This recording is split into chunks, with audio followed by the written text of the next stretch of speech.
Hey, beautiful.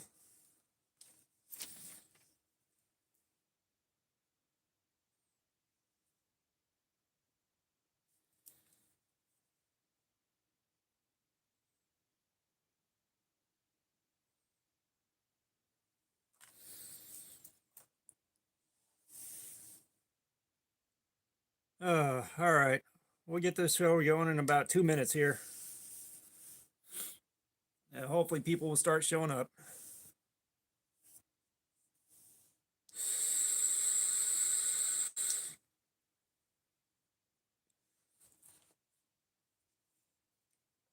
Got a feeling it's probably going to be a quiet stream.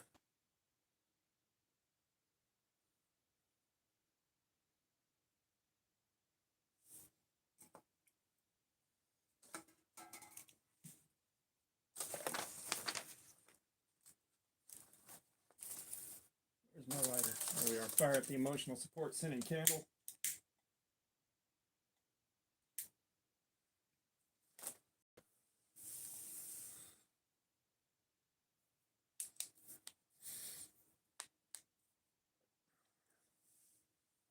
Yeah, it do be Friday. That's all right. I was thinking it was Saturday too. That's okay though.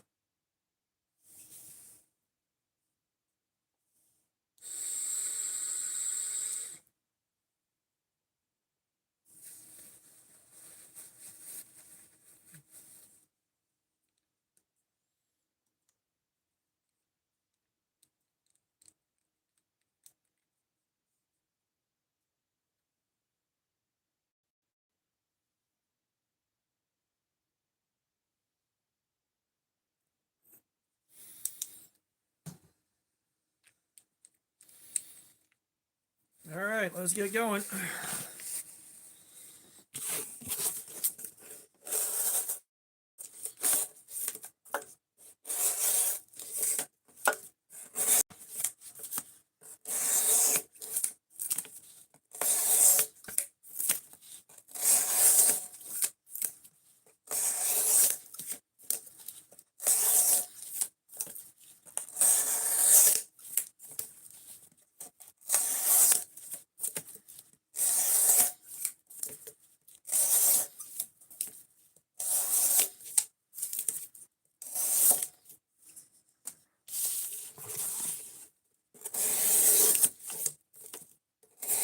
Y'all drop in and say hi, guys.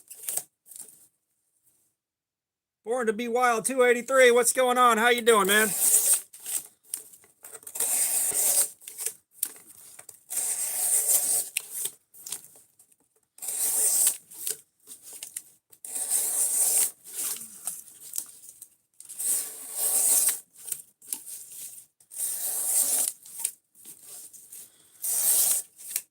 What you getting into today besides doom scrolling on YouTube?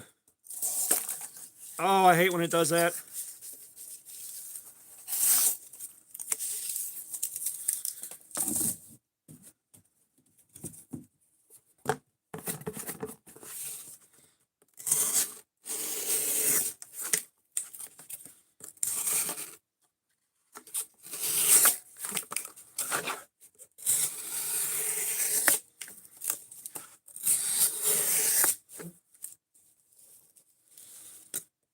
Oh man, I appreciate any sorry. I appreciate anybody that's watching from work. Like I really do. It's a bit of an honor, and it's also you're at work and doing this instead of working. A little bit of a double-edged sword there. Yeah, so if you're wondering what we're doing here, if you haven't been here before, I don't remember. But we're doing edge retention testing. We're looking to see how much cardboard we can cut up before the edge of this thing is totally fucked. Which we've done 7 hours with this edge so far over the course of 2 other live streams. So we're into hour number 8 of doing this. Like, this thing was a gift from a friend just to watch me suffer through doing this and see just how long it can go.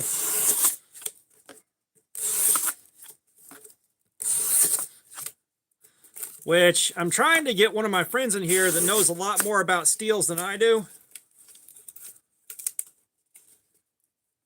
Gamer23, what's up? How you doing, man? Welcome. Because I've got a theory about why it's holding up for so long, but I'm not an, I'm not an expert here. Dark Kent, what's up? How you doing? I am doing good. We're in the wrong place for religion, but how you doing, man? Aww.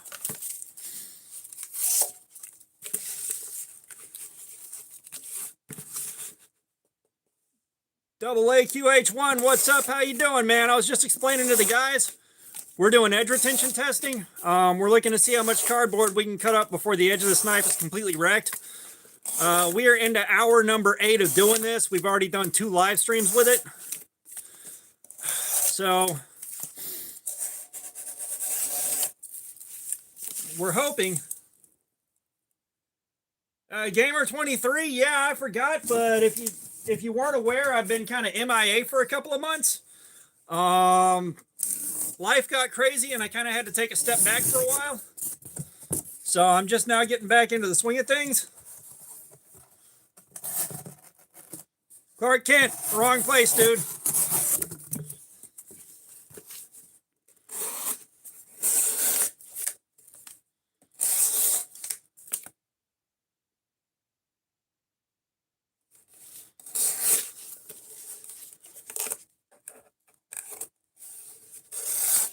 Double, I appreciate that, man. Yeah, my hands aren't as strong as they used to be. Like I said, I've been out of it for a couple of months, so my hands have gotten real soft. And this cardboard is harder to push through than it looks like. So it's putting a lot of pressure right here, which means I'm going to have to Band-Aid up eventually and put some padding on it. Yeah, I'm doing better now, gamer. I'm doing better now. As I said, just shit got real messed up for a little while, and I just couldn't bring myself down here to do this. Which I've got regular videos to make on this guy right here. I've got a Naps Lander 5. Double, I'll try to remember, but normally I just do whatever's on the screen, man.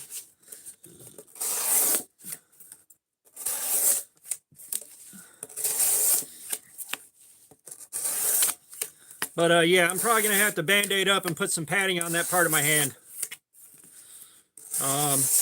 But what I suspect is happening here.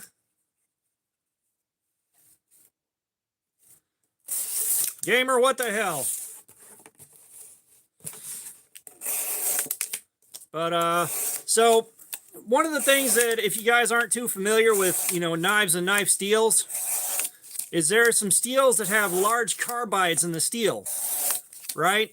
And those large carbides, as the steel wears away from the carbides, the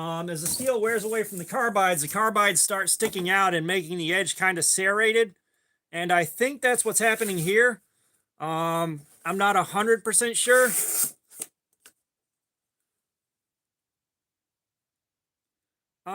Double, I have no idea how many I've cut through.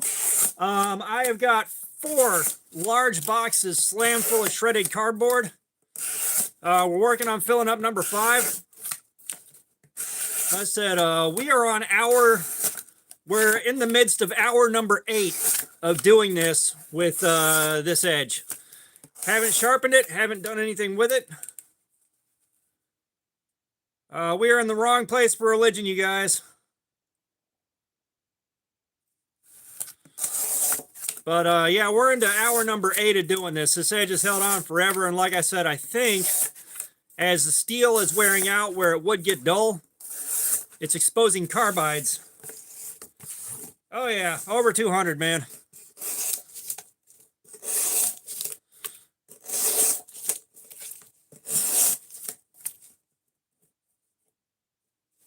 James, what's up? How you doing, man? We are doing some edge retention testing.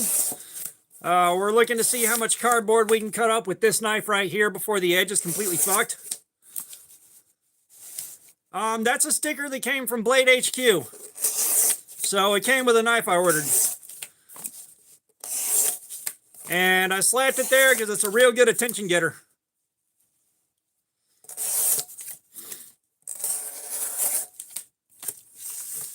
Well, Double, you do things like this for the love of the game. You don't do this for, you don't do this just because you want to. Although, like, this kind of started because one of the things I always heard from old guys when I started playing with knives when I was a kid was, don't cut up cardboard, it'll ruin your edge. So now we're trying to see how much cardboard we can cut up before we ruin the edge.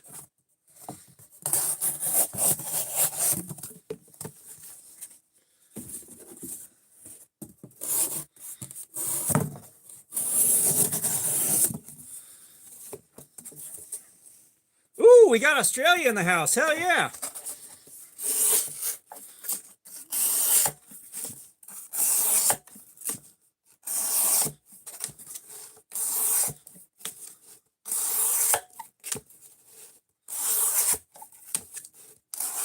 But at one point, we averaged out the number of cuts that we make over a half hour, and we counted something like 900 of these cuts, because, I mean, you can kind of tell it's a cut every half a second, something like that.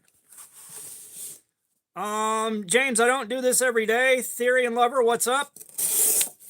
I don't do this every day. This is once a week. Sometimes I make money off it. Sometimes I don't. The channel was making about $100 a month. The channel was making about $100 a month, but I stepped away from it for a while, so it's probably going to take a little while to build it back up where it's making any money again. No, why would I have a spider pet?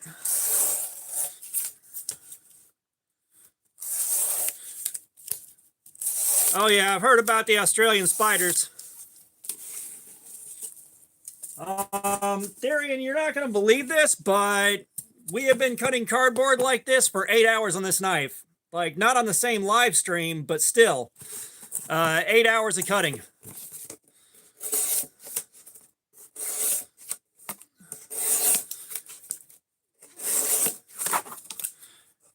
And so the thing with this steel is, this is supposed to be the world's second highest steel for edge retention. So the fact that we've gone for 8 hours is not terribly surprising. This is called Maximet steel. Daniel Bailey, what's going on? How you doing? But the Maximet steel is second place for edge retention behind Rex 121. And Rex 121 has the big carbides in it, which come sticking out as the steel wears away, which makes it kind of serrated, which makes it do stuff like this, where you can cut for 8 hours nonstop and the edge is still going. Get into my emotional support caffeine real quick.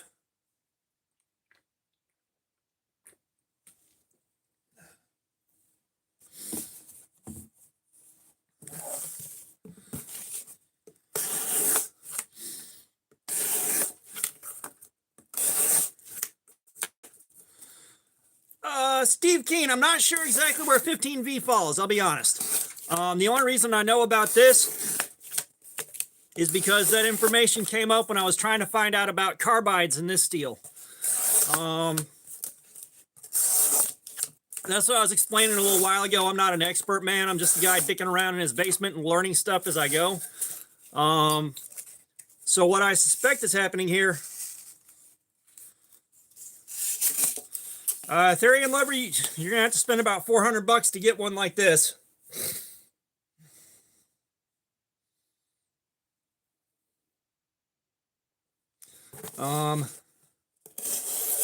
But you know, like I was explaining, what I suspect is happening is kind of like Rex 121. We got large carbides in here that are becoming exposed as we cut, making it a serrated edge, which is part of why it's been going for so long.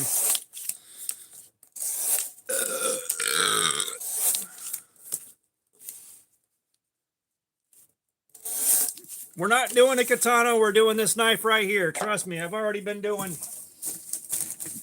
7 hours and 7 hours and 45 minutes, I think.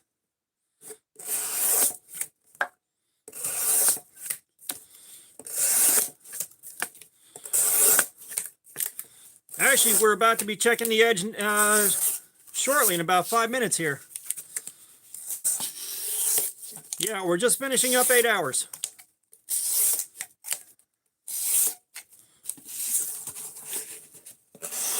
Like I said, gamer, we are working on this knife right here. I'm not doing anything but working with this knife until the edge is completely gone. Because God knows I may have 4 more hours of this before the edge is wiped out.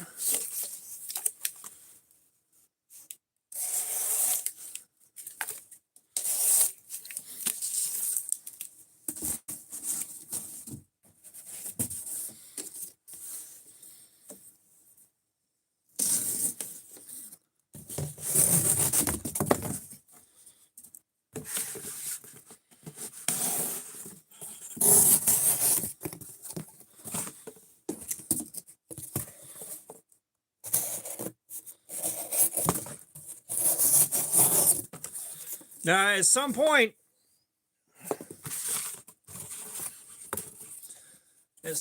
there are certain companies I'd like to reach out with their kitchen knives so that we can do this.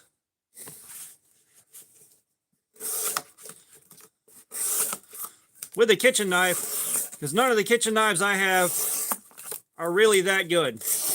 They work for what I need them to do, but they're not really nice knives.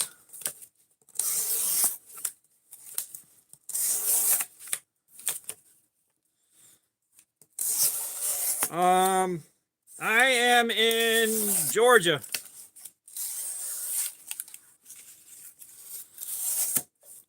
So I am on the East Coast. Yo, man, Billy VR, what's up? Hey, I'll put socks on for $2. $2, my dude.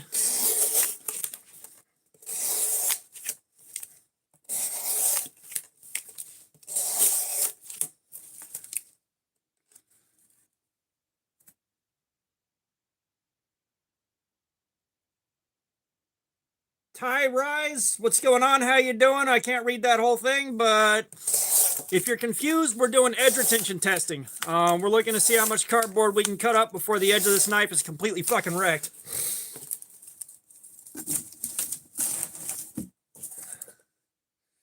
That's okay, yo, man, Billy. No worries, my dude. I have not been outside of the, I have not been outside the United States. Poor people don't travel. Not like that.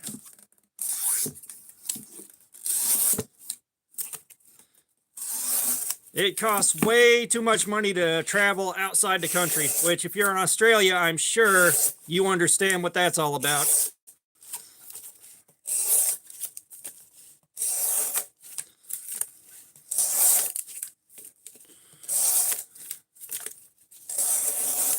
You know, and similar to Australia, we got, you know, like I know Australia's got what I would consider states where you can drive for 12 hours and still be in the state.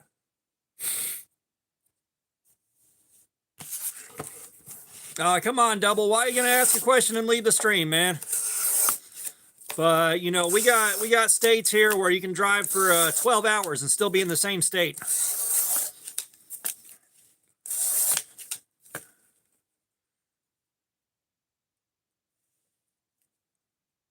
Francisco Rico, what's up? How you doing, man?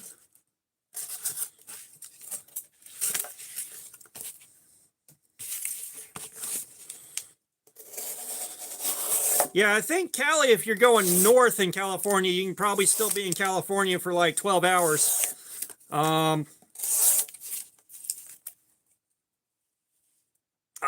Francisco, man, doing a live stream, hanging out with you guys, having a good time. Card Therapy, what's up? We got more Australia in the house? Yeah, I am familiar with the existence of Queensland. But I think California, if you start at the bottom and go north, you could probably be in California for like 12 hours. Texas is another one. I think most other states, you could probably be in there for 3 or 4 hours and still be in the same state. Oh, come on.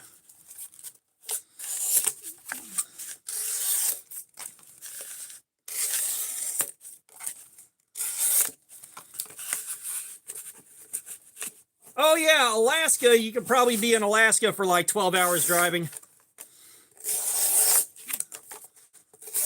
That's one thing I've kind of wanted to do if I had the money for it.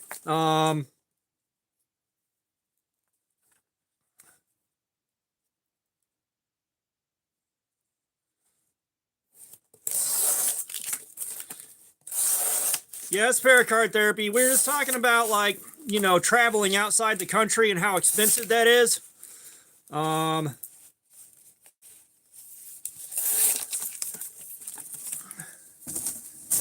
And how large some of the states in the country are.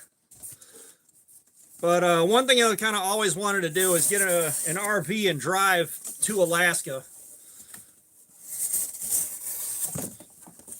Which, again, is expensive as shit to do.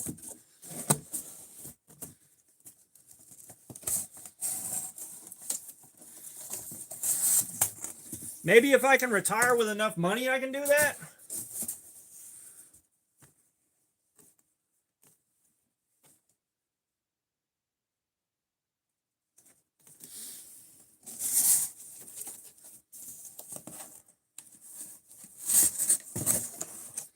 You know, maybe one day I can do that. Put some retirement funds together.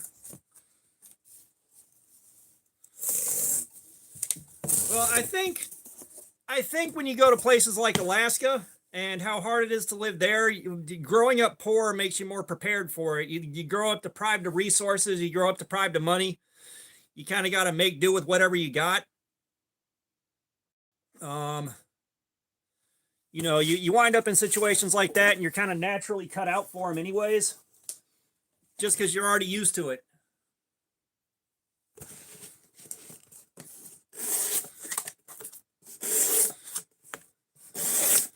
You know, you're used to going to the store and only being able to buy like 3 things or get by on the cheapest thing they have at the store.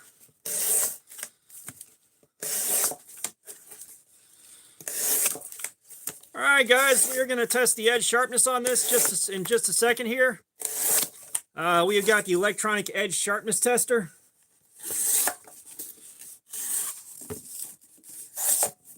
Yeah, well, I mean, if I was driving to Atlanta, Craig, or Alaska, not Atlanta. If I was driving to Alaska, I'd definitely be driving to one of the nicer towns. You know, that's the thing we were talking about, is if I had the money, I want to get an RV and drive from Georgia to Alaska. But, you know, if I'm driving an RV to Alaska, I'm heading for one of the nicer towns. Everything's still going to be expensive as hell, but, you know, at the very least, I'll be around civilization. Okay, so let's get the Forbidden Moonshine out. Let's make sure there's no tape gunk on the blade.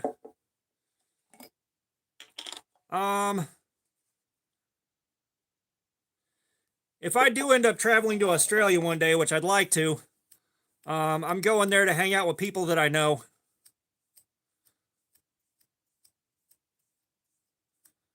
All right.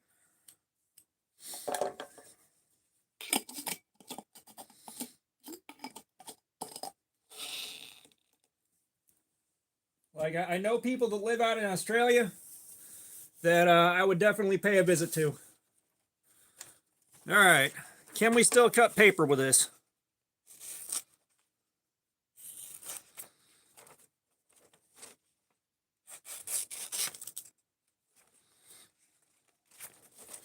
All right, where are we snagging? I have no idea what Rainbow Beach is. Yo Man Billy VR. All the cardboard is already boxed up. And I can't really move my camera. All right, let's mark this off.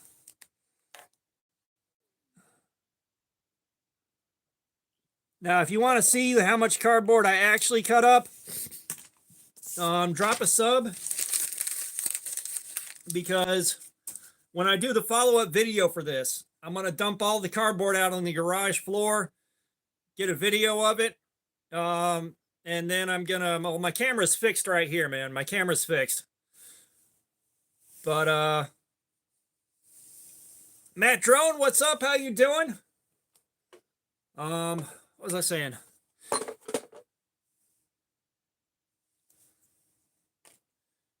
Yeah, so I appreciate that, yo, man. But I'll be dumping all the cardboard on the garage and getting a video of the pile. And then I got to put it all back in the boxes, and it fucking sucks. I hate that part.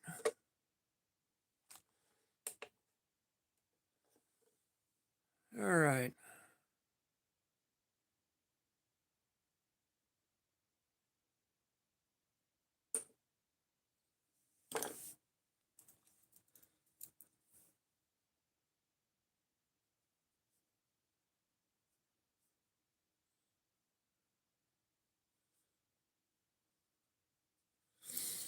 Now, see, on the, yo, man, I don't know if I'll remember to tag anybody. Just keep an eye out for it. I'm not even sure if we're getting to it this week, depending on how, like, whether or not I got to do yet another live stream to finish this off. But we were at a 513 right here on the center, and we finally got a 556. What we're looking for is 600 plus. And 513 to 556 is very, very slow wear. Like, it's very slow.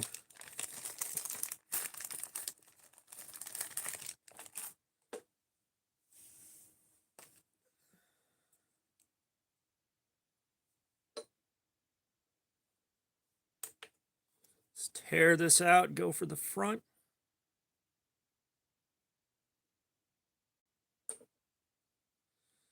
And then that area,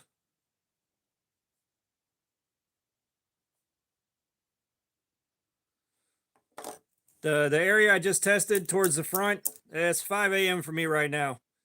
The area I tested towards the front kind of bounces in the 400s, but that area doesn't see as much use.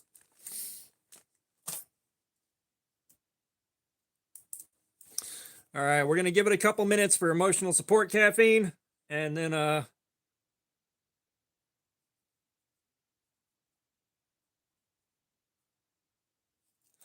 God, this edge has got 8 hours of cutting up cardboard on it, and it's still not totally wiped. Which, don't get me wrong, that's to be expected.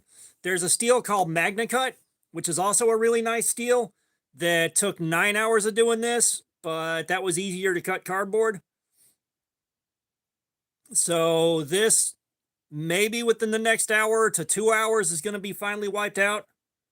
I would love to see it. I would love to see it go for a long time, but I also want to move on to another knife.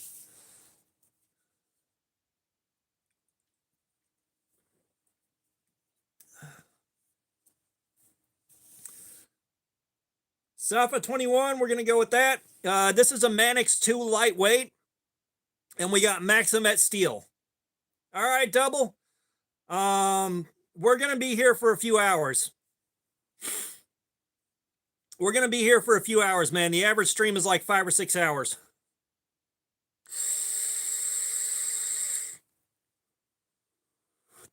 But if you're just getting here, Safa, I'm not sure. S4FA, we're going to go with S4. I'm not sure what that is. If you're talking about a model number, I've got no idea. But we got the AWT scales on it, and we got the Maximet steel. And what we're doing here is we're testing the edge retention on the Maximet steel.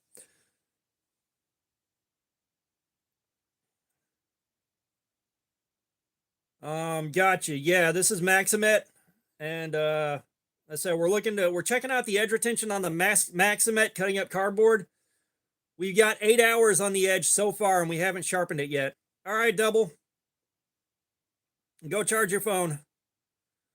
So in about 2 minutes, we're gonna get Oh, gotcha. I've got another one of these in 15V that we're going to test out at some point in the near future. We're going to test out the 15V and see how long that holds up, which is 12 better than 3V. 3V did pretty good. I think 3V took 7 hours before it was totally wiped out. Yeah, like I said, we got 8 hours on this, and we got a 556 in the worst spot on the electronic edge sharpness tester.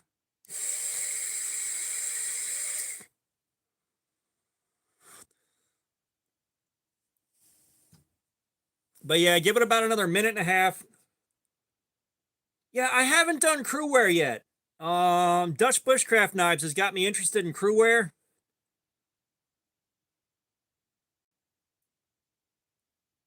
You want to rephrase that? How much is that?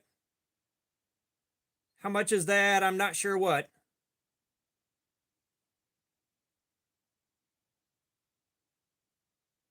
Okay, Double, go charge your phone.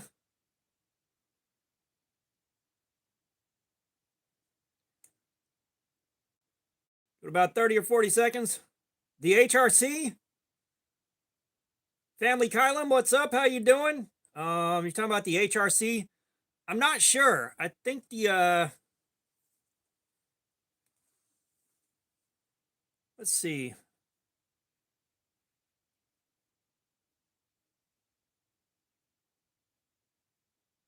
'67 to '69 HRC when properly heat treated.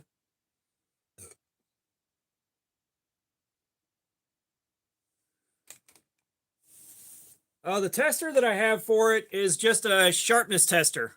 This is just a sharpness tester. It's not a HRC tester. I wish I had an HRC tester, but the kind of HRC tester I'm going to get is thousands of dollars.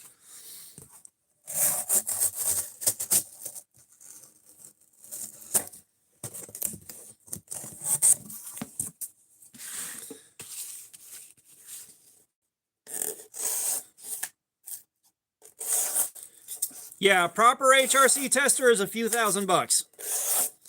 I think they run like 3,000 to 10,000.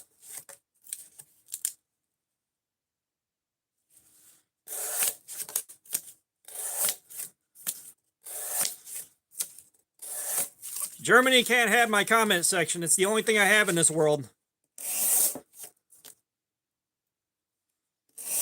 I'm not sure exactly why they're so much. Outside of their pretty complicated and very sensitive pieces of machinery. Like when you're doing your edge retention testing, you've got to have your room, the room that it's in, at a certain temperature to get the most accurate results. Like it is that sensitive, which is a surprise, to say the least.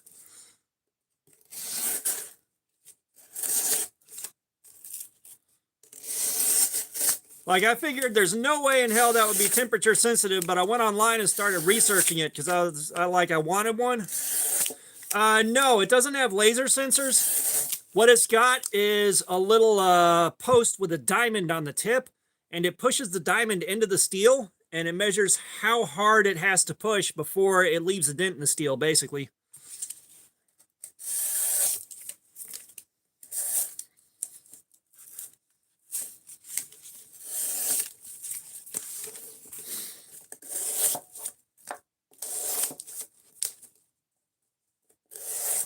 Yeah. So if you watch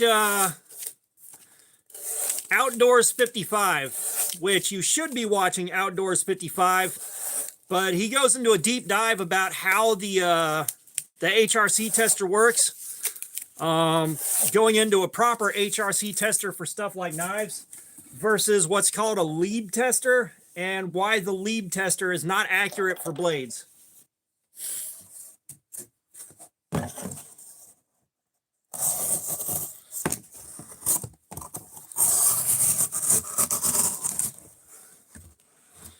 Uh-oh.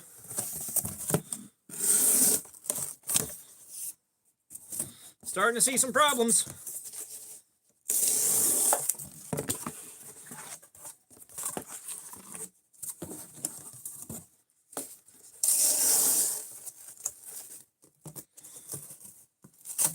Yeah, I'm not sure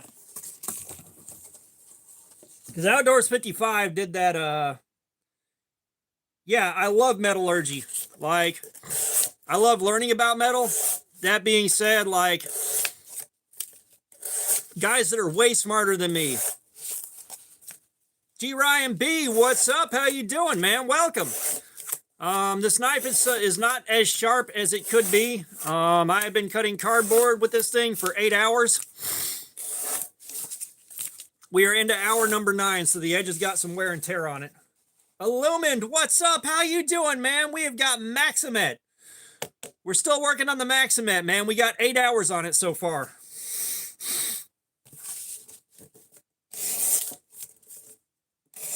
This is our 3rd live stream with it.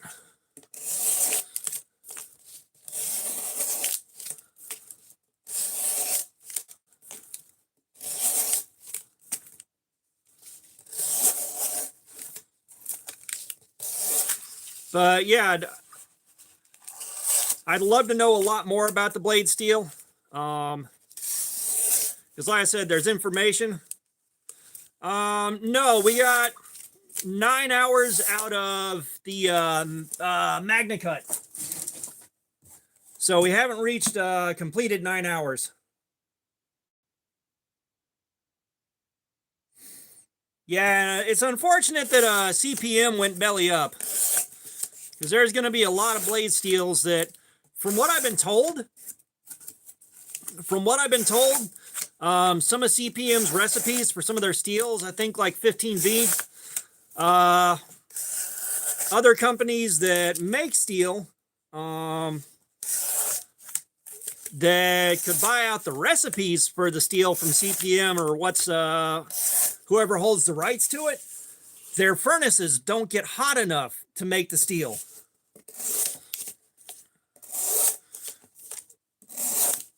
Like, that's just what I've been told.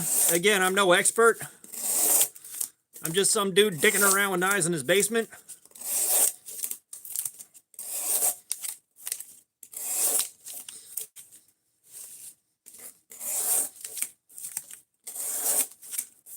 But, you know, it's a shame CPM went belly up. You know, that hurts a lot of stuff.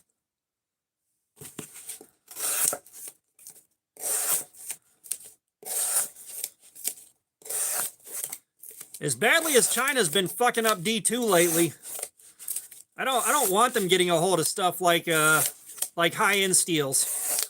I know some Chinese companies make good high-end steel, but as badly as companies have been fucking up D2, yeah, CPM's a process, but CPM is also the name of the company that was making a lot of these steels. CPM is the name of the company that was making a lot of these high-end steels.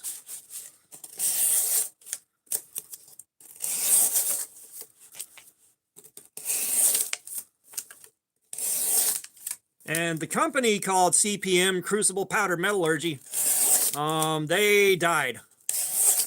They went bankrupt for the 2nd time. Which I think blade steel was a secondary thing for them. It was kind of a side gig. You know, they were making batches of steel for industrial applications. And that's the division that went down.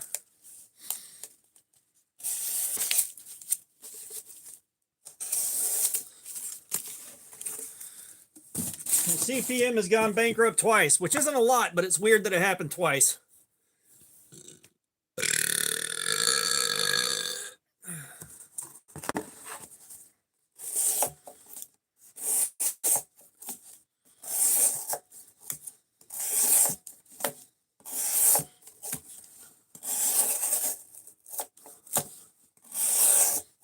Like, I was hoping...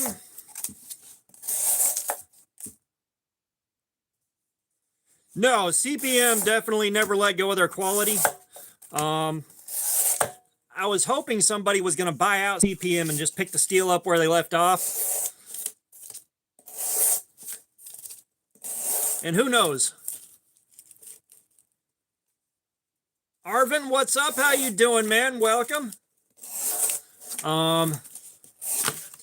You know, maybe at some point somebody will build better kilns and better furnaces that can get hot enough to do stuff like this.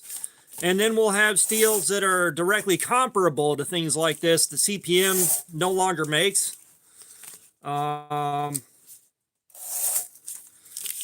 Yeah, I bet that 20 CV is real nice. I don't think we've tested 20 CV yet. I don't believe we've tested 20 CV yet.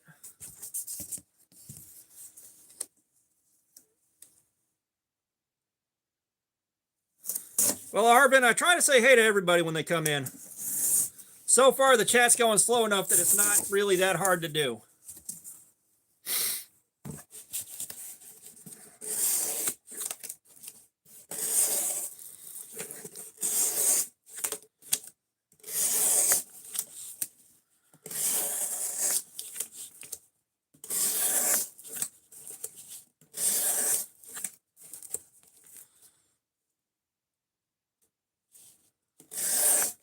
Let's see what that's for. Oh.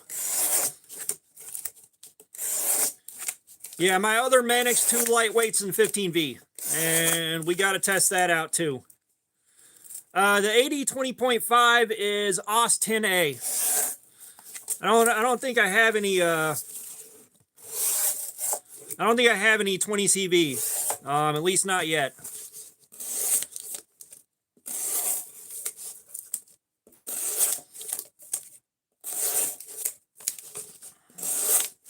Which, guys, for those of y'all that have been here for a while, and y'all understand the saga of trying to get the wife's car fixed and the trials and tribulations there, we're going to be about $1,200, $1,300 into getting it fixed. Yeah, Austin A is pretty good for a basic budget and blade steel. I have no qualms with Austin A. There are no complaints for me, but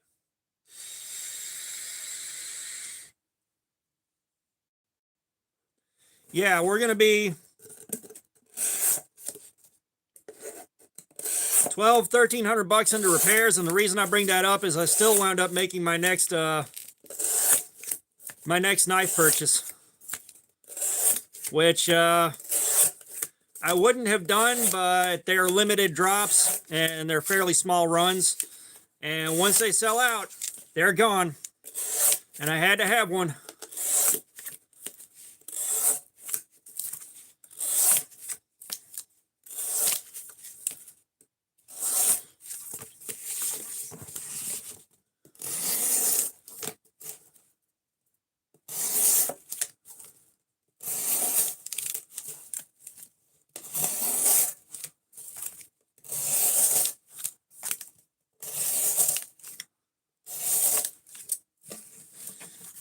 Yeah, we're starting to see issues.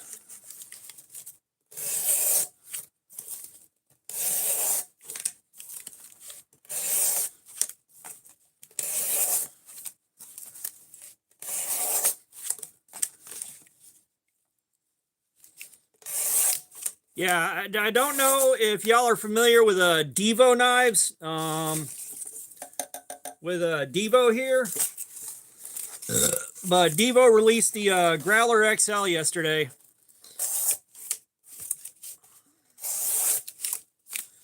It was $190. But DIVO released the Growler XL. And for those of y'all that don't know, if I could only carry one knife for the next 6 months, it will be my DIVO Growler. That's one of the best knives I've ever handled.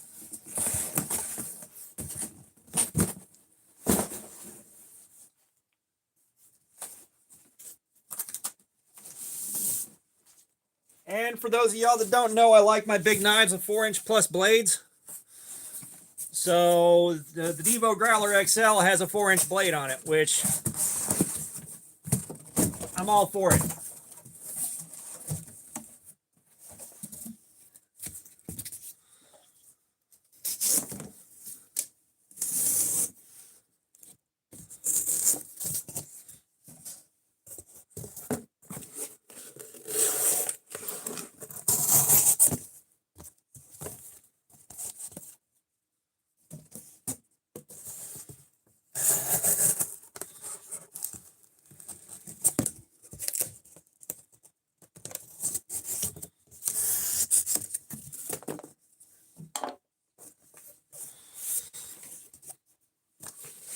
See you later, Arvin.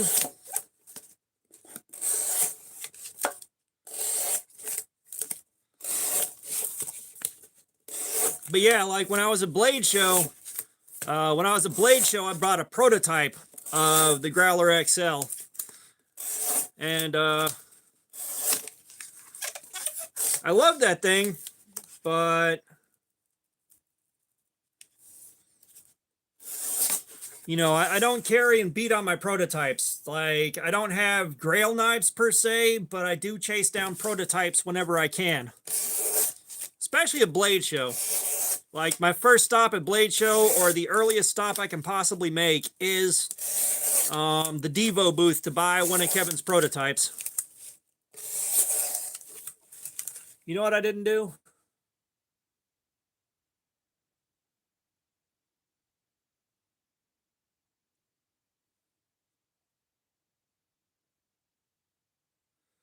Okay.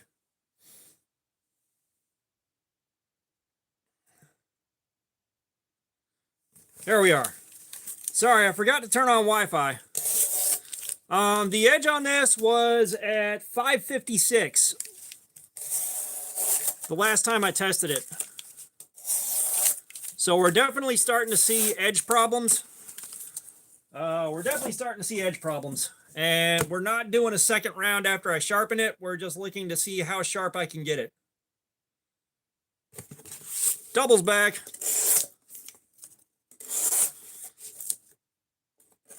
The ergos on this are good aluminum. That being said, being absent for a couple of months, my hand has gotten soft.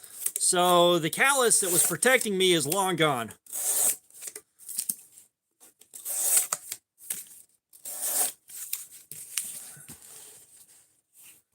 All right, S4, man, have a good one. Get some sleep.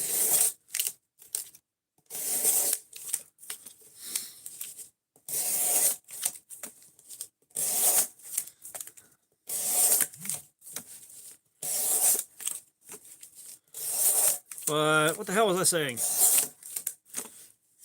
Yeah, my hands have gone soft, so when I hit the point where I'm worried that I'm going to pick up a blister, I'm going to take a Band-Aid and pad this right here out. Because the last live stream we did last week,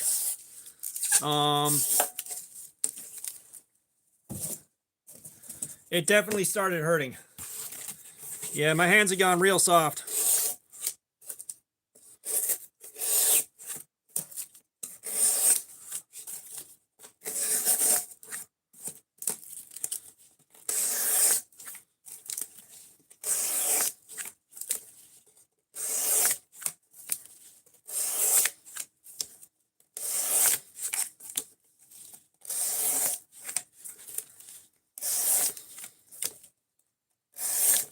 I tell you what sucks. 1, 2, 3, 4, 5.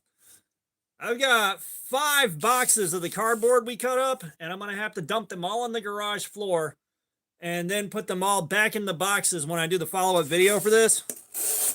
And I don't want to.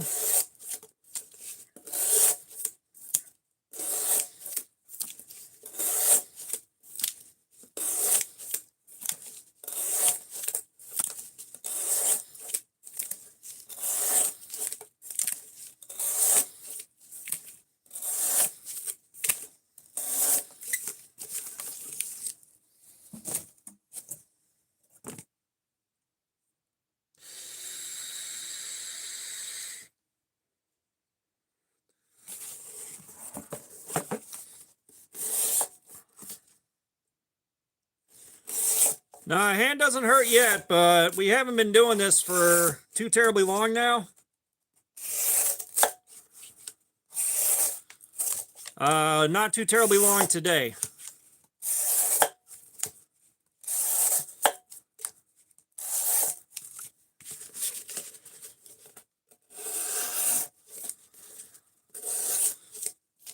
Like I said, this is the 3rd live stream with this knife.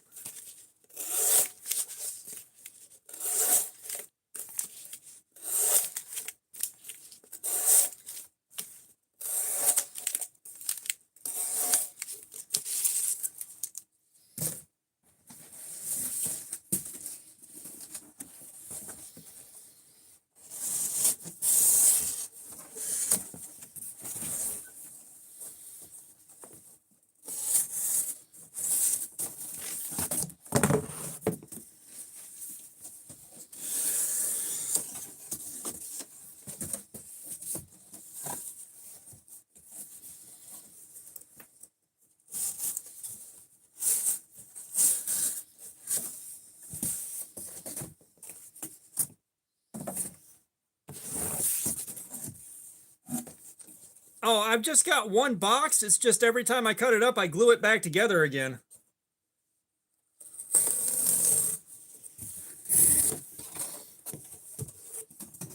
But no, I work in retail, so I get to take home all the boxes I want.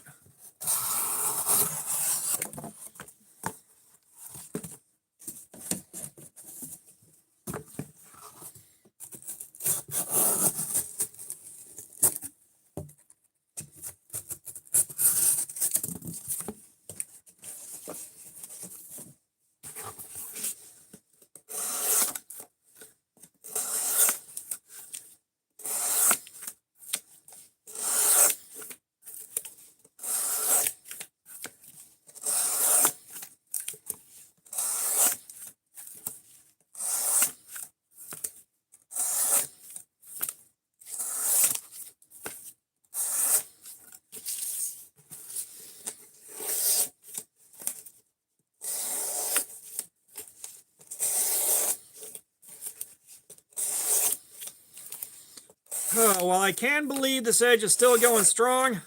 Oh boy. The only reason I wanted to keep going long now is so that I got a full live stream for you guys. Because I'm not doing a second knife today. I'm not. I'm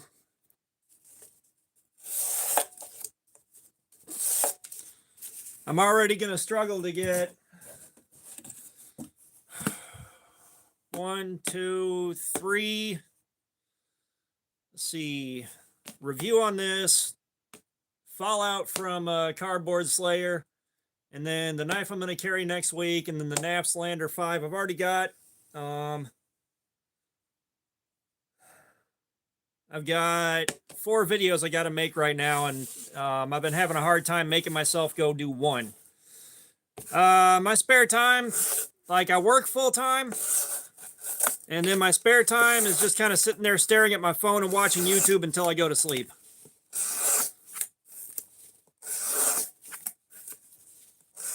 And I got to start making regular videos again because I got to get caught back up.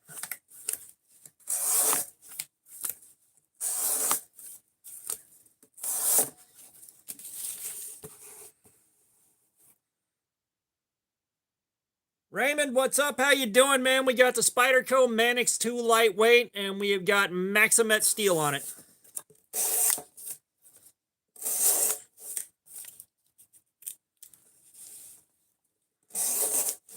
God, I haven't thought about the tree sock story in a long time.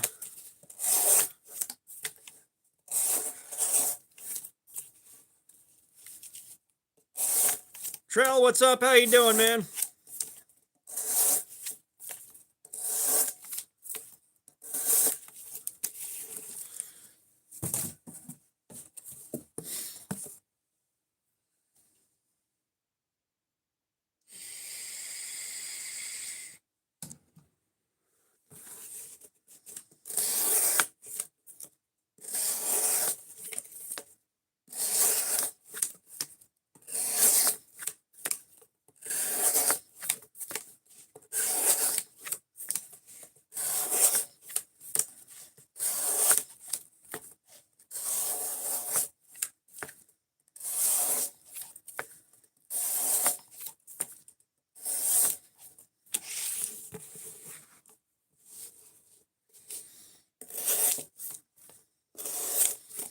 Oh yeah, speaking of which, where the hell is Brando?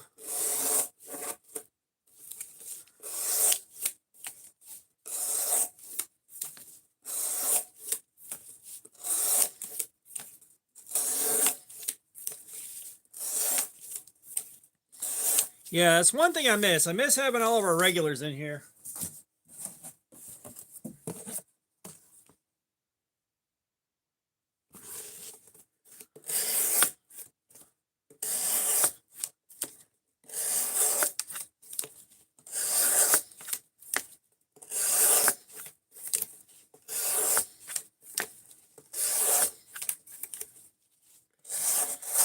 Yeah, it's been a while. Like I still feel bad about going totally radio silent and not doing anything, but I just couldn't.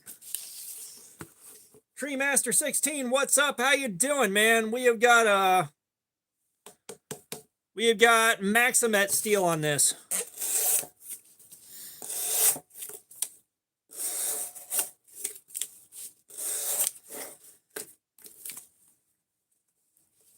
what's up? How you doing, man? Yeah, the plastic on the Sage 5 didn't bother me that much. It's just that compression lock. For doing this right here, that compression lock sucked. Like, I don't like Spyderco's compression lock that much.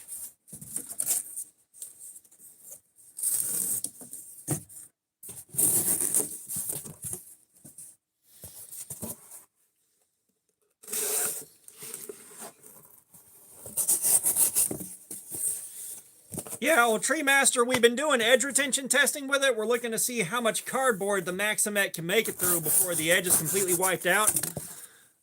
This is our third live stream with it, and we have done 8 hours and 25 minutes so far.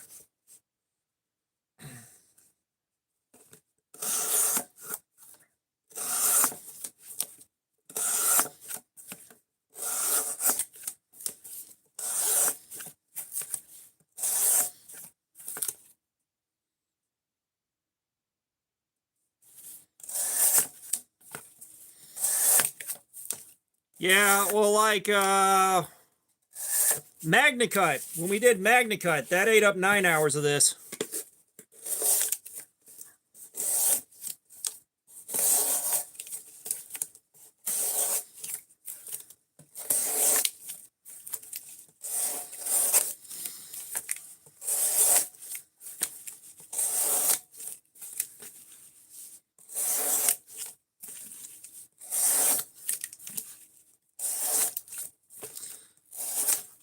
So, like, we're rounding the bend on hour number 9. Kind of wish I could have done all this in one live stream, but I tell you what, I did not have the energy for it. It's Aiden, if he's still in here, he can tell you whether or not it's factory edge. However, I did not sharpen it. I have not sharpened it yet.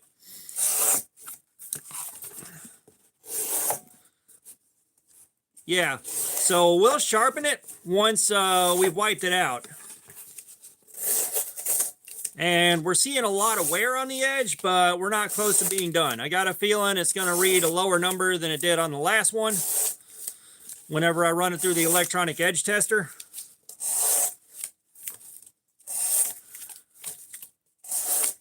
Because, yeah, which, by the way, you guys, this thing was a gift from Aiden. He's right there in the chat because he wanted to watch me suffer through edge retention testing on it. So I've got the WorkSharp Precision Adjust Professional, and that's what I use to sharpen. I'm probably going to take this up to 800 grit and no more. I'd love to have somebody in here that knows a lot about this particular steel, because one thing I want to know is how similar to Rex 121 this is with the carbide structure. If the carbides are really large and start poking out when the steel wears away,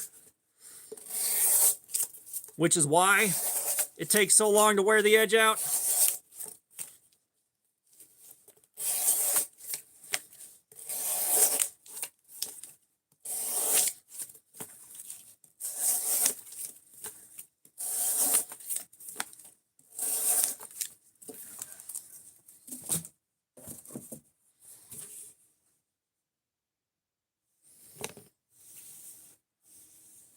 And I know I've got the microscope over here somewhere,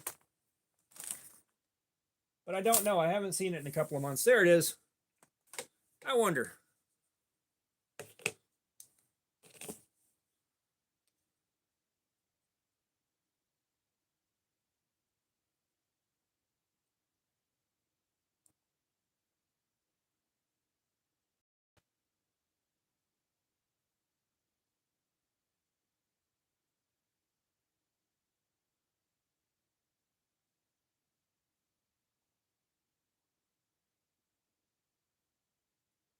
Yeah.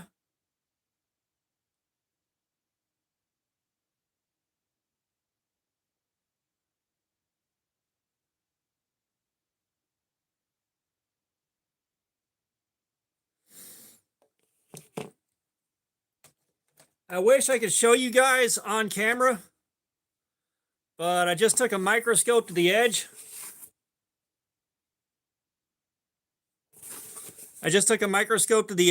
And I can definitely see a ragged edge with looks like carbides sticking out.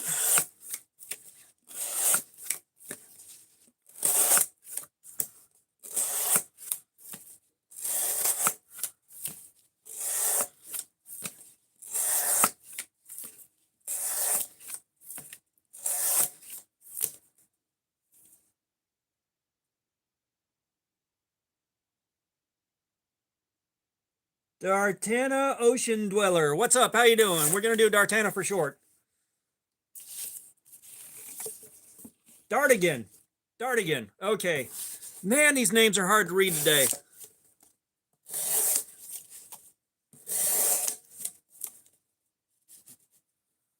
Ricardo, what's up? How you doing, man? Welcome. Any top recommendations for Foldable? What's your budget? How much you looking to spend?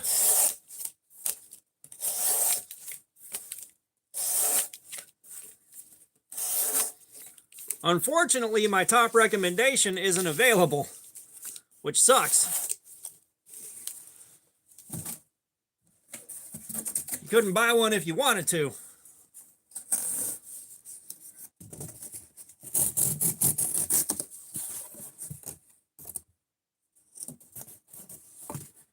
Monster, this is how you spend your Friday.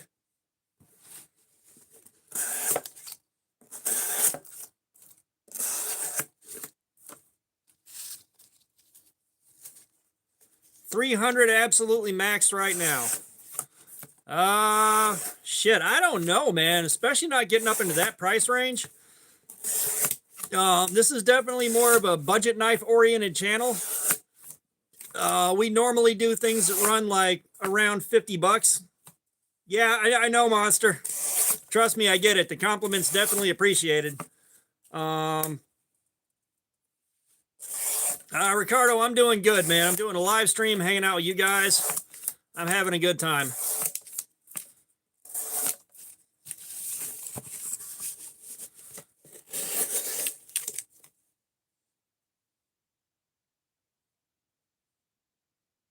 Vivian, what's up? How you doing? Welcome. I appreciate the sub. What am I doing? We're doing edge retention testing. We're looking to see how much cardboard we can cut up before the edge of this knife is completely fucking wrecked. Which we have been doing this for about 8 hours and 45 minutes. We're getting close.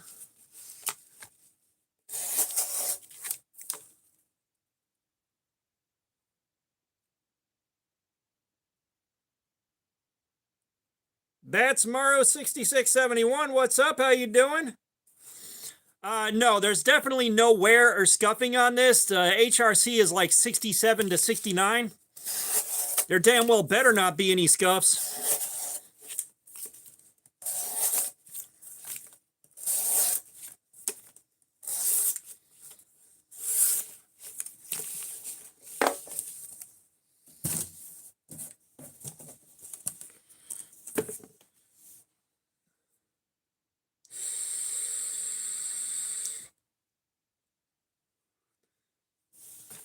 Bats, I'm doing good, man. I'm doing good.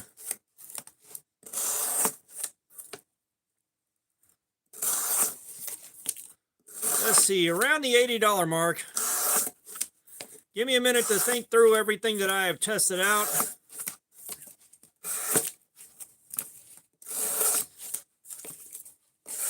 It's like every time someone asks me about knife recommendations, my brain goes totally fucking blank. I've done so damn many of these. Pooh.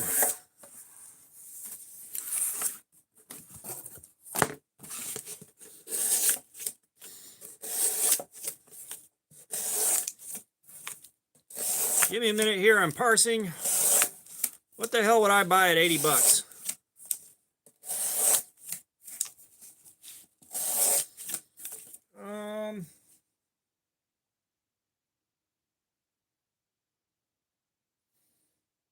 I know the Kaiser Mini Roach is definitely one that I like quite a bit.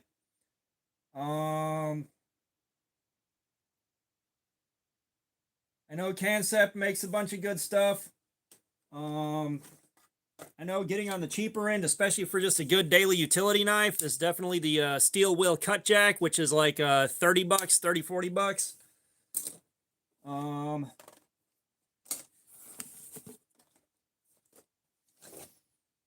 If you like chunky stuff, the Artisan Cutlery Proponent's also not a bad choice.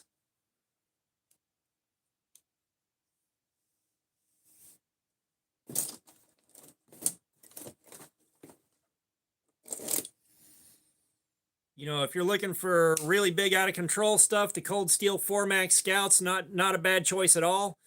You just got to modify it a little bit to make it easier to carry.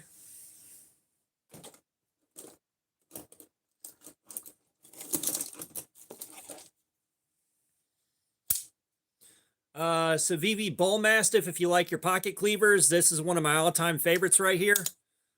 This is one of my all-time favorite knives.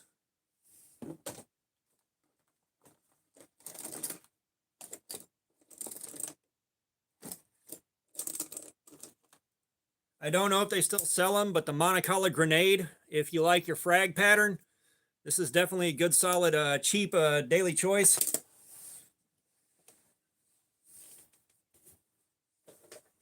Let's see what I got in the box of knives.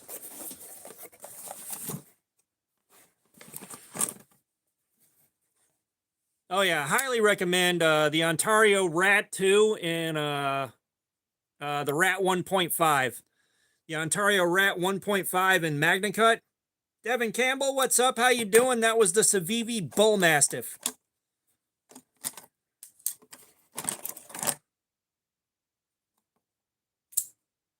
Monocola, they do this guy right here. It's a titanium frame lock and 14C28N. This is a really, really good one. One of my favorites.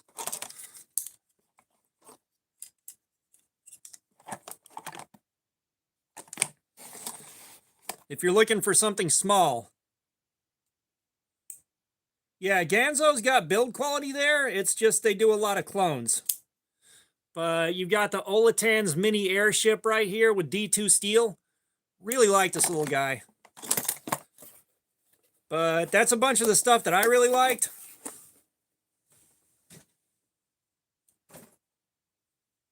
That's a bunch of stuff that I really like.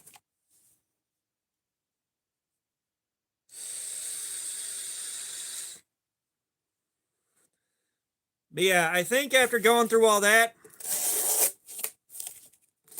the Ontario Rat 1.5 in MagnaCut, or if you can catch it on sale, a Hogue, H-O-G-U-E Deka, D-E-K-A, also MagnaCut steel. Either one of those. And the Deka can be anywhere from about 105 bucks if you catch it on sale to like 150.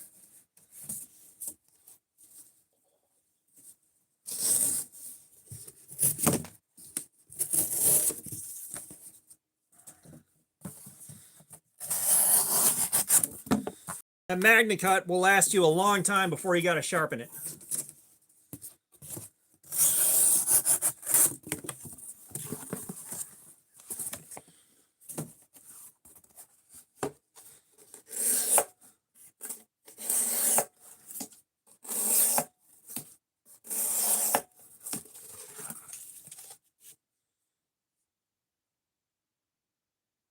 I have not tried Spyderco's MagnaCut. Devin, the Deka, it's MagnaCut, man. It's good steel. MagnaCut is not cheap. And the Deka is a fantastic EDC knife, and I mean a fan-fucking-tastic EDC knife with MagnaCut.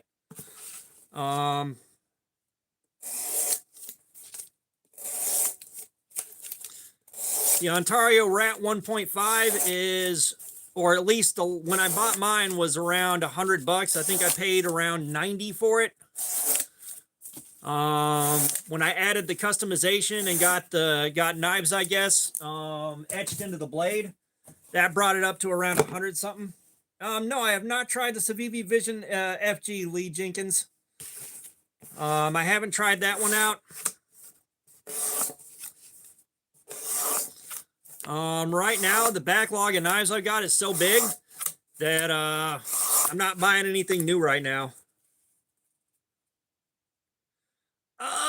Ooh. So if I had to pick between the two, I would probably pick the Deca.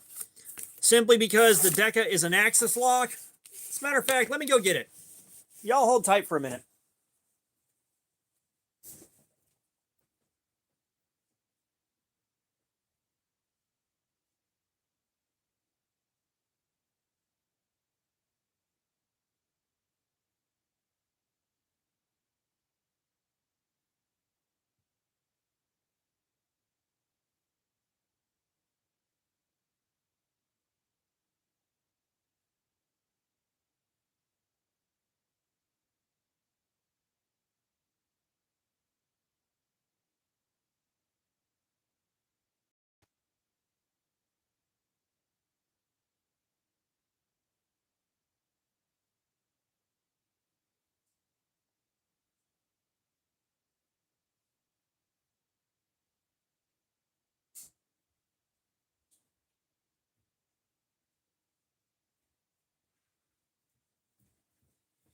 Okay. Okay, I'm back, guys. So,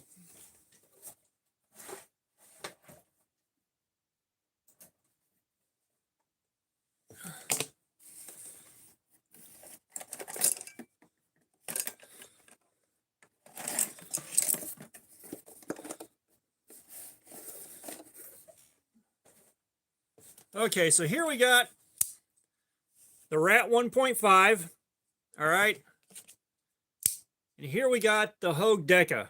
And honestly, I like the axis lock on this and the fact that you can centrifugal open the Deca a little bit more than I like the Rat 1.5. The Rat 1.5 is going to be a utility beast. You've got this thing running on washers, it feels like, which is going to be good for a dirtier environment. And it's definitely built to take a lot of abuse. Really solid all-around utility cutter, day-to-day beater knife. But I like the axis lock on this, the action on it, and it weighs less.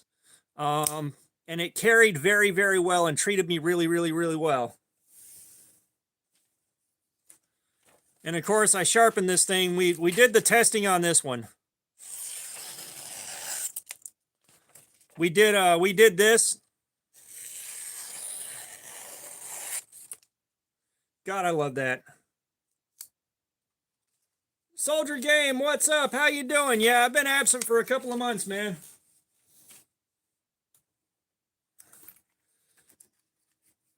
But yeah, I'd be doing the Deca. If I could recommend one knife to carry, it's going to be one of these two, and it depends on what you're looking for. If you're looking for something that's good for a dirtier environment with a little bit rougher of environment, then I'd go with the Rat 1.5. But if you're kind of a concrete cowboy and you're in a fairly forgiving environment and you're not pushing it through a lot of heavy use, definitely get the Deca. Now, I would say get this right here, the DIVO Growler, but this was the last one they ever had. This is the last one they had to sell, and it's mine. There's no DIVO Growler anymore.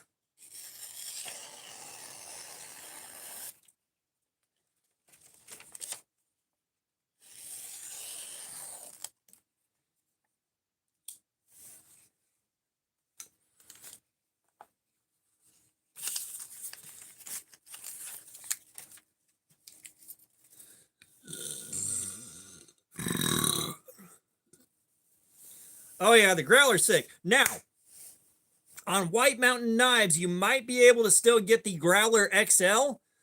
Those released yesterday. The DIVO Growler XL released yesterday. And those are 140 to 190 bucks, depending on which scales you get on it, which is the same knife as that one, but with a 4-inch blade. White Mountain knives.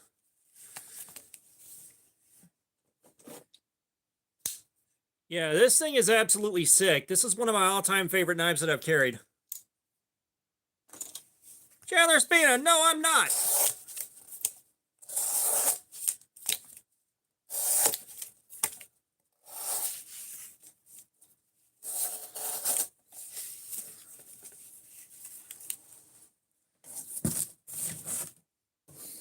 Yeah, the Tenables that I've owned. Barry, what's up? How you doing? The Tenables that I own, I've got the Raven. The Tenable Raven feels pretty good. Like the Raven feels like the build quality's there, and like it feels like it should be a solid daily user, but I haven't carried it and tested it out yet. All right, Devin, have a good one, man. I appreciate you swinging by. Is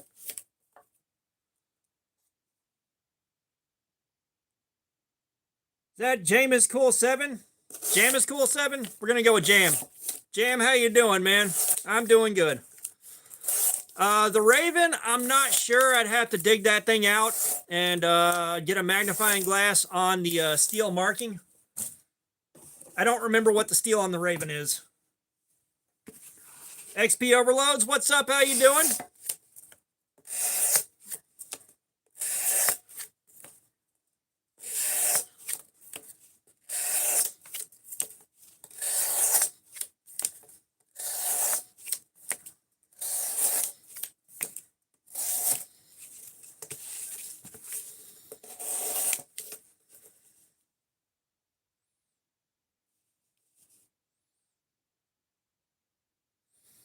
I appreciate the sub. Thank you for that.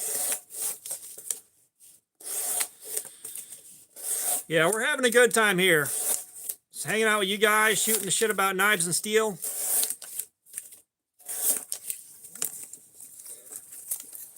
And of course, like for those of y'all that don't know, this is a review channel, so I'm carrying something different. XP Overloads. We'll see you later.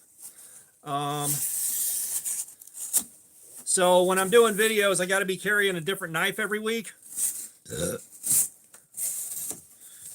I really miss the Hogue Deca, and I really miss carrying that DIVO growler.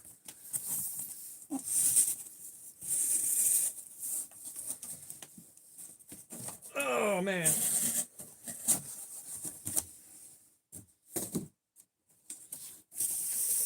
Hey, Denmark in the house. How's it going?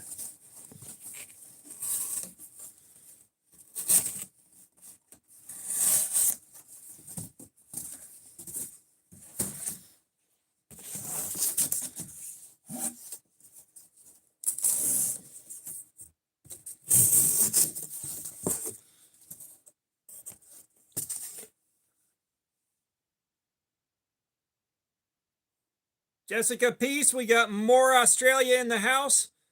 So far the rating on it's pretty good. Well, I appreciate that, Jam. But we have been okay, VG78 or Viggy78. We're gonna go with Viggy. But the point behind cutting the cardboard is doing edge retention testing. We're looking to see just how much cardboard this thing can cut up before the edge is totally fucking wrecked, is what we're doing. But so far we are 8 hours and we're about 8 hours and 40 minutes, give or take, of doing this to this edge.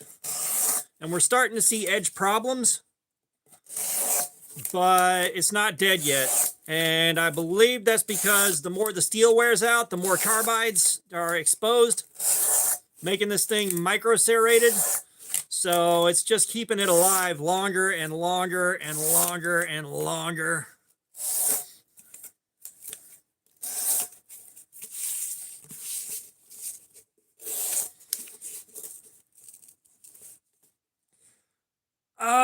Jam, I don't know. I haven't tested this steel before, but this is supposed to be second place for Bill Dozer. What's up? How you doing? This is second place behind Rex 121 for edge retention. And we did Rex 121, but we didn't quite get the same test we normally get because someone paid me $50 to cut glass with it in the middle of the test. But no, when I was a kid, my uncle, who was the guy I wanted to grow up to be when I was a kid, he was into knives and guns and stuff like that, so he got me into it by virtue of him being into it. But this was years and years ago, and I would have loved for him to see what I'm doing now, especially the kind of knives that I'm getting a hold of and the kind of knives that are available. I know he would have absolutely loved it, but we lost him in 2007.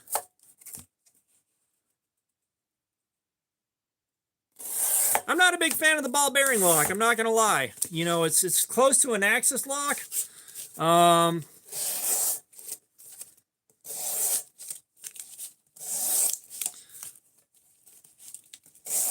It's close to an axis lock, but I don't like how strong the spring is.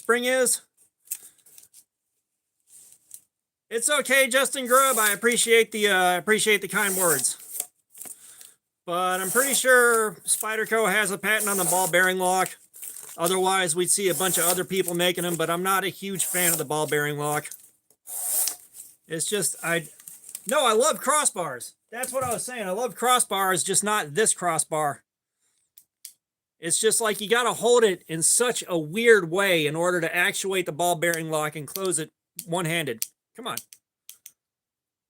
And then you get that, like it doesn't want a centrifugal open properly.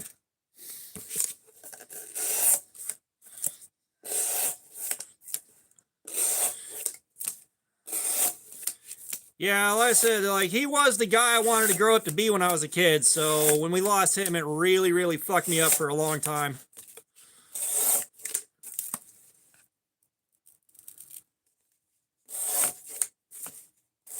Well, Jam, right now the chat is moving slow enough that I'm able to actually read the comments. You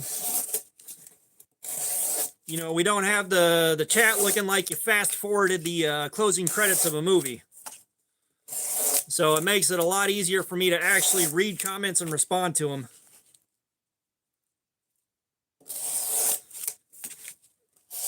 Yeah, I can live without button locks. They're neat, but like at the end of the day, I don't care about them that much. It's like, oh, a button lock. I don't have to have that.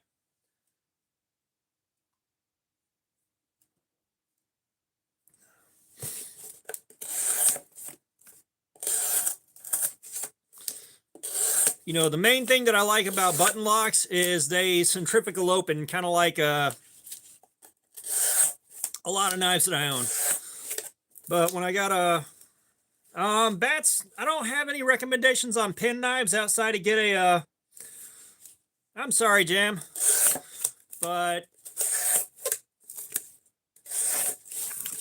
what was I going to say? Yeah. If you're going to buy a pen knife, look for a good Swiss Army knife. Look for a good Victorinox Swiss Army knife.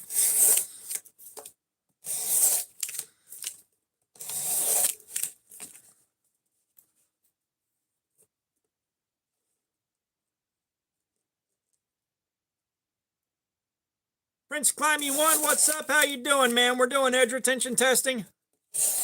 We're looking to see how much cardboard we can cut up before the edge of this knife is completely fucked up, and it looks like we're getting close to the end of its life.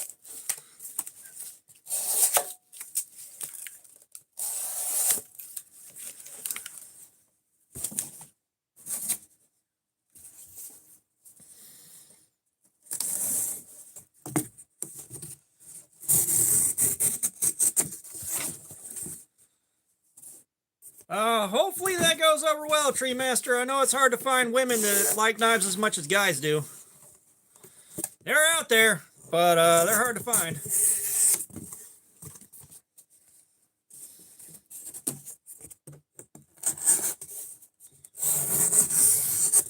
It's like, I know the wife likes having a few knives of her own just for when she needs one.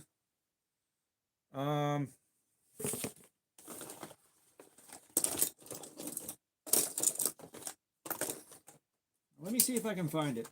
I know she likes having a few knives of her own just when she needs to cut something.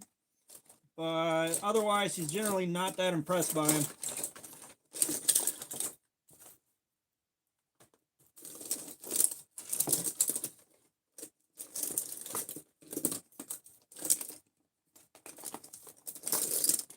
I don't know. Somewhere I've got it, but I can't find it. But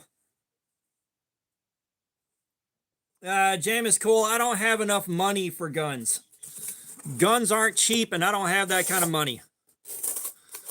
Trust me, I would love to be able to afford to buy a gun and run ammo through it until it's completely fucked up. But I don't have that kind of money.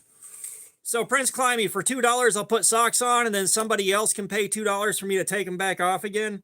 It's just a way to get a cheap laugh and help support the channel, which doesn't happen all that often.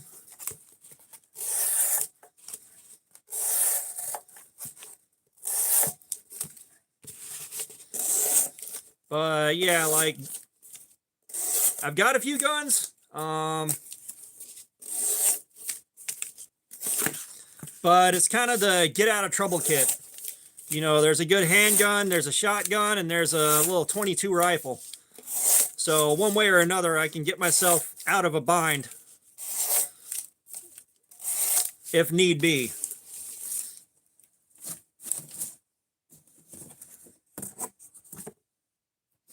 Evil Twin, what's up? How you doing? We are still running the Maximet. Prince Climby, thank you for that, man. We doing socks?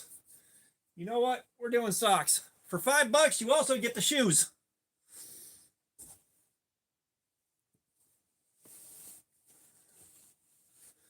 Prince Climby, thank you for that, my dude. Okay, so first off, $5 includes shoes.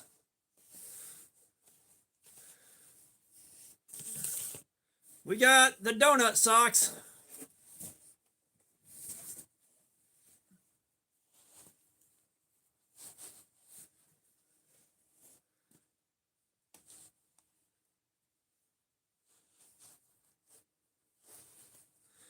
And now we got the Bobby's World shoes.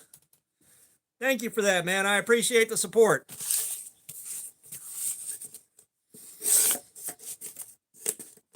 And now my feet are going to get hot and sweaty in about 20 minutes here.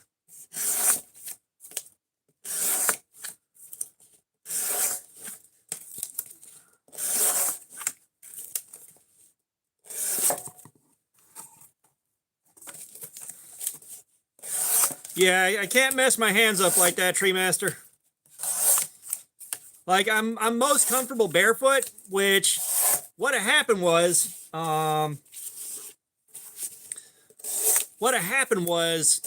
I was streaming barefoot, and some guy comes in at random and just goes, here's $2, put socks on. So I was like, all right, cool. And I went upstairs and got these socks. And then someone else immediately paid $2 to take them back off. And then somebody paid $2 to put them back on again. And it went back and forth like that for about 5 minutes. And it was so damn funny that we decided to turn it into a regular thing. All right, Jam, have a good one, man. Enjoy the rest of your night. Get some rest.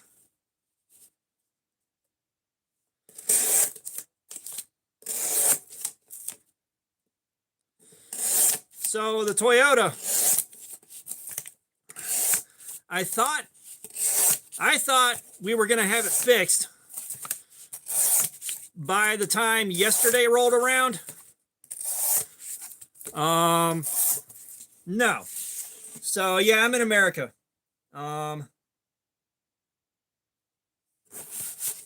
we're not doing one shoe and one sock or any of that bullshit. It gets old. But we figured out what was wrong with it, right? Exhaust resonator's all clogged up and messed up. Okay? So, going through the dealership, it would have been $2,300. $2,300 to get it fixed. I went online and ordered a resonator that looked like it came with all the right parts, and the front resonator is the one that's fucked up.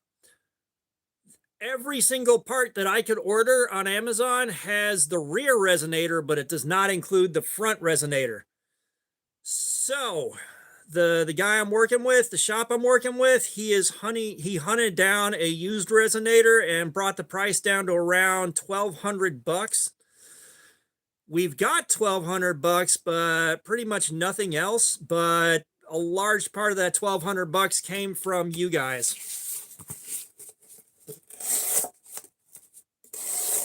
Like you guys, my holiday bonus and money from selling beads. All came together, and right now we have enough money to fix the car, but that's pretty much it. We're getting a lot of Australia in the house today. We're getting a lot of folks from Australia.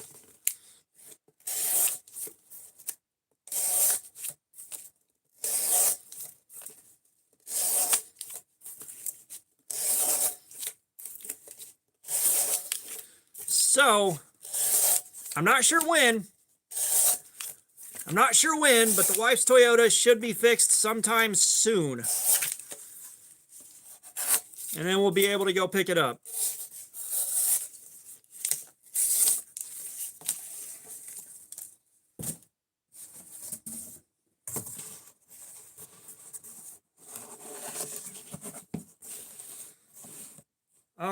Thankfully it's not a catalytic converter, and everything that's wrong with it, like the part that's wrong, will bolt into place.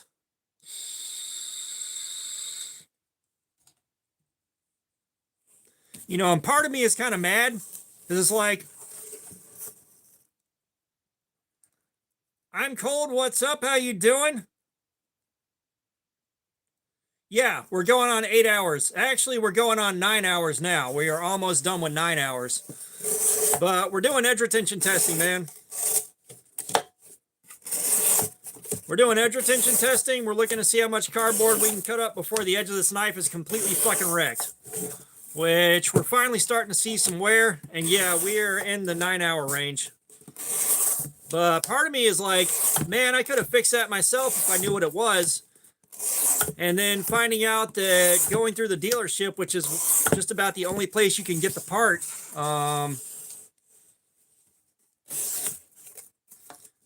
we have got the Spyderco Manix 2 lightweight with a Maxomet steel. But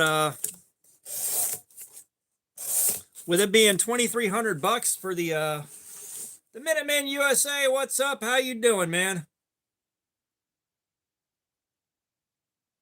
Well, that's the thing, is the shop that I'm working with, they found a used one.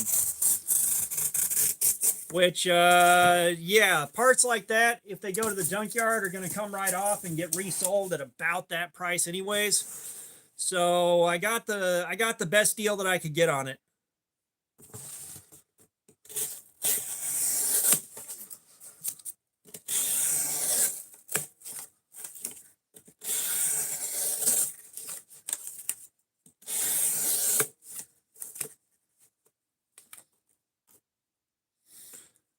It probably cut for 7 hours before it started really falling off.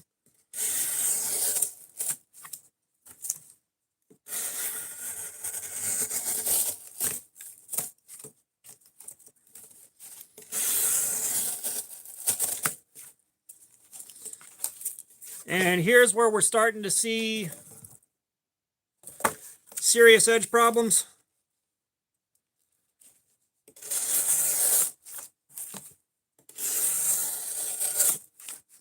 Oh, Bats, I've only got one piece of cardboard. I just keep gluing it back together.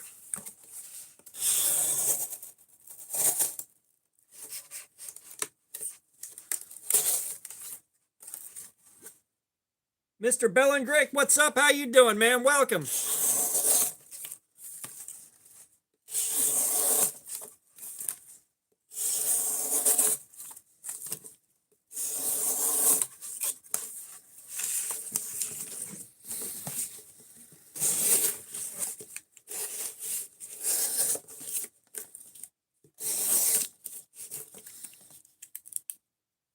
Abdul, what's up? How you doing? But yeah, I'm hoping sometime in the next Oh yeah, around the cabin, what's up? How you doing? We're definitely starting to see some edge wear. We're rounding the corner in a couple minutes of 9 hours of cutting with this thing.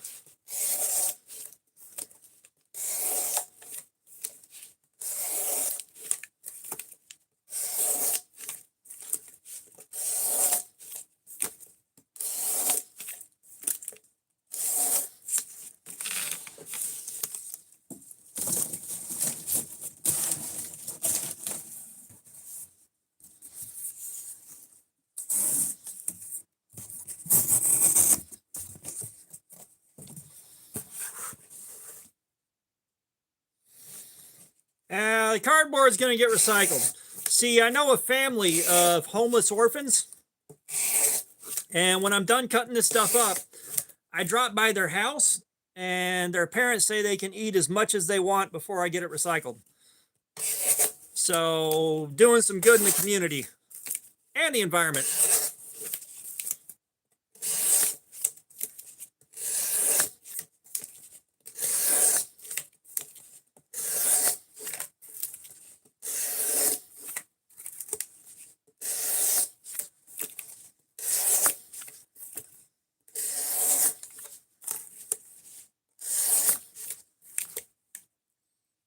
Aussie Mozzie, what's up? How you doing? I haven't handled any Essies, so I don't know that much about them.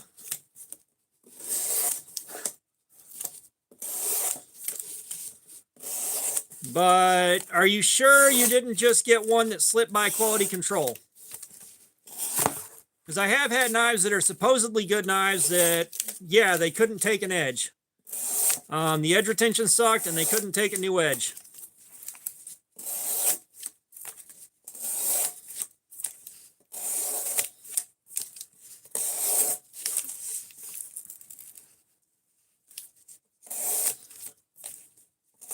Yeah, Ricardo, my name is Knives, I guess.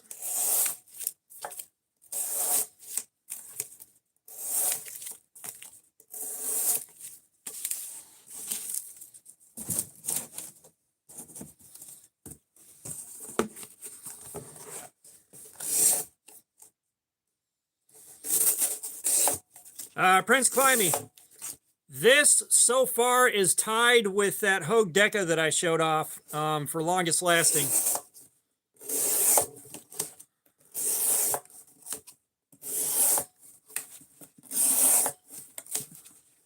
Grayson, what's up? How you doing? Oscar, what's up? How you doing?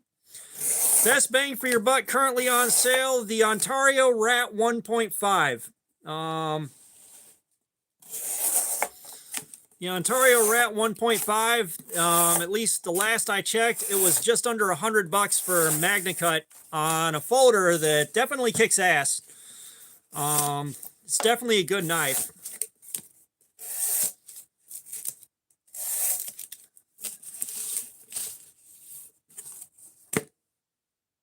Yeah, I've seen the Hacksmith Smith blade, and I wanted to get one, but I didn't really have the money to jump on it at that point.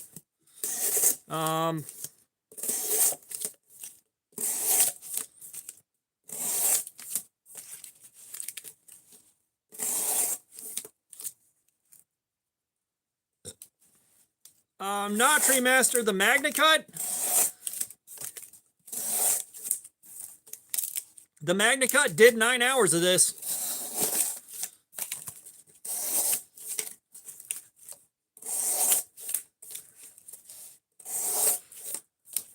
The Rat 1, did you find the Rat 2 or the Rat 1.5? And like, I would buy the Rat 1.5 on Blade HQ just to skip your chances of getting a clone or a counterfeit off of Amazon, because Amazon does have counterfeits.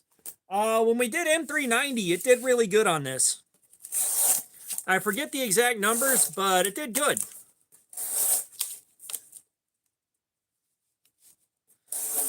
Blade HQ, not Blade HD.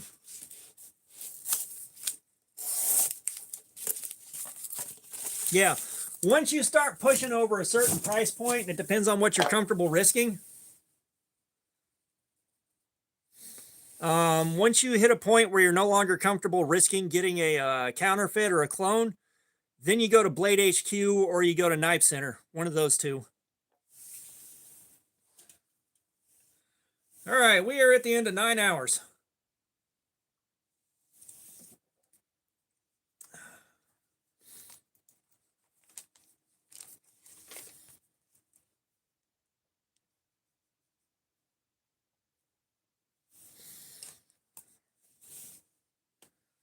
Let's get the Forbidden Moonshine.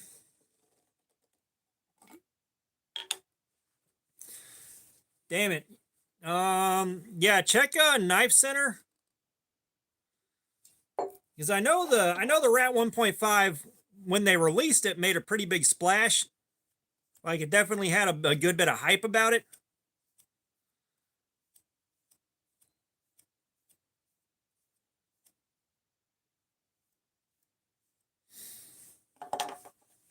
And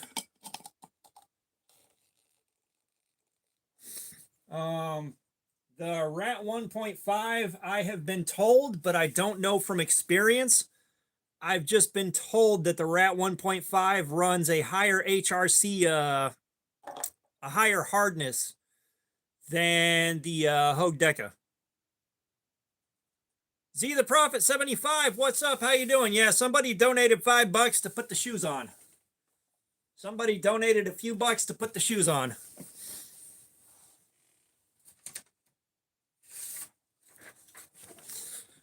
All right.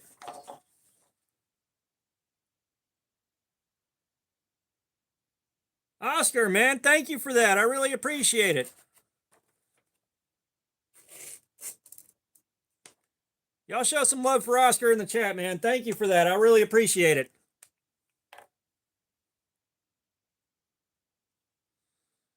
Okay, so we're definitely seeing some edge wear. Like, we're seeing the edge starting to let go.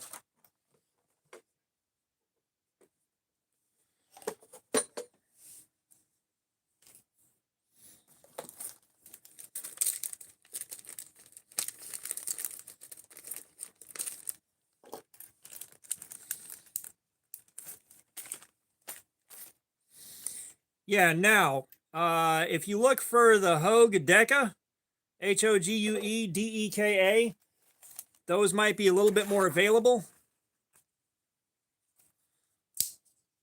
The Deca, if you can find it on sale, is nearly the same price as the Rat 1.5. Like, I bought mine on sale for $104. This is another great way to go. More Magna Cut, and that Magna Cut did fantastic on this testing.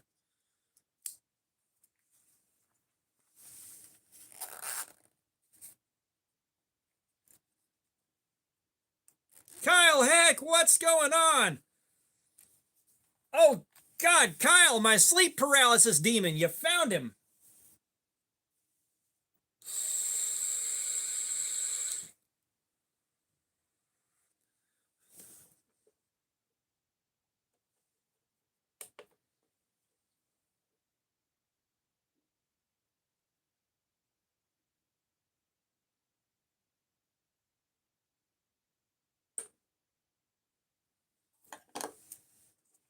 Outsider 3, what's up? How you doing?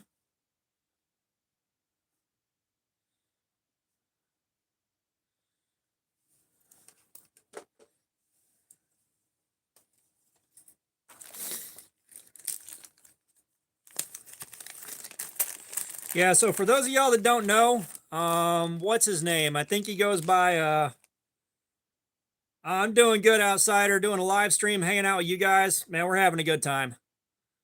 But he goes by Ice Cream Man 88 or some shit like that. But he wears a toilet around his neck and he puts fake shit on it, and then he just yells random sentences, and people watch. He gets hundreds of viewers concurrently and just thousands and thousands of views, and he makes a good bit of money off of donations on that. Like, I'm almost like, I'm actually doing something here. Yeah, it's like I'm actually doing something for you guys here, and like the view numbers are kind of what matters. Like I like getting a large view count, but I gotta respect the game. Like he's gaming the system and doing a good job.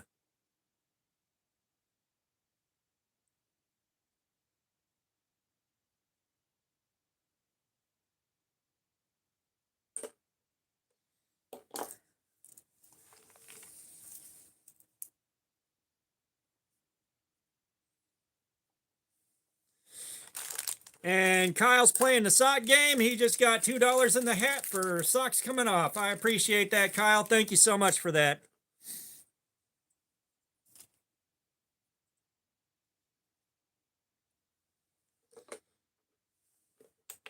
Give me 1 second, Kyle.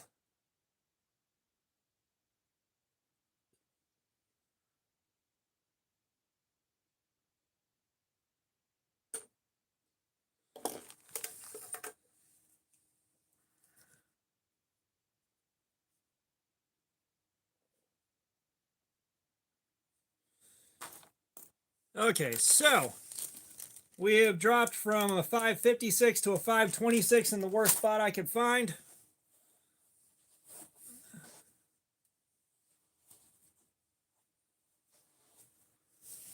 Wow, Lumen, that's pretty weird.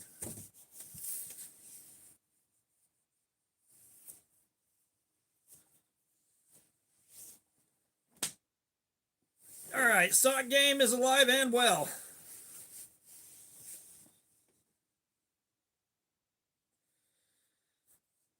Thank you for that, Kyle. Let's see if we can find a worse spot than 526.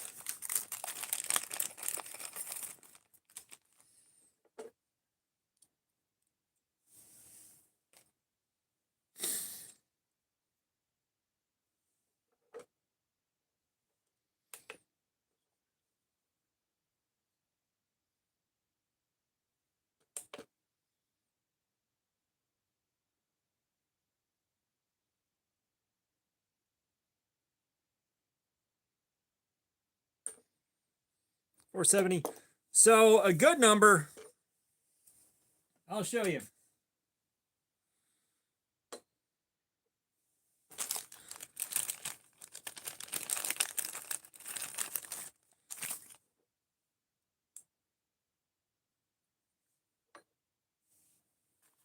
Here's one I sharpened myself.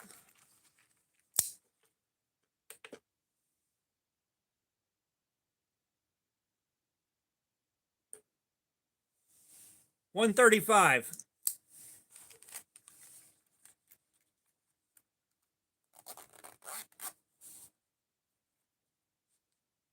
Four more days, Kyle? 4 more days. So the 135 is a pretty good number. It's not the best I've ever gotten, but it's a good solid number.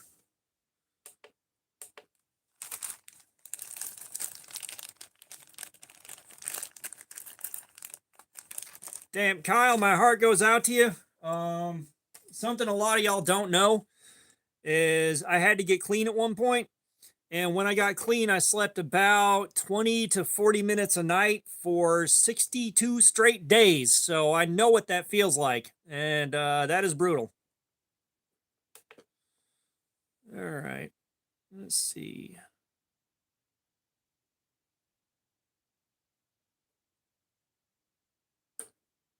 $418. Yeah, like we're hanging in there.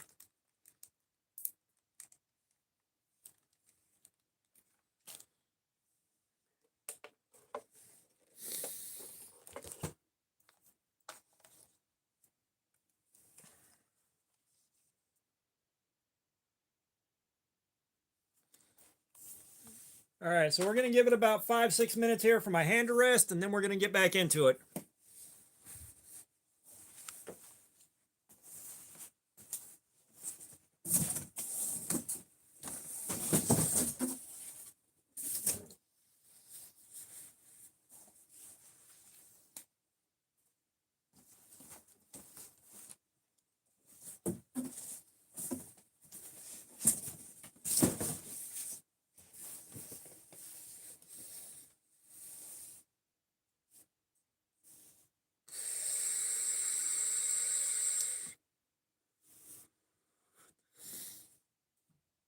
Well, I'll be honest. Aluminum, I don't really get asked that a whole lot, so I'm not too terribly worried about it.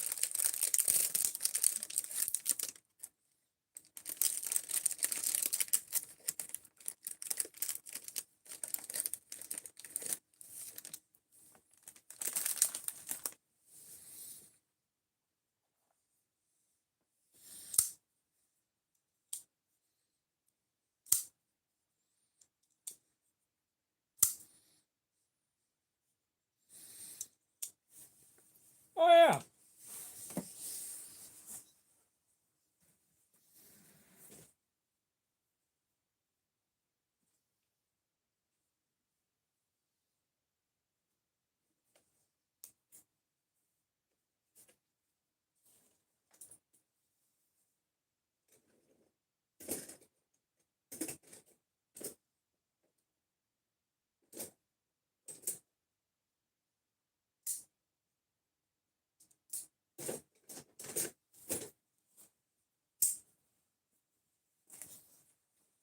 Asking about the blade steel on the Tenable Raven.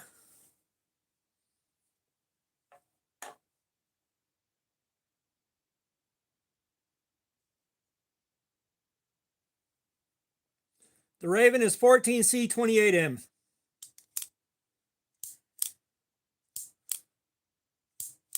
Ray, whenever we hit 600s or every cut on the cardboard starts looking like trash, then we will sharpen it. Which sharpening it, it's one of the hardest steels on the planet to sharpen, so we're going to be fighting with it for a while.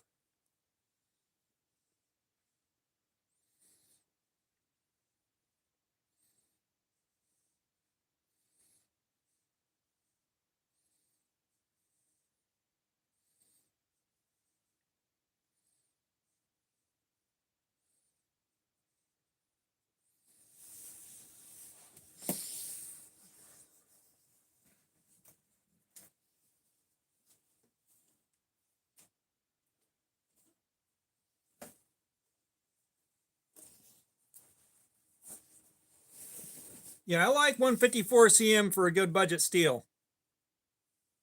154 cm is some pretty nice stuff.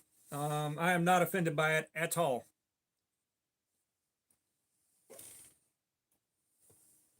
The DIVO growler, that's 154 cm. And then of course, those of y'all that are new here, there's my cold steel mayhem.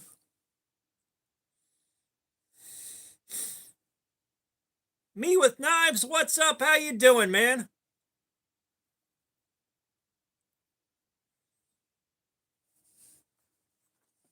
Oh yeah, that needs to go back in the box.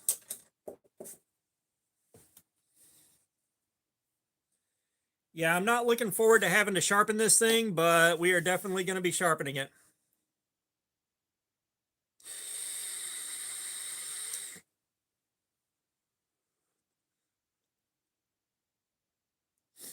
Yeah, I'm more like a south of 50 kind of guy.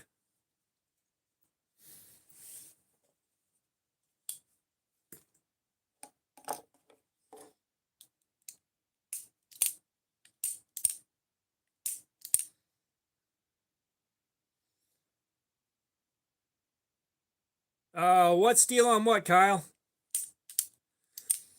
But no, like if somebody sent me a knife that cost $1,000, I would still do cardboard slayer on it and still sharpen it.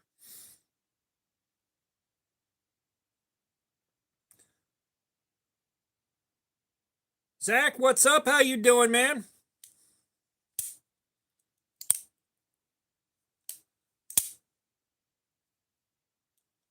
Oh, the Spyderco, it is Maximet. It is Maximet, so we are going to be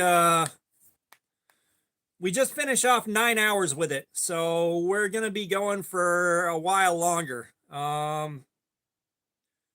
Like it finally stopped bouncing around in the 400s, and now we're bouncing around in the 500s for the worst spot I can find. So we still got a while to go on it. Yeah. and then I get to sharpen it.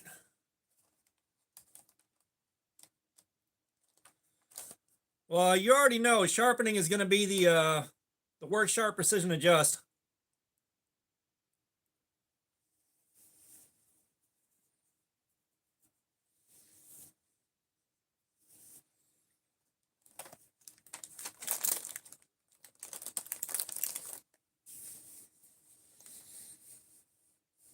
Kalasa Hoochie Jack, what's up? How you doing, man? 154 CM is a really good budget steel. It is really good. Ambassador 6, what's up? How you doing? Yeah, I'll put socks on for $2. I'll put socks on for $2, man.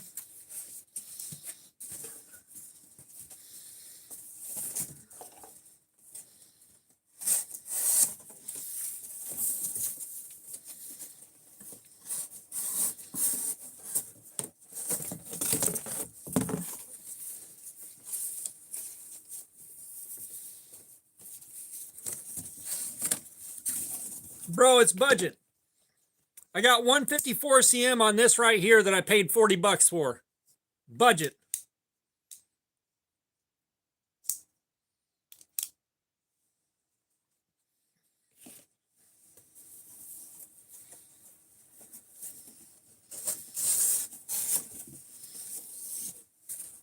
Yeah, I don't think I've found a 440C that I'm super impressed by yet. But of course, the little bit of 440C I've played with has been Chinese 440C with God knows what for a heat treatment. And this piece of cardboard is going to fight me the whole time I'm cutting it.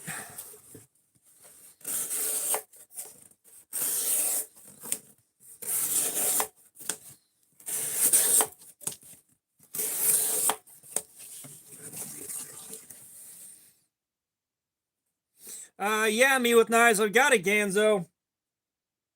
I think we tested a Ganzo at one point, I think. But I've got a Ganzo and 440C in the box.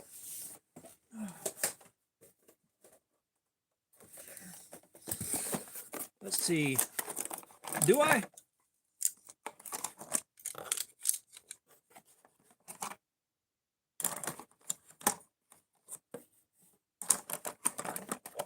No, I got a Ganzo and 440C in the box of stuff to carry.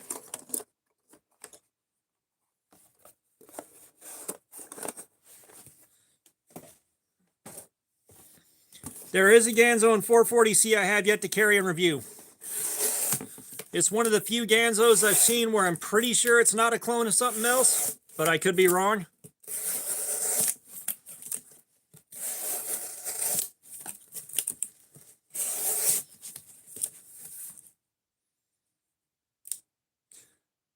Zach, yeah, if you're looking at edge retention, then Rex 121.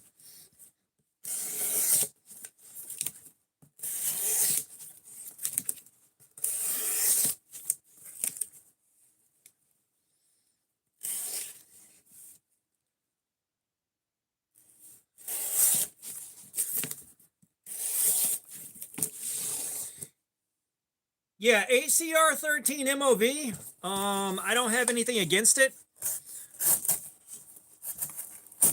Because you can get a good beater knife for $10 in ACR 13. You can get a really good beater toolbox loaner knife for $10 in ACR 13. Yeah, Zach, no problem. Well, no, Maximet is second place to Rex 121 for edge retention.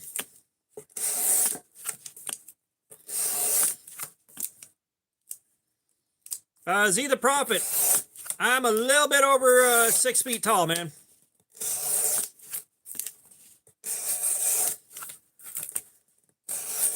I'm like 6'4".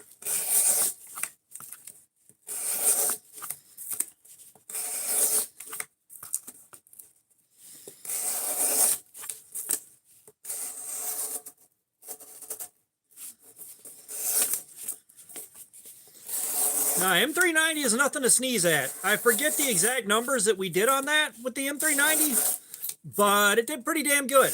I think it was about 5 hours of doing this before it wore out, I think. And that was on the WorkSharp RMX.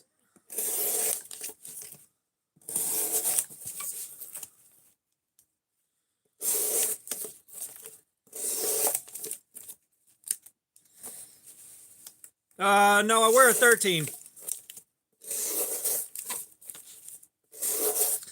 Thank God I don't wear a 14.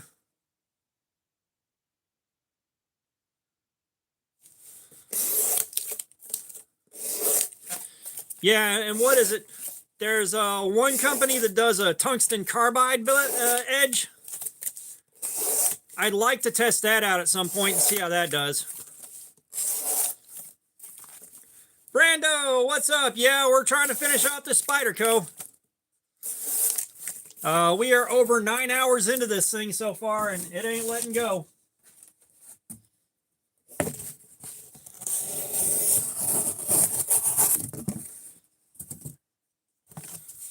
Sandrin, yeah, that's the one. No, now, I got a buddy of mine that in middle school, back in the 1990s, he wore a size 15 shoe. And, you know, that was back before you could order shoes online and really have your pick of what you want. So his mom would go shopping for shoes, and the only thing that she could, like, she'd just have to buy whichever shoe was there in size 14. Hey, Alaska from Bumblebee Mark, what's up? How you doing? But more often than, because like every time I found out she was buying him shoes, I'd get over to his house as fast as I could. Yeah, I'm hoping it lets go because I still got to sharpen this thing. But I'd get to his house as soon as I could because like she just came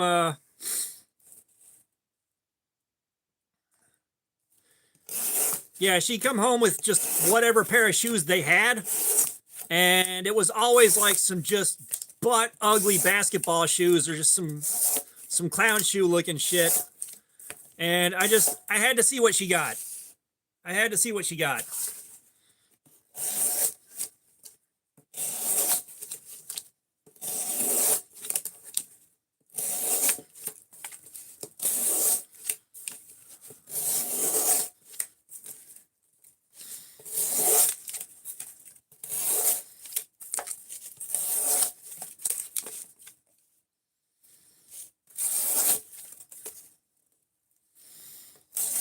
Always good for a chuckle, you know, and now that you can buy shoes on Amazon, you know, you really can pick whatever you want and you have a lot more options available.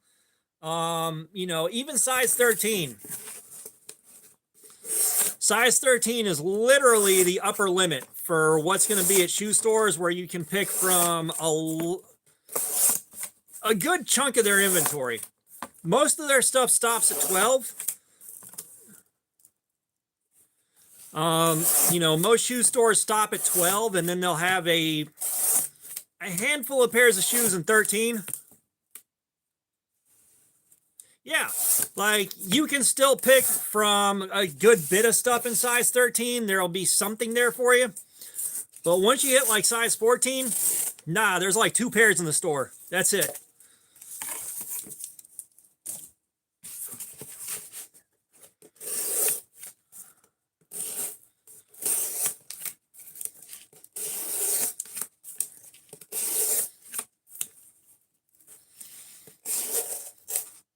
Yeah, I didn't have the money for cool shoes in high school. I just had the money for whatever we could find. I'm not sure what's next after this. I do know I plan on carrying the Best Tekman Cicadas wing. I've been waiting on that, but I haven't decided whether it's the D20 of Destiny. ZXZ, what's going on? How you doing, man? Welcome. But, yeah, I haven't decided whether we're going to run that or do the D20 of Destiny. We may run that just because it's got that pink coating on the blade. And I want to see if that pink coating wears off. Dragon Bro Official, what's up? How you doing?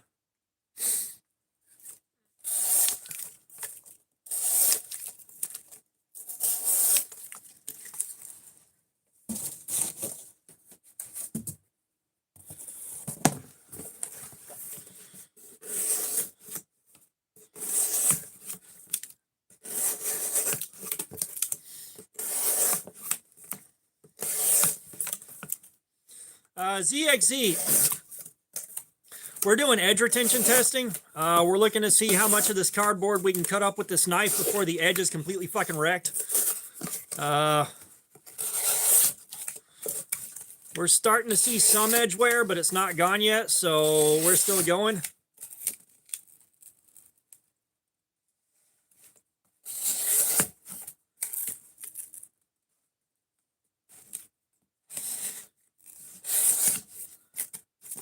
Yeah, well, I've had other knives where the paint definitely let go and the paint definitely wore out. I appreciate the sub, my dude.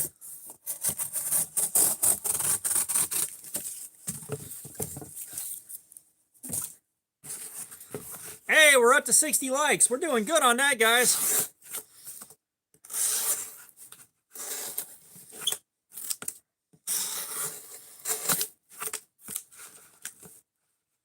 Oh yeah, Brando's been here for a minute.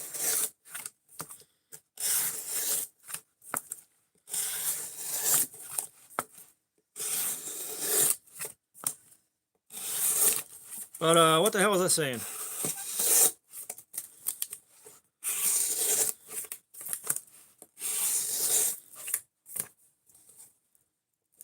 Dragon Bro, I appreciate the sub as well.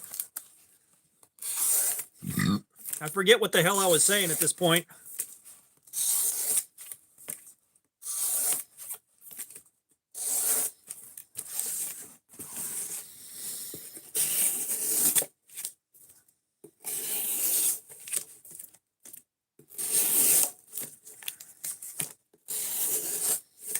Yeah, for those of y'all that weren't here for it, Zach, what's up? How you doing? But I did check out the edge under a microscope, and man, the carbides sticking out of this are jagged.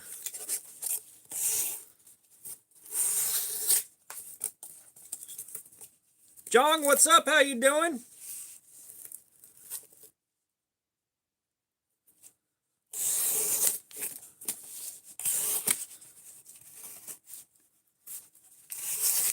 Yeah, I was gonna order some new shoes for myself, just to get something that I don't have. Kyle, yeah, we did Cardboard Slayer with a couple of fixed blades. We had a Schrade Sharp Finger, and then we did a 440C fixed blade from Knives Ranch, which the 440C wasn't terribly impressive. I'm the True Egg. What's going on, man? We're doing edge retention testing.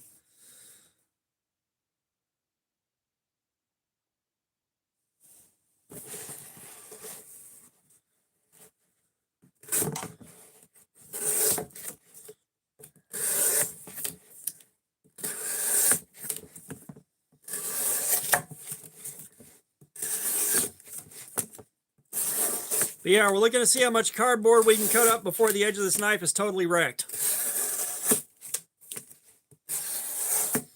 Which we've been going at this for quite a while now.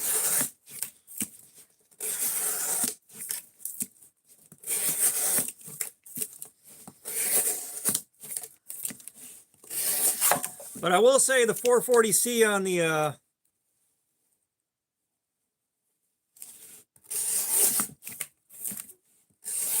the 440C on the Knives Ranch wasn't terribly impressive. However, it was also a real thick piece of steel, so there's a really good chance that the thickness of the blade made a huge difference in the cutting experience.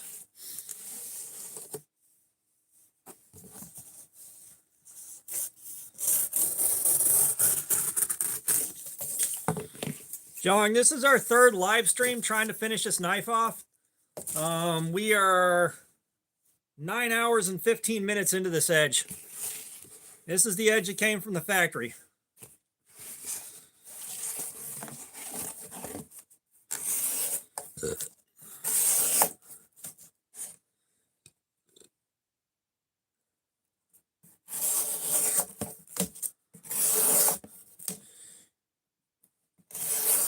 Yeah, we got the HX Outdoors fixed blade that I did a video on. Which I really like that HX Outdoors, I'm not going to lie.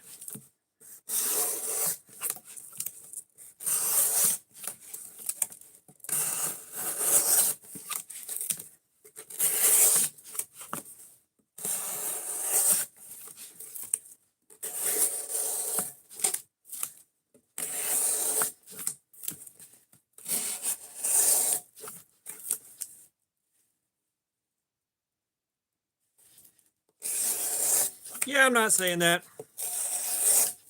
I'll do it for 10 bucks. How's that sound? I get something out of it and you get something out of it.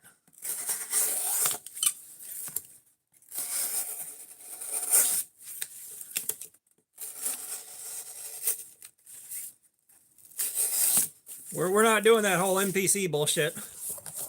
Not for free.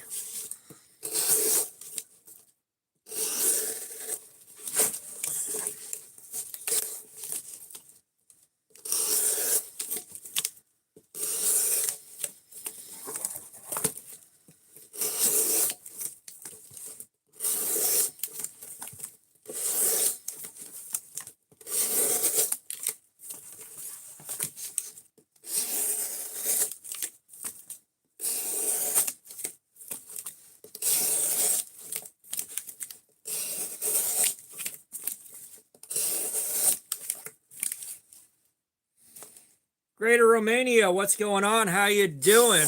We're doing edge retention testing. We're looking to find out how much cardboard we can cut up before the edge of the Spyderco Manix 2 lightweight is completely fucked up. Which we have cut a shit ton of cardboard so far.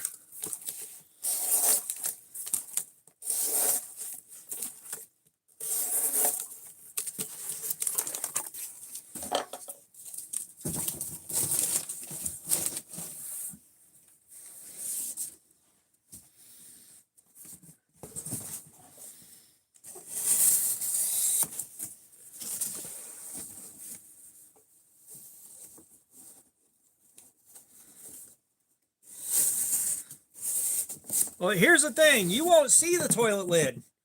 You won't know I'm wearing it.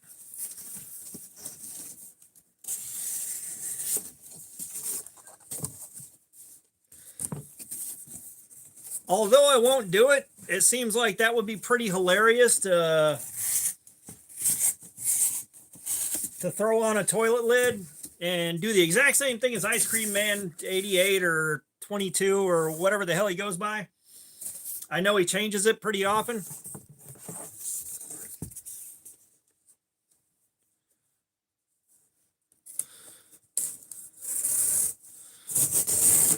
But do the exact same thing he's doing and just see if he notices and gets mad.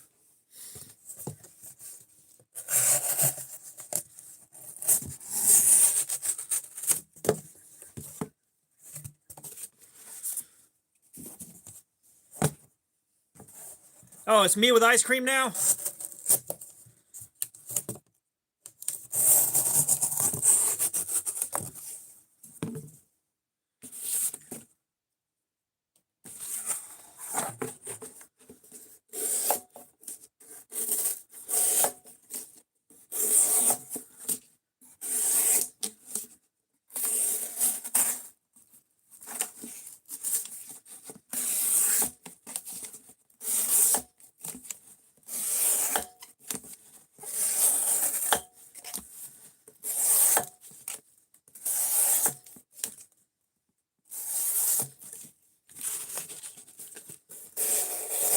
Yeah, just put a toilet lid around my neck and do nothing but peanut butter jelly time.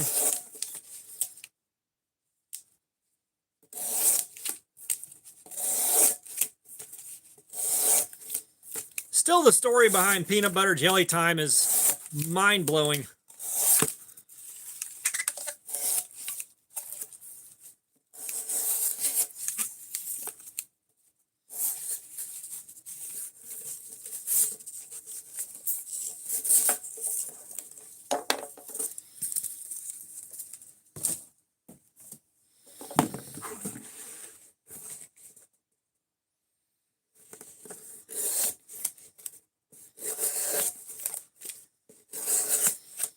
And I'm going to sound like an old fart when I say this, but enjoy school while you don't have to hold down a job for 40 hours a week.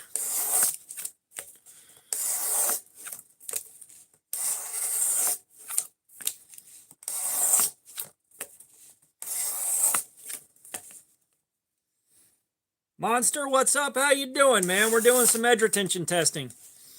We're looking to see how much cardboard we can cut up with this knife right here before the edge on it's completely fucking wrecked.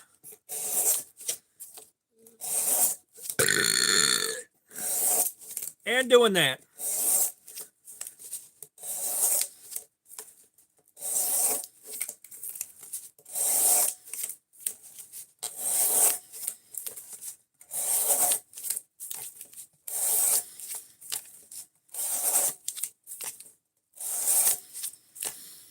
Neilio, what's up? How you doing, man?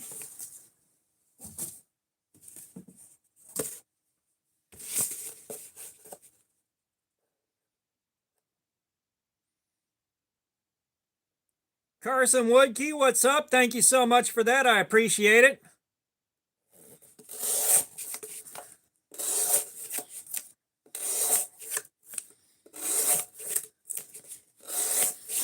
Hey, we hit 100 concurrents, guys. We're doing great today.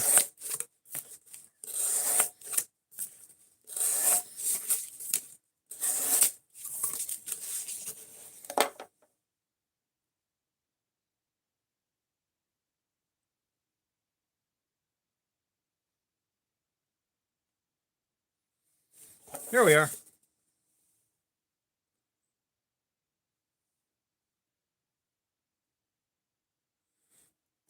Oh, Monster, I'm doing good today, man. I'm doing a live stream, hanging out with you guys.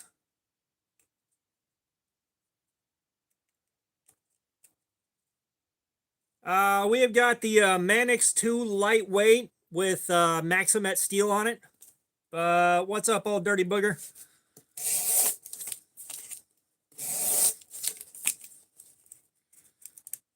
Lex Huffington, what's up? We are using Maximet steel.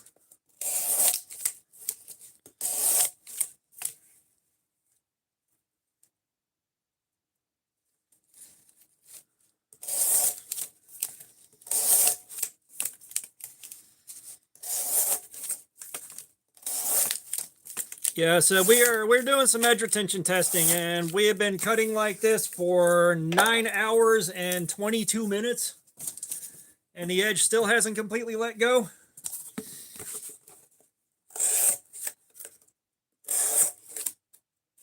No, it is not like D2. Yes, Illumin knows about the tree sock story. Myra Land, what's up? How you doing?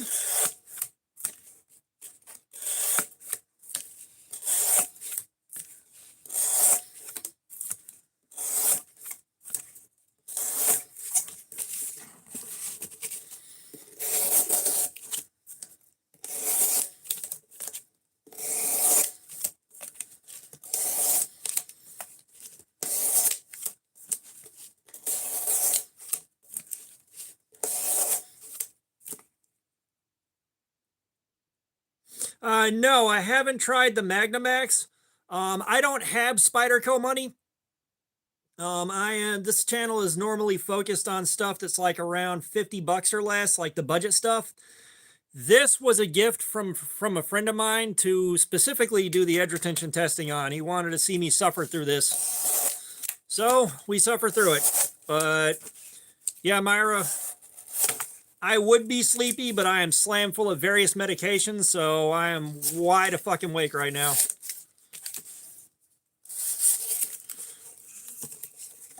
No, I do not know Romanian.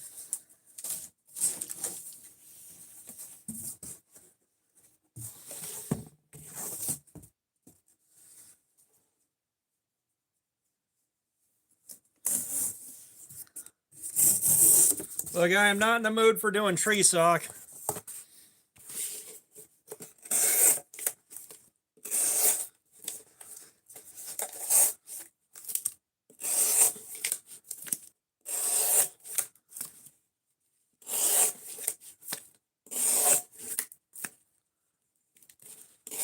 I ain't trying to learn Romanian, my dude.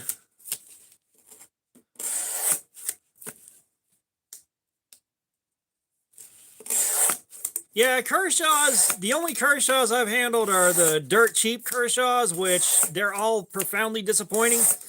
I haven't tried one of the nicer Kershaws yet, which I feel like a nice Kershaw may turn my opinion around on it, but for right now, like their budget stuff is trash.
God,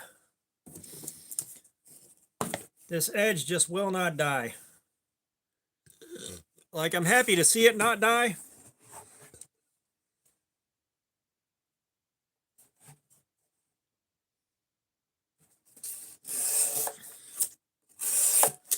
But man,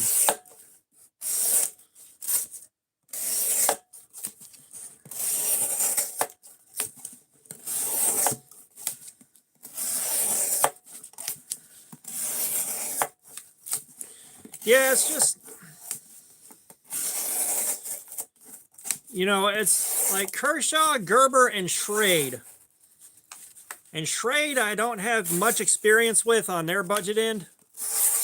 But Kershaw, Gerber, especially, like for the 35 bucks you'd spend on a budget Gerber or Kershaw,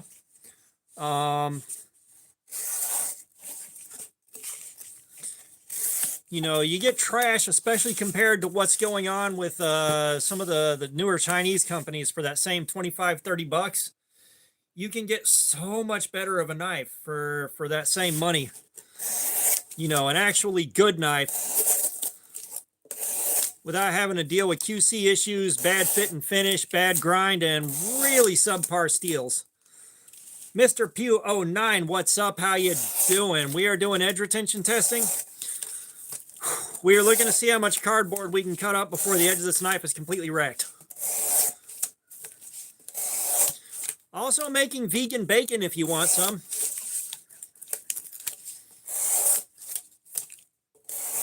We must harvest all the succulent cardboard meat for the cardboard gods, so he fills the shoes of the good boys and girls with pudding. Do you deserve your shoe pudding? Sir Clippins, what's up? How you doing?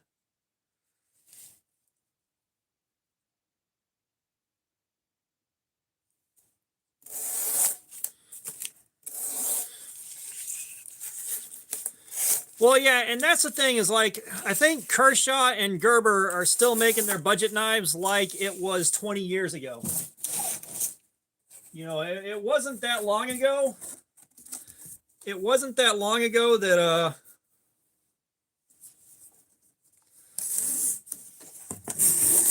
that those knives would have been considered amazing for the price. It really wasn't that long ago. Sir Clippins, we are on the Manix 2 lightweight in Maximet steel. So we are putting ourselves through it with the Maximet.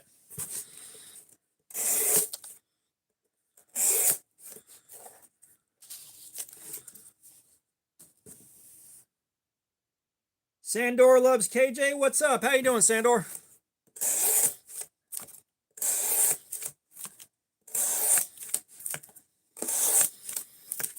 Yeah, like it wasn't that long ago.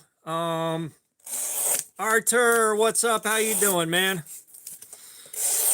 But you know, it wasn't too long ago when those budget Gerbers and Kershaws would have been considered amazing deals. It's just technology and what's available It's basically they're right here, and the technology has come from, on the Chinese knives especially, from way behind here, and left them behind, and they're just still sitting still, not, you know, not updating.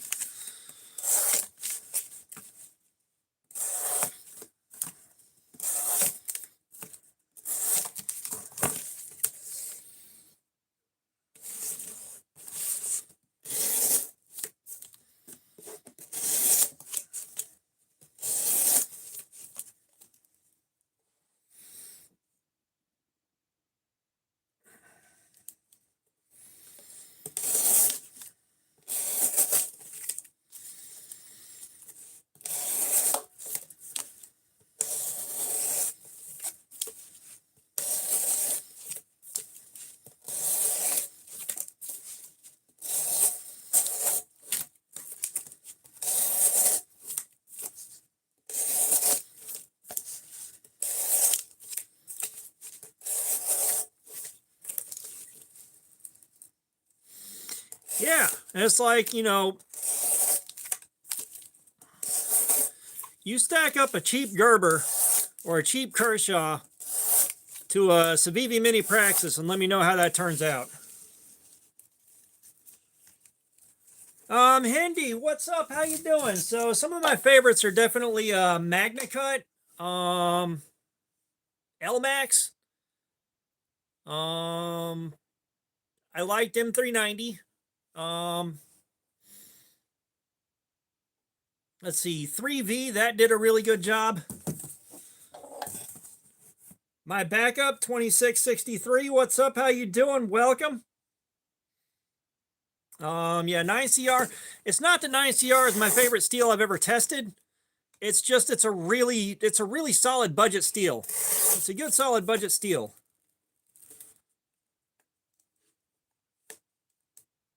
My backup, thank you for the laughing disco. I appreciate that.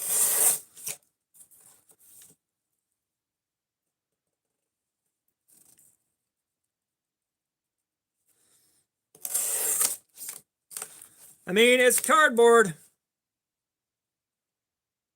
Use a body, Mozzie. Man, that's hard to read.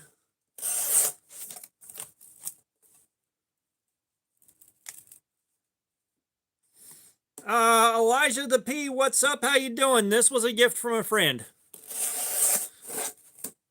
But if you want one for yourself, I think they're still on Blade HQ and Knife Center, if I'm not mistaken, but I could be wrong.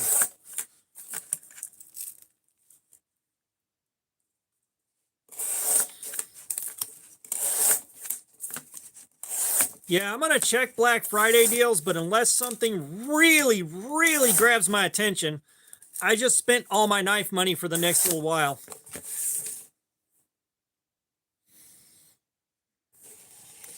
The pricing, I think it's pushing $200 somewhere around there, because this is Maximet steel, which is not cheap.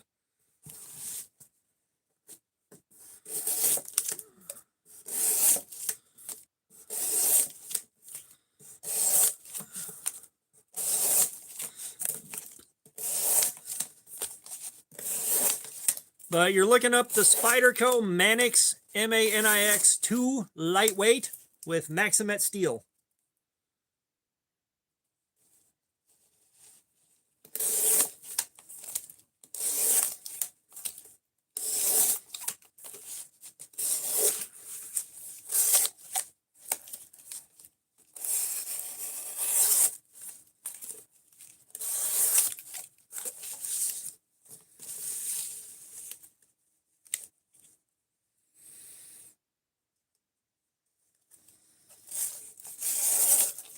Yeah, well, I mean, my thing is I don't have Spyderco money. The Spydercos that I have were all gifts from the same friend. He's hooked me up with 3 Spydercos. Queen Angel Andrito, what's going on? How you doing? Welcome.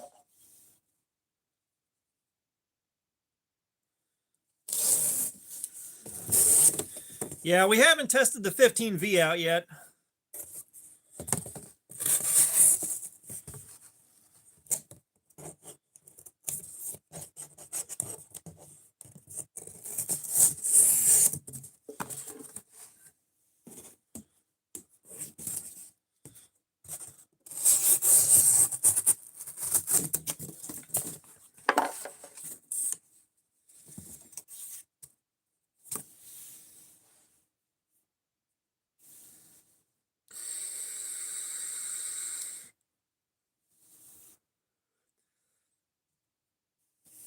Well, yeah, and I mean, the thing with Spyderco is, in my opinion, they make a good knife. I'm not a fan of, like, I don't like the compression lock.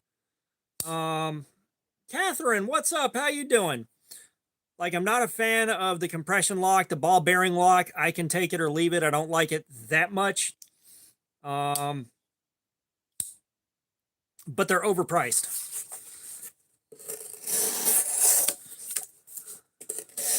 You know, kind of like Benchmade overprices their stuff.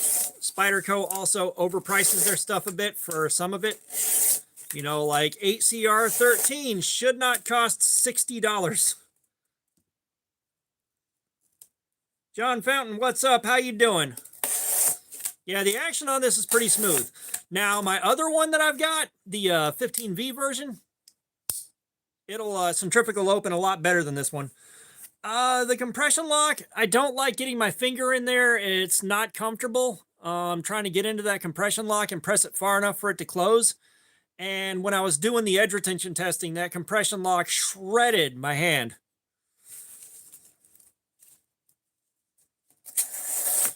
You know, I've got the Spyderco Tenacious.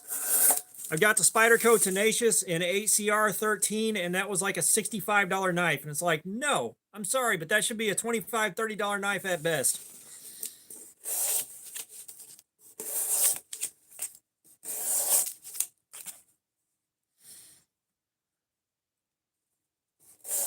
Yeah, I don't have Microtech money either.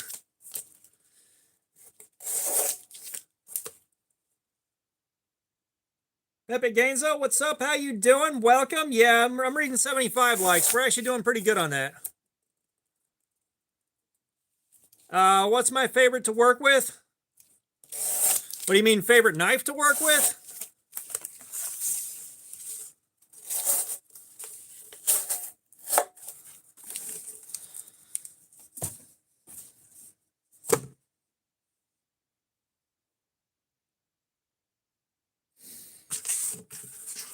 Yeah, favorite knife is subjective, but one of my favorites,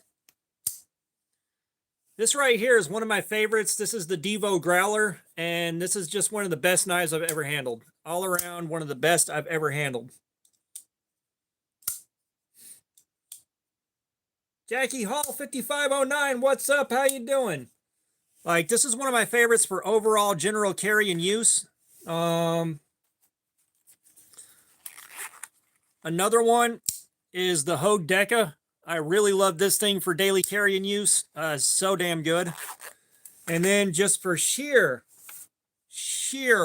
I love it for every reason besides practicality, is I got the Cold Steel Mayhem, which is one of my all-time favorite knives. I am in America. So are you asking about the Growler?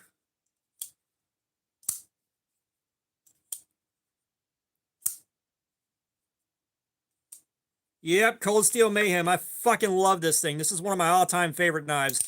And it's just because I love my stuff. So the Growler, no, I haven't cut tested the Mayhem yet because I don't want to have to sharpen it. I don't have any balisongs. But the Growler you can't buy. I bought literally the last Growler that is going to be sold. I bought the last Growler at Blade Show this year. I do like the bug out.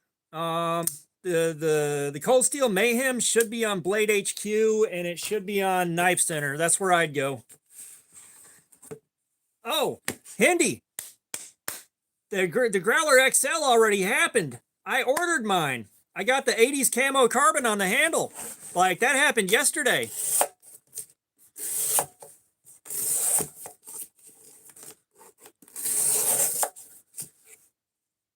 Didn't want to be, what's up? How you doing?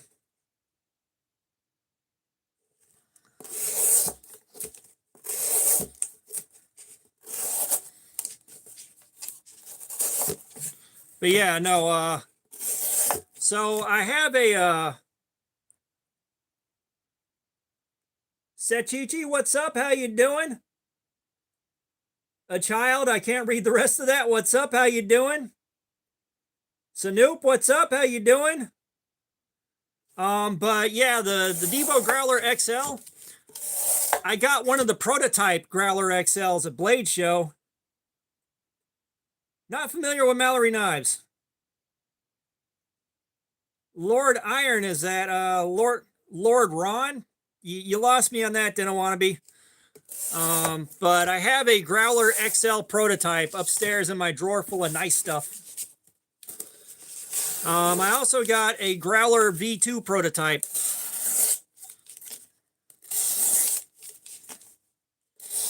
And I got a Fireball prototype too. I'm glad somebody else is in here that knows DIVO knives. Okay, a child who munches on peanut butter. Thank you for putting spaces in there for me. AMAV Geek, what's up? How you doing?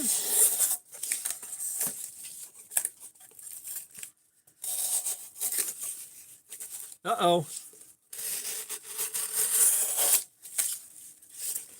I've only got a couple of guns and we're here for knives right now. JJ Jelly, what's up? How you doing?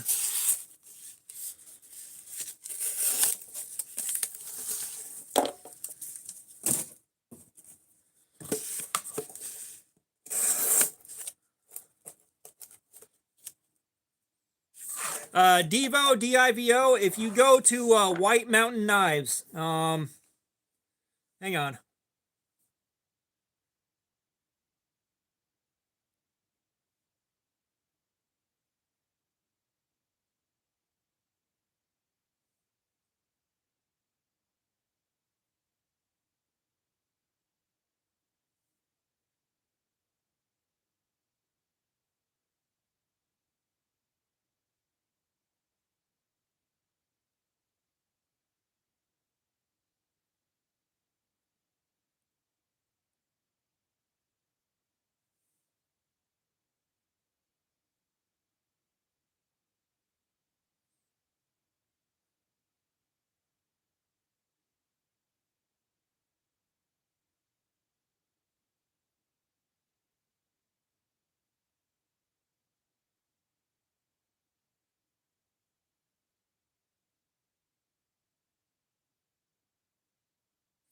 Well, I would say, sorry, I am looking. Moose Kebab, what's up? How you doing? No, I'm not rebooting.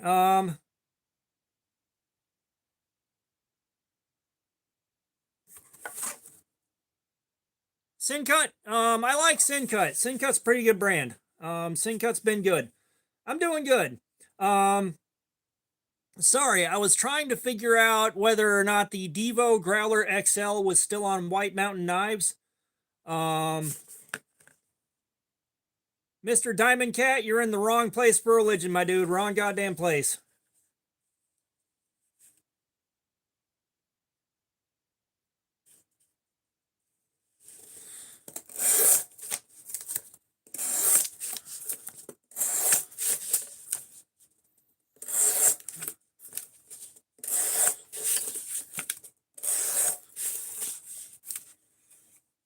No, it's DIVO.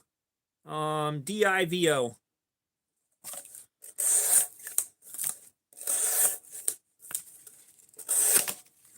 Dope.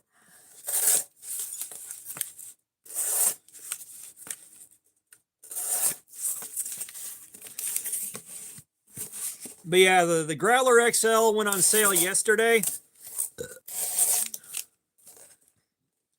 So the Growler XL is this, but with a 4-inch blade. I'm in love.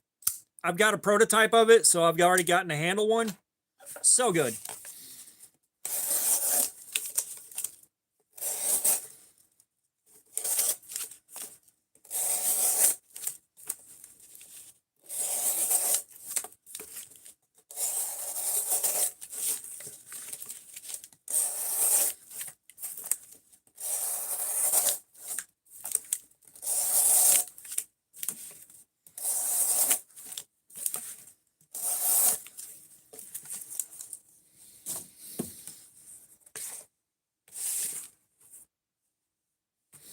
Yeah, as a matter of fact, let me go get it. God, I'm gonna have my whole collection down here in a minute.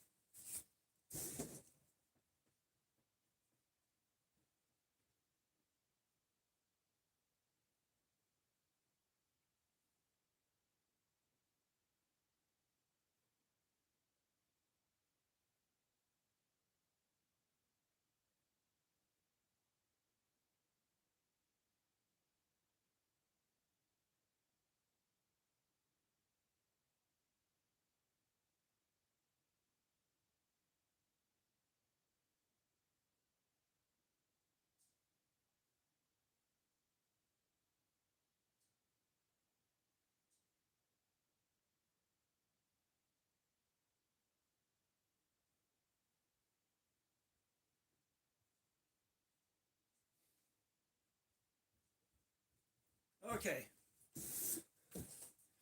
Here we got DIVO Growler XL.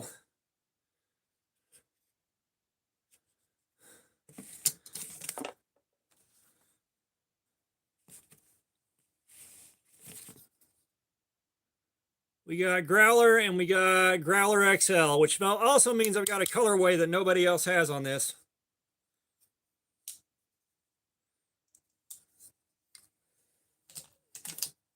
Yeah, if you're looking, if you want to buy a Growler XL, I would go to White Mountain Knives right now. Get your order in. It's going to be about $200 for one of the nicer ones, $140 for G10.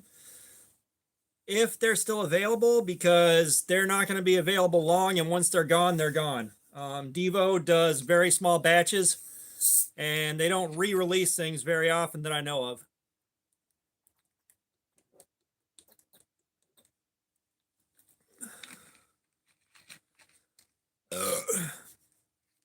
Dylan Mason, thank you for that. I appreciate it. Let's see.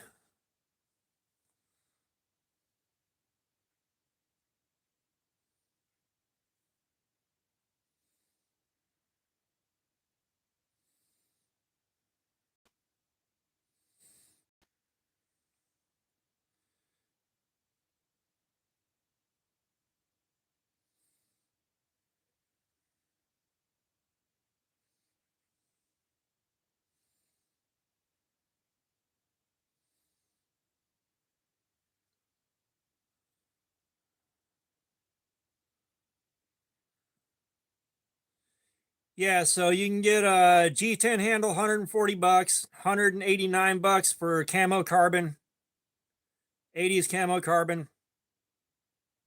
Damatamium, $179. Oh, purple flow camo. No, so I don't have a unique colorway, but I do have the purple flow camo on the prototype. So yeah, I'd go to White Mountain Knives and get one nice, and get one now. Luke Real, what's up? How you doing?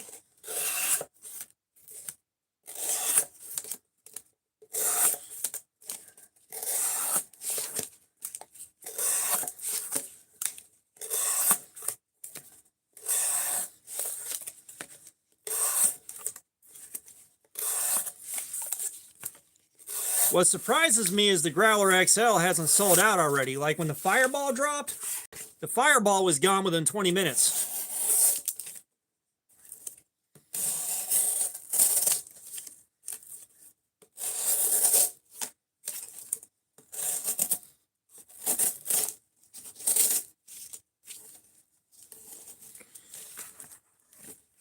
That's no good.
We're hitting the ASMR portion, aren't we?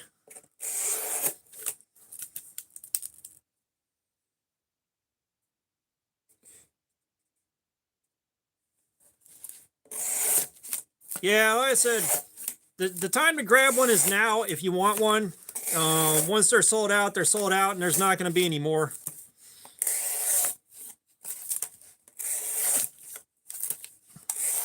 But if you ain't that worried about it, you ain't that worried about it. Trust me, I'm not a DIVO salesman. I'd love to be able to work with DIVO.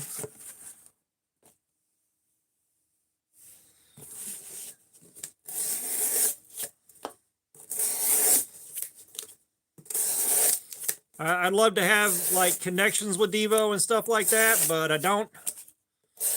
However, I am going to email Kevin about the Growler V3, see if I can get an idea when it's happening.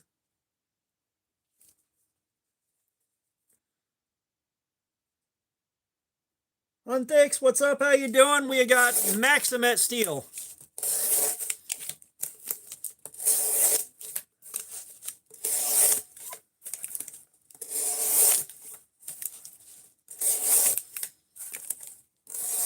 Yeah, we're doing our edge retention testing on it, and so far, over the course of 3 live streams, we've got 9 hours. Like, we're closing in on 10 hours now. We're almost at 10 hours.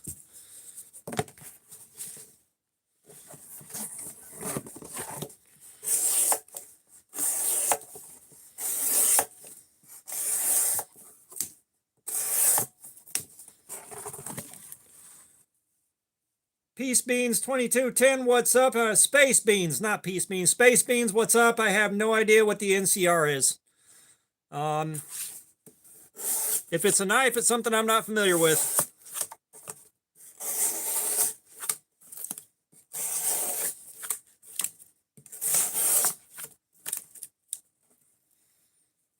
Z the Prophet, it's just one piece of cardboard, but I keep gluing it back together.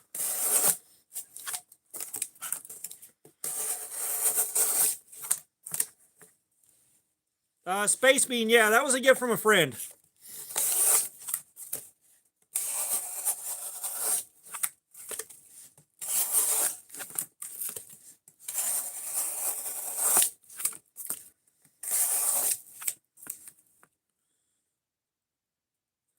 Huntex, I'll be honest, I wouldn't carry either of them for a bushcraft knife. Steel that brittle is a bad choice for going out there and playing in the wild. That's just me, though.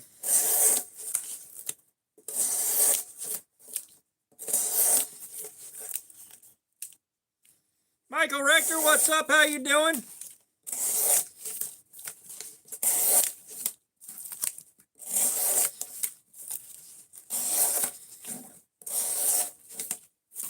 No, like Maximet, Rex 121, high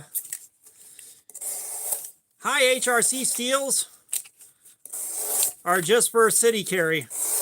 They're just for daily carry for guys that aren't in rough environments. You do not want something like this out in the wild. Joe Hostler, what's up? How you doing?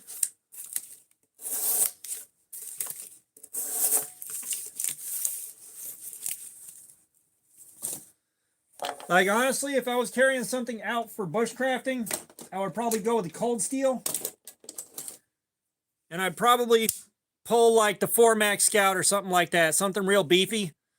But that's just me. Maybe the AD10, something in S35 VN.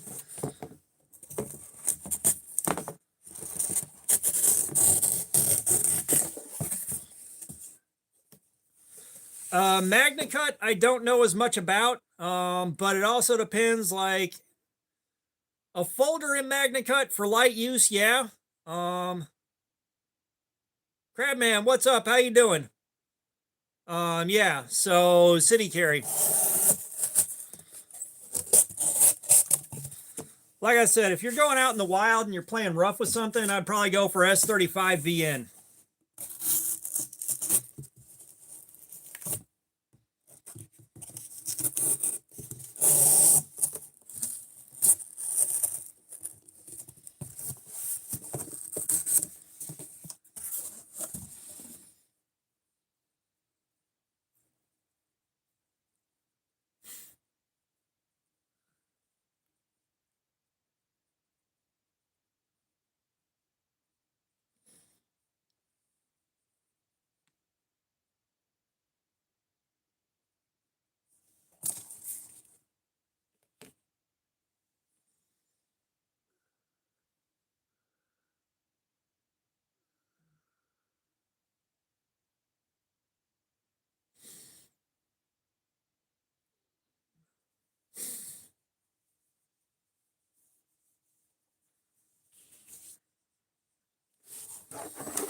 And see, the thing is, like, I'm not an outdoors guy. I'm not a bushcraft guy.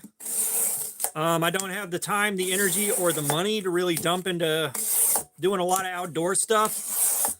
So, you know, information I pass along there is subjective and just from what I've seen on reviews and from what I've seen other guys use.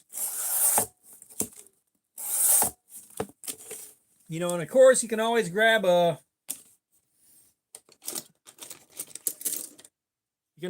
yourself a Mora for like 10 bucks and wear that thing out.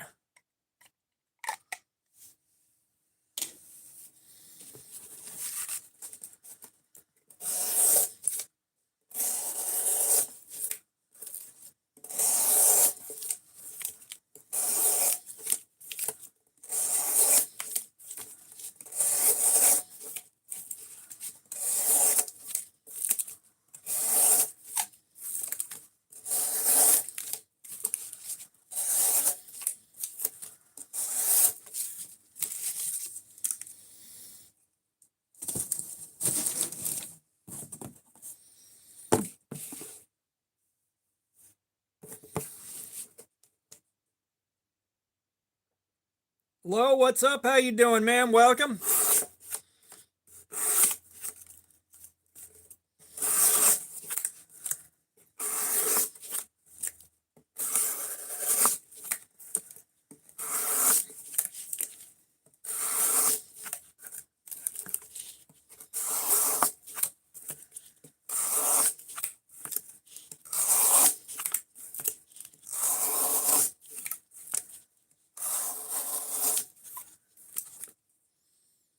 Grilled Cheese Gaming. Yeah, I work full time.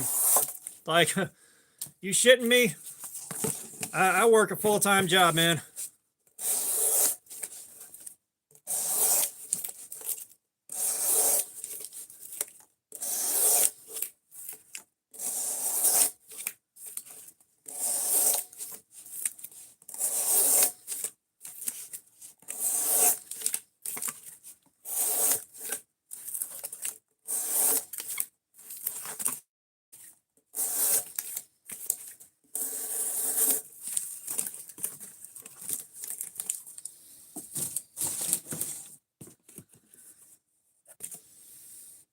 Double, what's up? Nah, this ain't my full-time job, dog.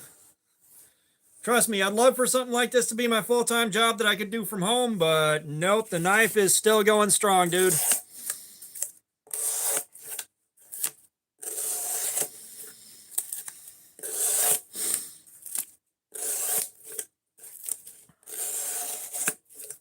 Braylon B, what's up? How you doing, man? We are doing edge retention testing on the Spyderco Manix 2 lightweight Maximet steel.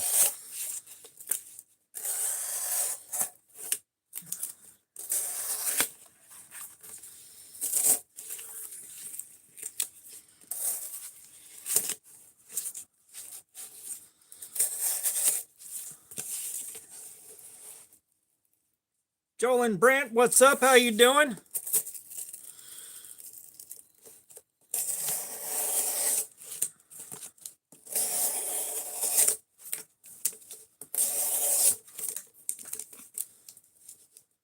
I appreciate the sub, man. Thank you for that.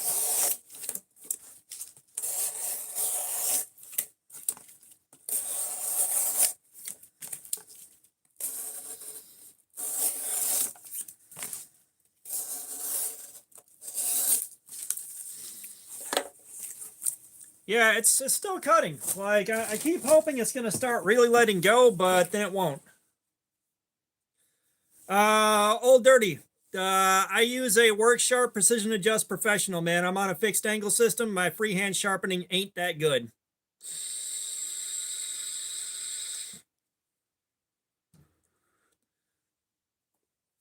Ducky Leaf, what's going on? How you doing, man?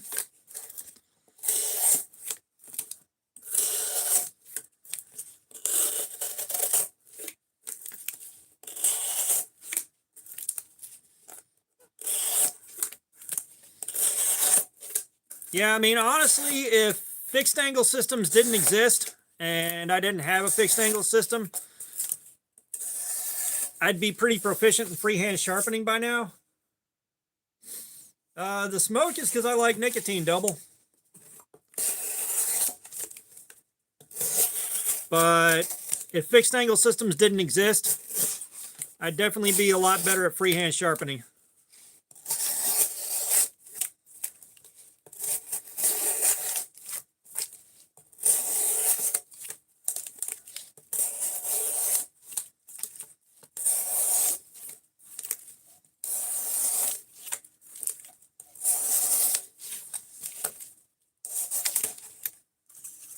Dope.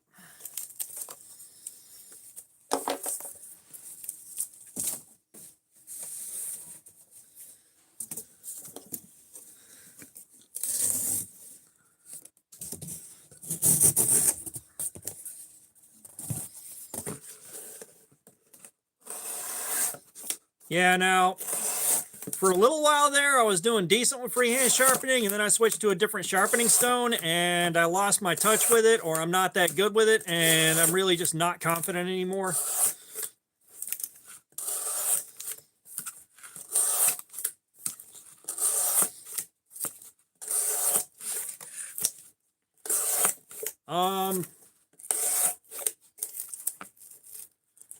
You know, Braylon, I've got a fucking mountain of cardboard. However, I'm burning through so much trying to wear this edge out that I may actually be at risk of running out.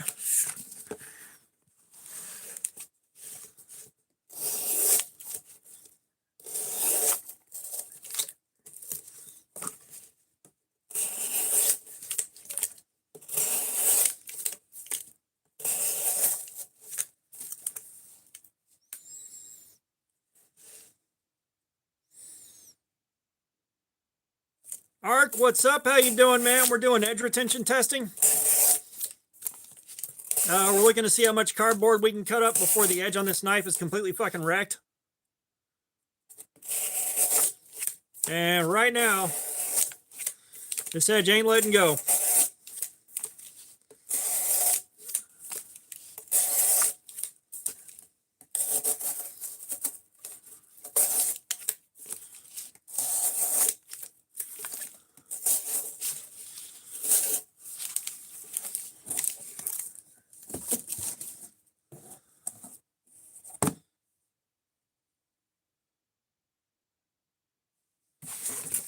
Now that's nice for $2 a pop. That's nice for $2 a pop, ODB.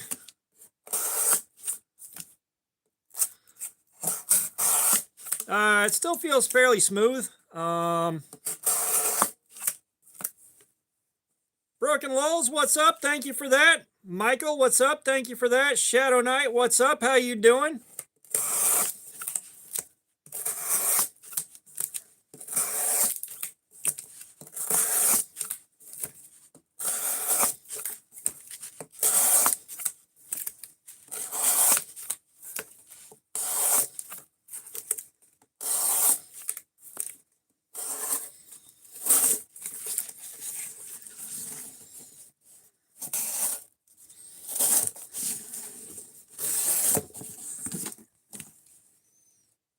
Paul, what's up? How you doing?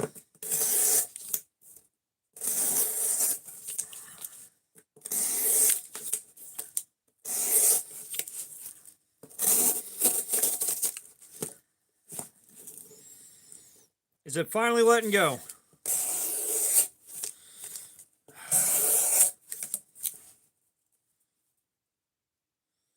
Braylon, yeah, this knife with these scales on it, aftermarket scales, will run you like $350, I think, $400, somewhere in that window.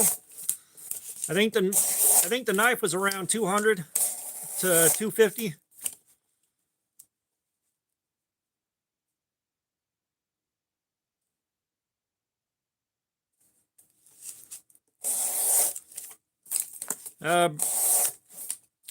Brando, I don't think we're as close to full failure as we hope.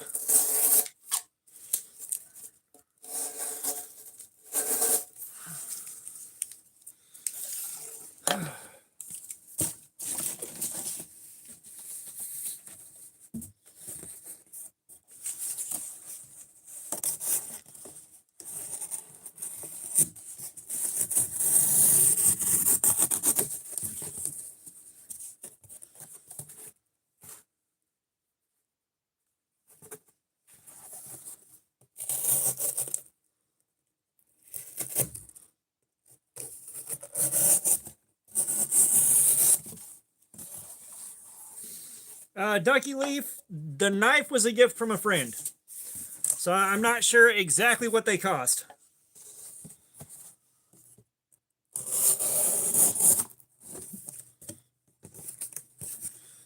Paul, we have got the Manix 2 lightweight with the Maximet steel.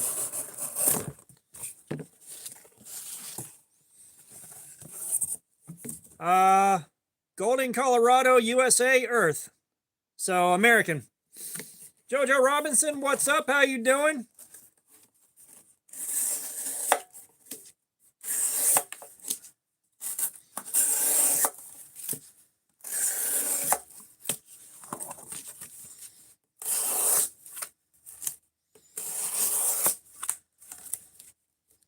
Zachary, what's up? How you doing, man? Welcome. We got Alabama in the house.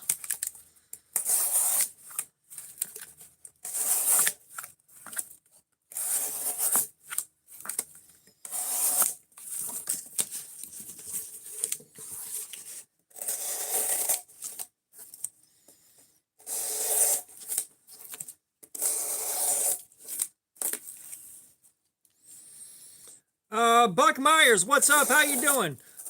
This thing has been cutting cardboard like this for 10 fucking hours. 10 hours. And we're only just now starting to really let go. The edge isn't cooked yet, but it's starting to show signs.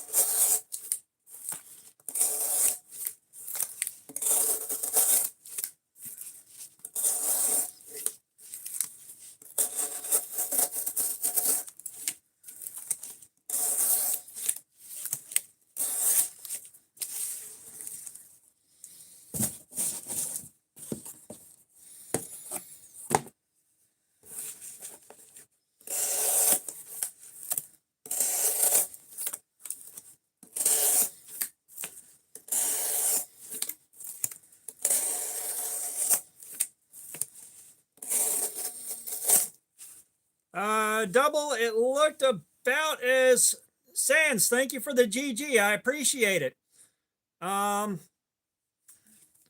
It looked about this smooth. However, cutting paper, it was able to actually cut it.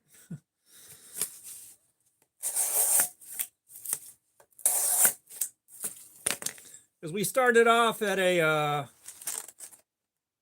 185 on the tester, and now we're in the 500s. I appreciate the 100. Thank you for that. I appreciate the gift.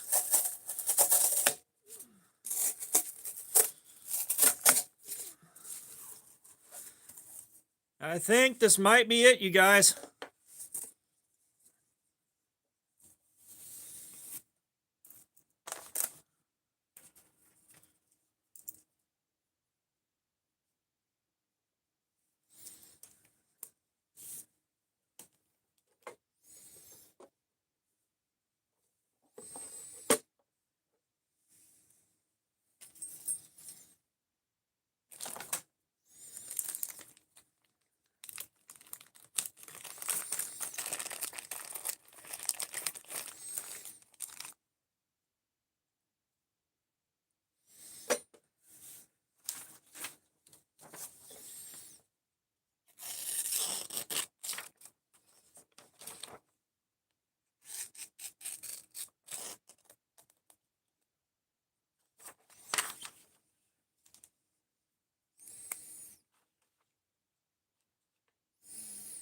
Well, normally, ODB, normally we get to push it until it fails in one live stream, but, you know, 10 hours of doing this on this edge, that wouldn't have been one live stream the way I felt when we started this.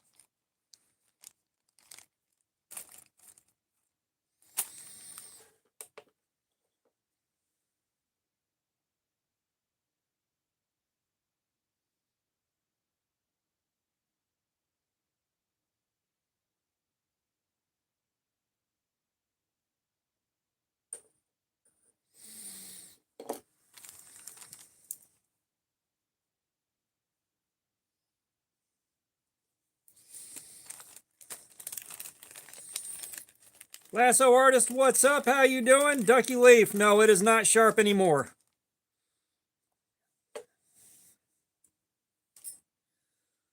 Let's put it this way. Sharp is 120 to 140. This is 480.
Clyde Frog, what's up? How you doing? Hey, I can't teach you jack shit about sharpening on a stone freehand. I promise you that. I can't teach you a thing. I can barely manage it myself on a good day. We're gonna call it fucked because those cuts are definitely goners.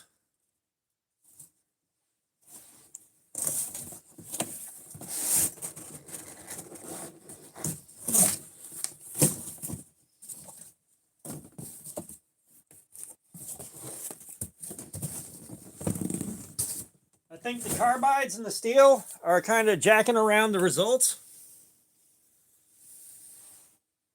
No, that's a USA, a United States Spyderco.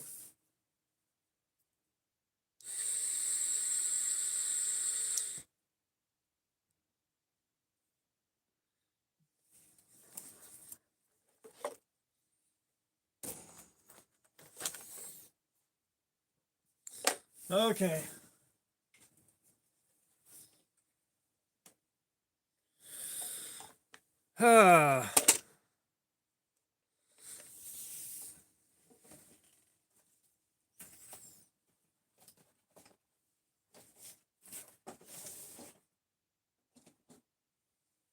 Let's start the hell back up.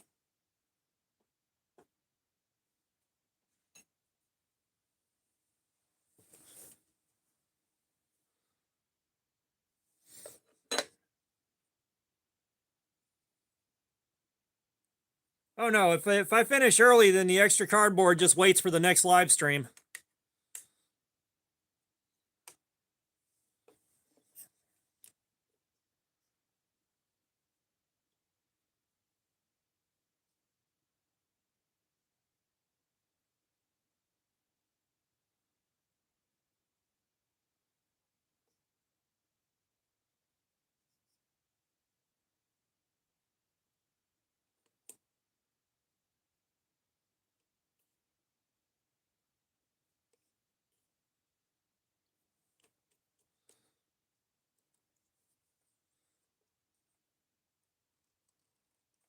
Austin, what's going on? How you doing?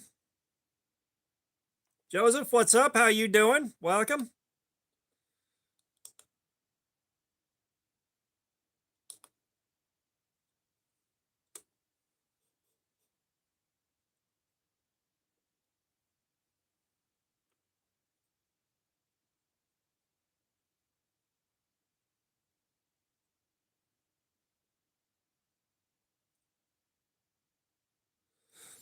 Actually, before I commit, that's what I thought.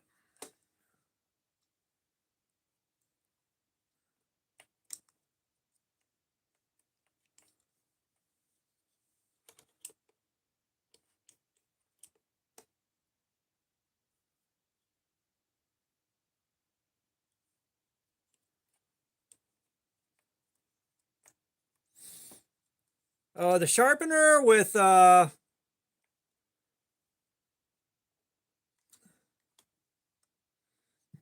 the extra stones I got was like 400 bucks.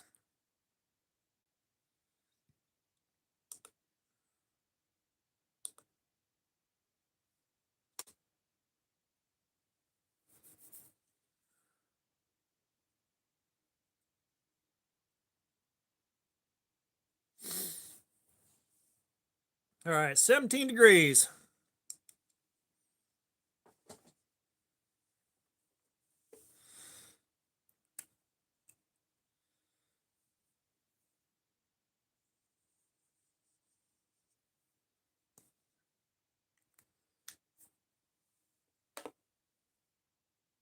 Oh, 17 degrees is good. We just haven't started sharpening yet.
I don't know. The Elite is 120 bucks, and the Professional was 250 before I bought the extra stones.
Yeah, Double, we're sharpening the knife right now, which is going to be a slow grind.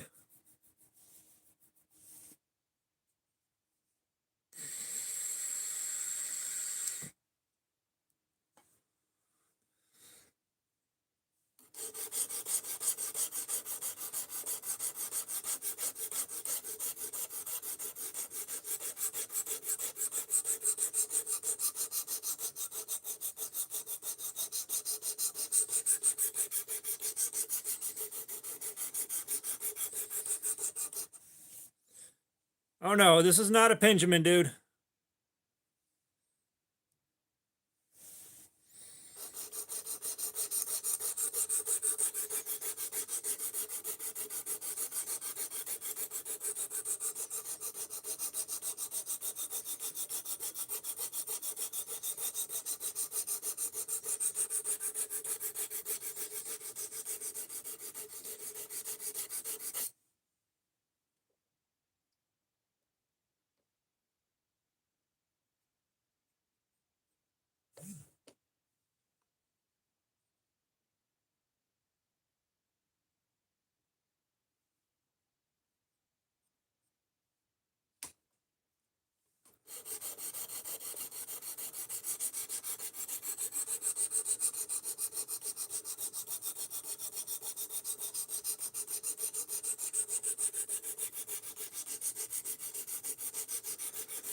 Oh, man.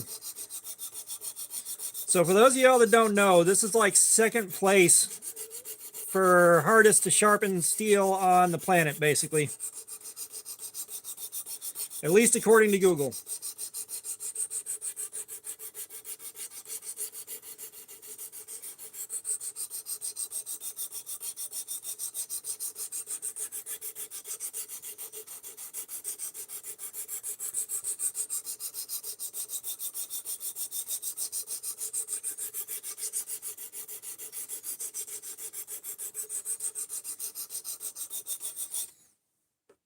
Right now, sharpening it's going kind of slow.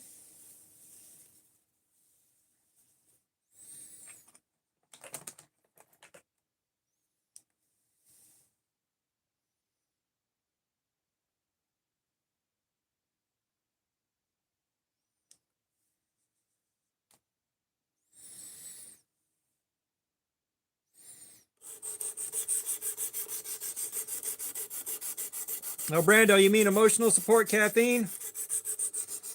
Well, I said sharpening it's slow.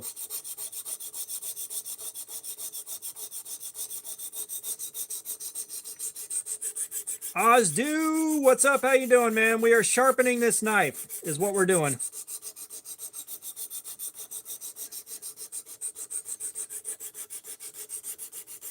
Lucas Fontano, what's up? How you doing, man? Welcome.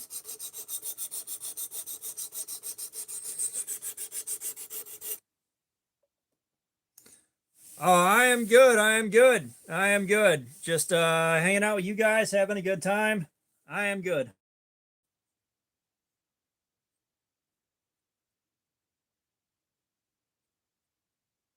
Those are both, I don't know. I'm not familiar with trumpets, so get whichever one looks better to you.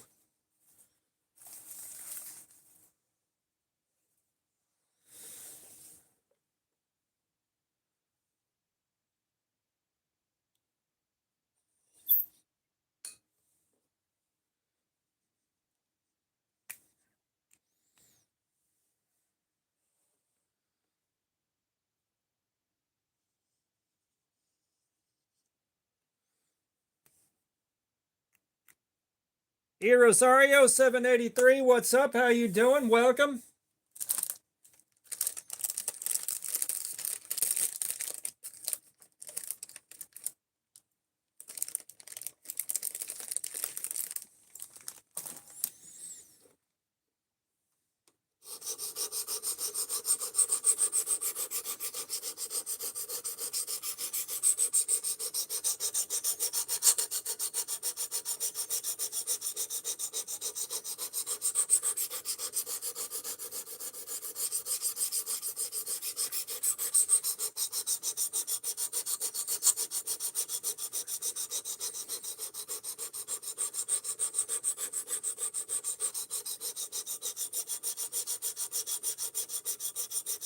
Evil Twin, thank you for that, man. I appreciate it. We're on 320 right now.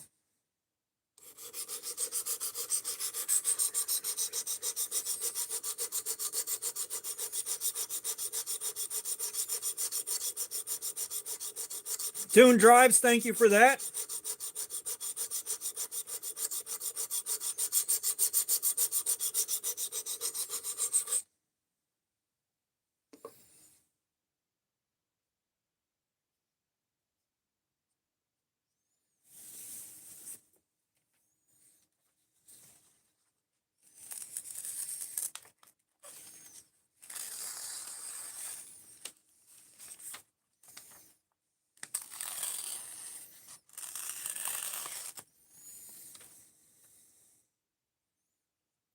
The angle is 17 degrees per side.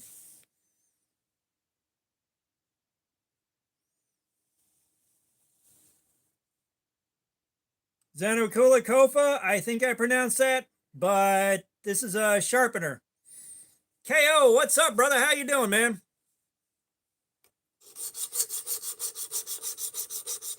Yeah, I can't tell if I've apexed or not. I can't feel a really strong burr. So we're gonna spend some time on this. What's the matter, KO? Just view count not what you want? Oh yeah, KO, I was going to ask you. The carbide structure in this is similar to Rex 121, right?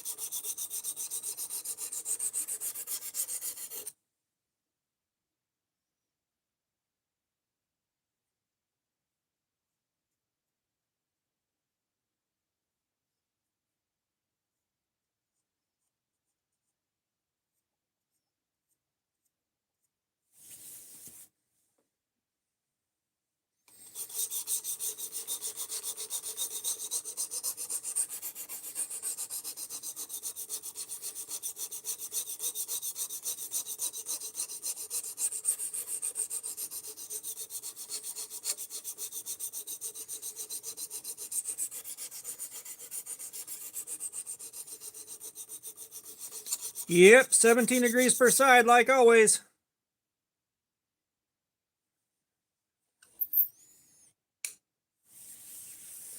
Theory and Lover, welcome back.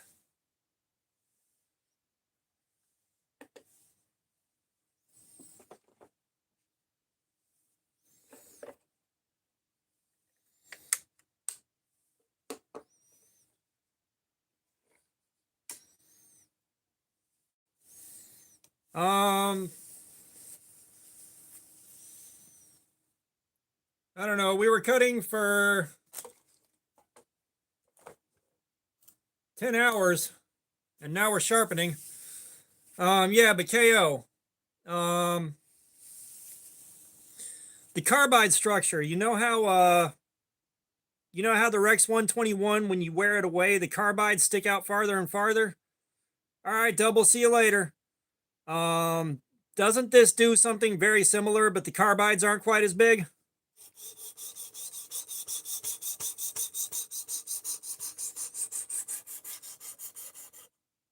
Hector Martinez, what's up? How you doing, man? We have got the Work Sharp Precision Adjust Professional.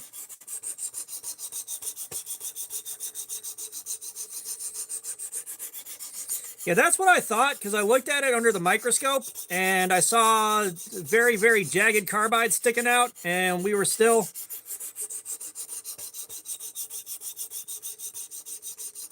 Like, we stayed in the 500s. It's just we started having a few bad cuts, and we finally got a couple of really awful ones, so we decided to call it right there.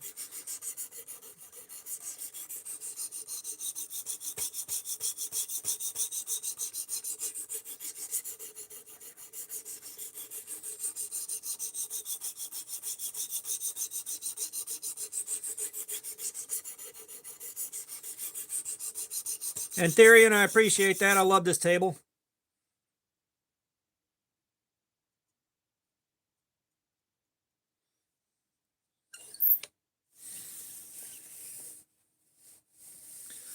Well, with bigger carbides, we got some good results at a 600 grit. Yeah. I was gonna push this out to 800, but that's just what I was gonna do with smaller carbides.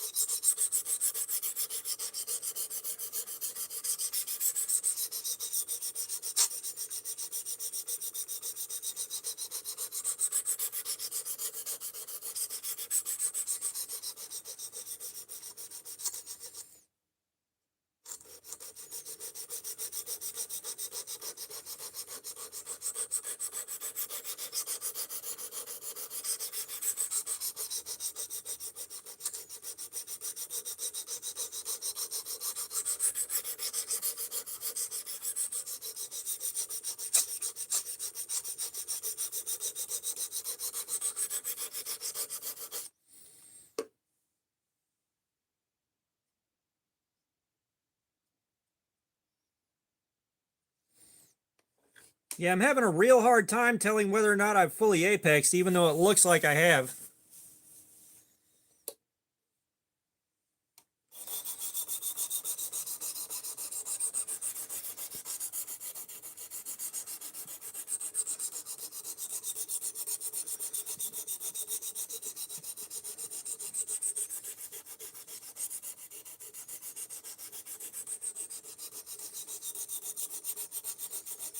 Gotcha, KO. That's a bummer, man.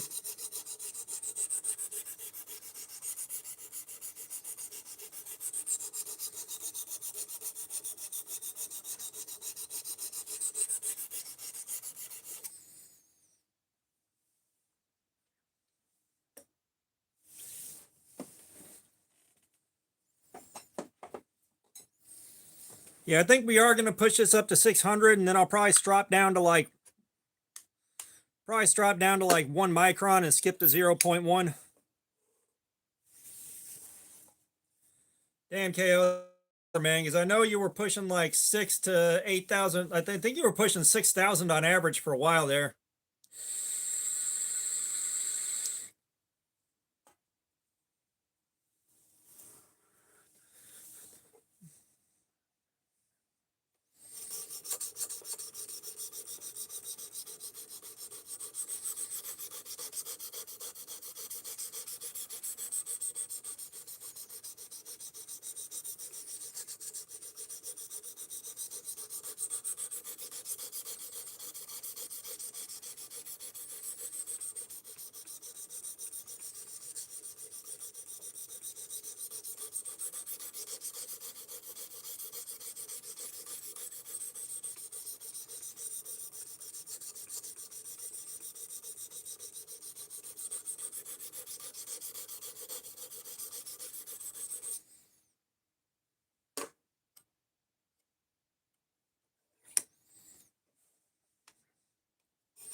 Yeah, I want another emotional support caffeine, but I only have one because I forgot to buy more yesterday.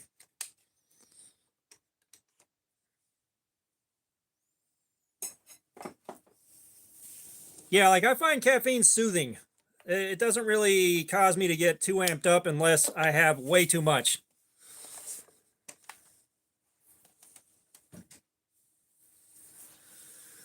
All right.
We're definitely shaving.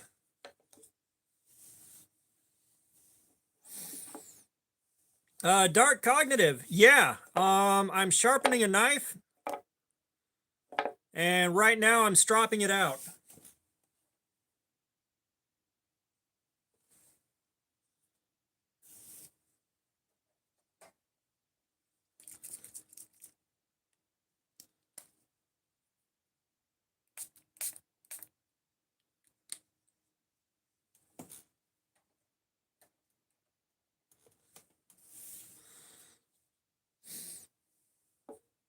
Yeah, so we just sharpened this thing. Now we're getting it stropped out.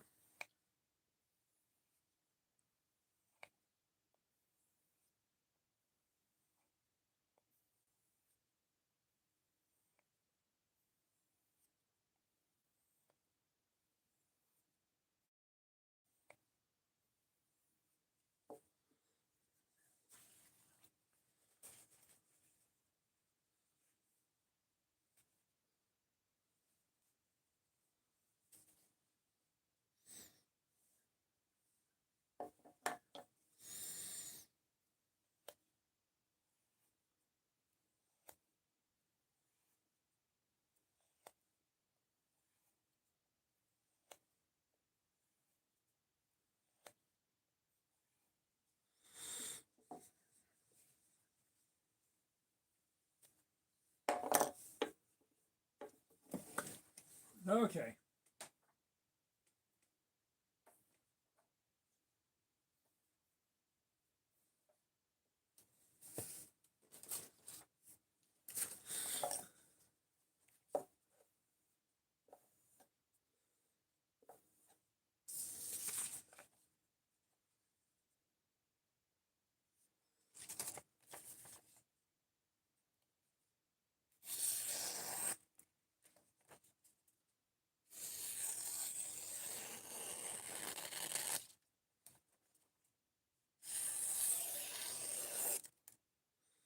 I'll take it. I don't expect it to cut a paper towel.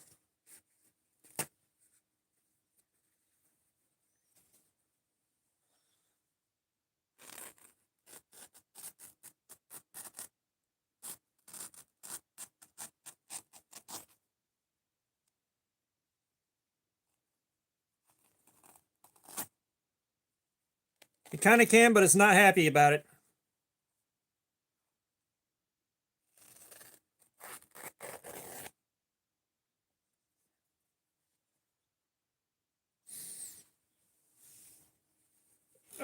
Fine little curls.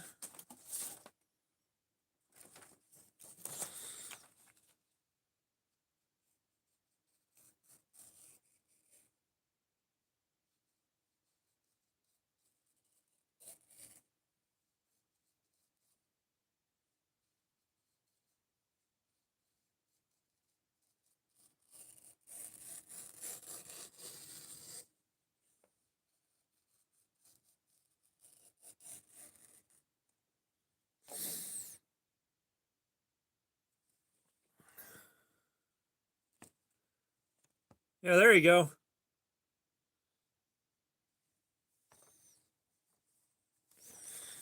I just like having them sharp, you know. Personally, I like a nice sharp knife. There's no point in having a dull one, but going as sharp as possible, maybe not entirely necessary. Mr. Simple, we just did printer paper. Actually, you want a real challenge? Where is it?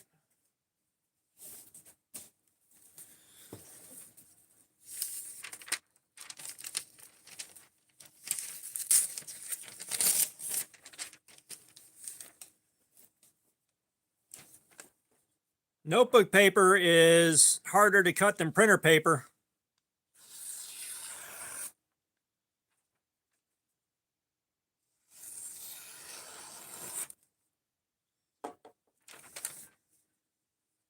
Chase, Brady, what's up? How you doing? Welcome.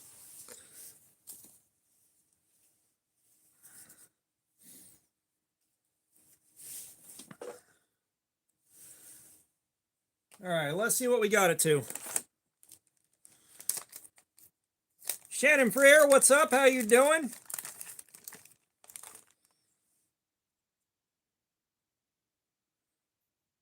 Yeah, no, the paper towel cut was a little bit rough, but still, it cut it.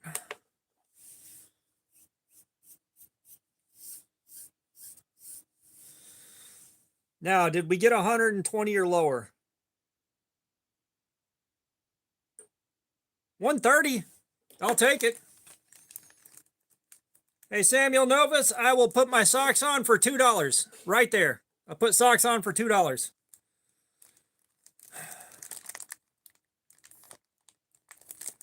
All right, KO, man. Have a good one. I appreciate you. We'll see you later, man.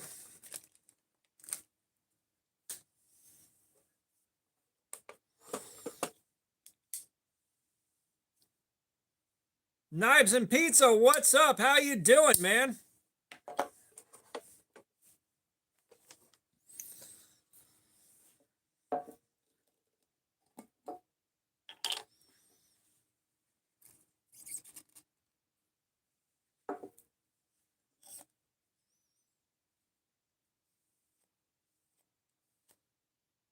David James, what's up? How you doing, man?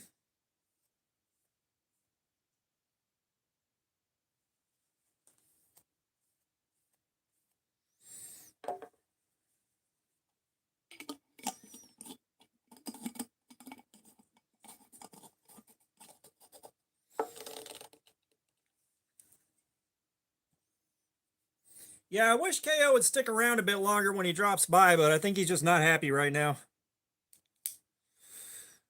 All right, so we're finally through with this. Cadet Harrison, what's up? How you doing, man? No, you a firearm for self-defense.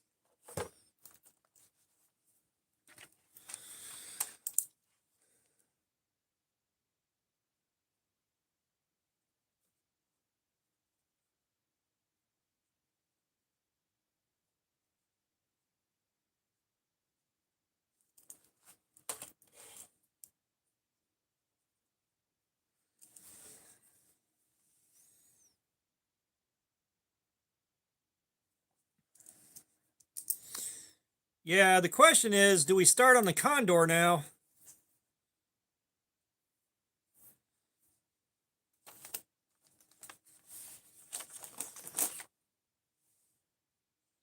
Because we got this shitty guy right here.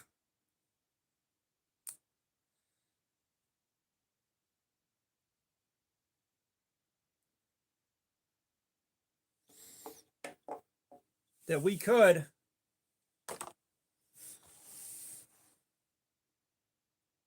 Nah.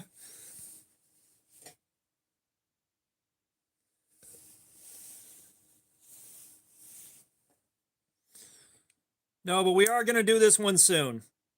We are going to do this one soon. Benko VR. No, I don't have any ballad songs. I'm not a ballad song guy, and I don't feel like trying to learn how to do ballad songs.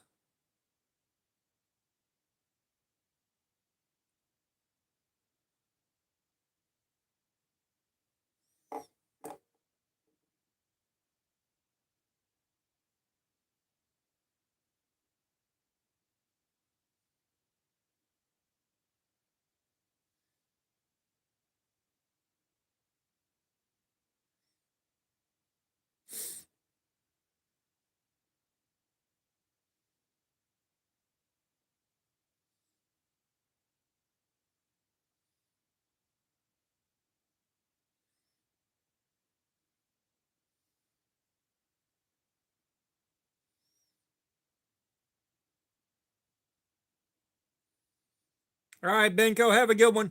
Yeah, so let's get out the box of stuff I haven't carried yet for review and take a look at that.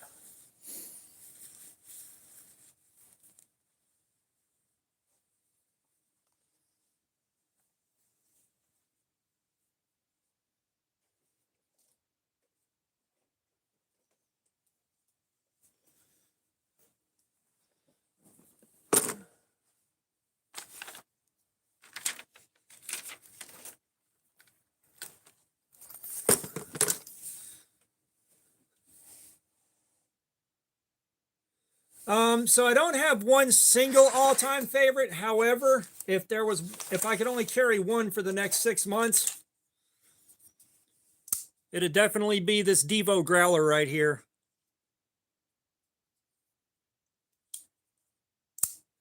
Like if I could only carry one for the next 6 months, DIVO growler.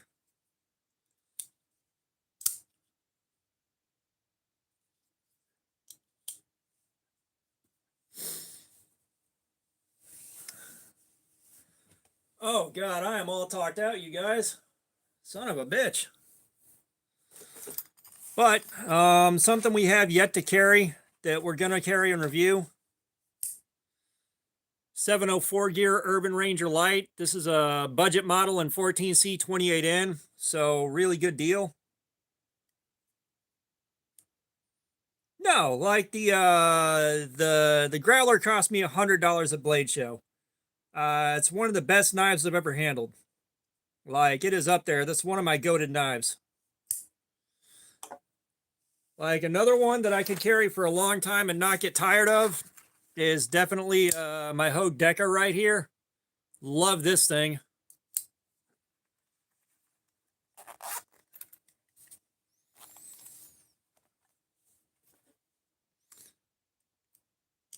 But yeah, we're gonna at some point here we're gonna carry the 704 gear.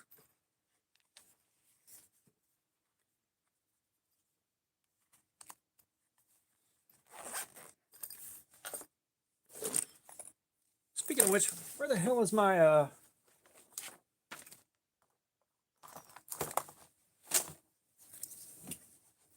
yeah, we got the Best Tekman Cicadas wing, which is going to be the next one that I carry, just because I've really been wanting to play with this thing for a while.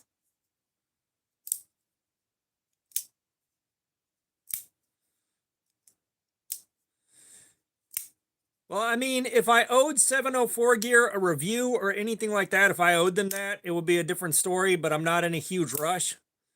This is the one that I want to play with next.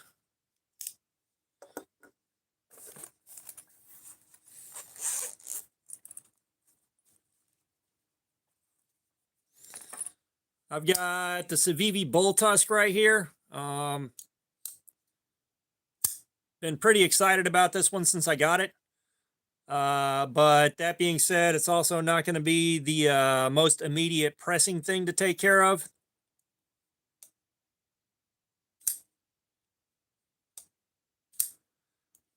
No, I mean, $100 is kind of pushing the limits on my budget for most knives, although the DIVO Growler XL, I spent $189 on, or $190, so I'm kind of shouldn't have spent it, but I had to. But he's not wrong. There's a lot of guys where unless it's super high end, like super high end, then they don't feel like it's worth carrying and showing off. But I mean, for me, and this is kind of how I've always been, is it's a lot cooler to find something budget that nobody else has heard of yet and carrying that, like something really cool, really budget that no one else is carrying. That's where things are awesome for me. We got the Shanzhou P-Fowl right here, which I've been interested in carrying this one since I got it.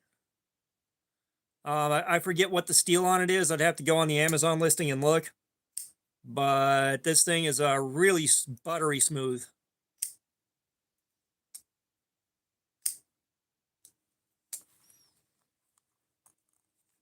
And how has no one come in here with the Great Britain starter kit yet?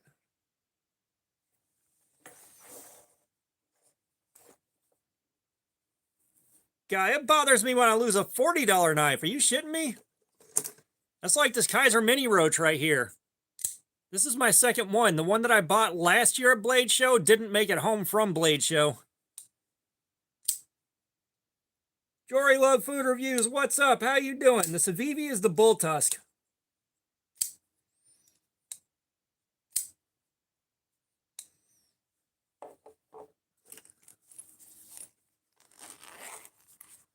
And of course, we still got the Sencut Slashkin that we haven't carried yet.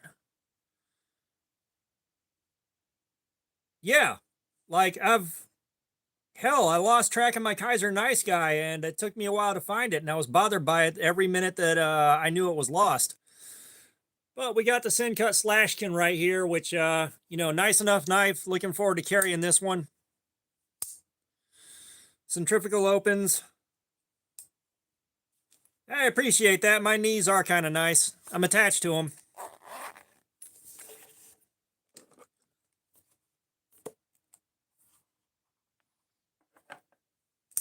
Got an HX Outdoors button lock here, which the compound grind on the blade is like the world's laziest Tonto.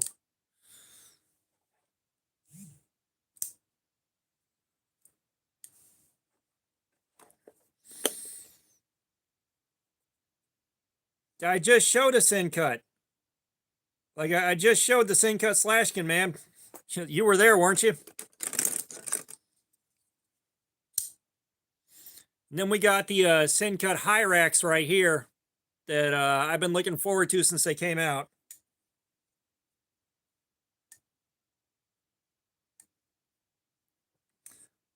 Best knives, that's also kind of subjective, but, you know, again, I'll circle back around to if there's only one that I could carry for 6 months. Definitely be this DIVO Growler right here. Another one that I could carry for a long time like that and not get tired of it is my Hogue Decker right here. I've got some Benchmade bug outs. I've got some Spydercos that are really nice. Like, I've got some stuff. One of my best knives for crazy ass steel is the Spyderco Sage 5 and Rex 121. Then we got a San Renmu right here in SRM. I don't know what the model name on it is, but I've been looking forward to carrying some San Renmu and seeing how it does. And yeah, I'm not a huge fan of pocket swords by any stretch of the imagination. And of course, we got the Corvid, the Concept Corvid XL here, which I've been looking forward to this one since they came out. And like, I caught it for 50 bucks at Blade Show, so I had to do that.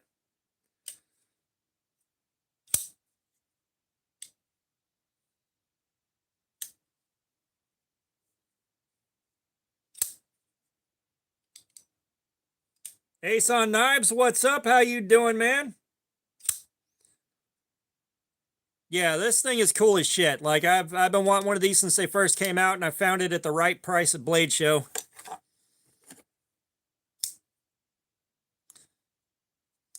Then we got my Naps Lander 1 with the lunar surface scales on it.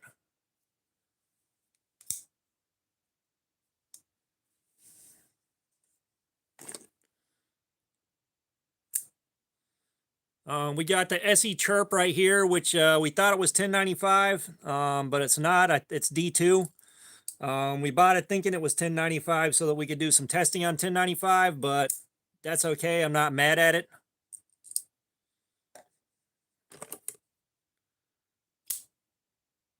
And we got a rake right here, which I think this one is the Claw, which feels really nice. Looking forward to carrying this one. The pocket clip is really what got me on this one. Like, I like that pocket clip quite a bit. I don't know if we're going to carry this or just thrash it on the testing, but we got this beautiful, beautiful gas station special right here.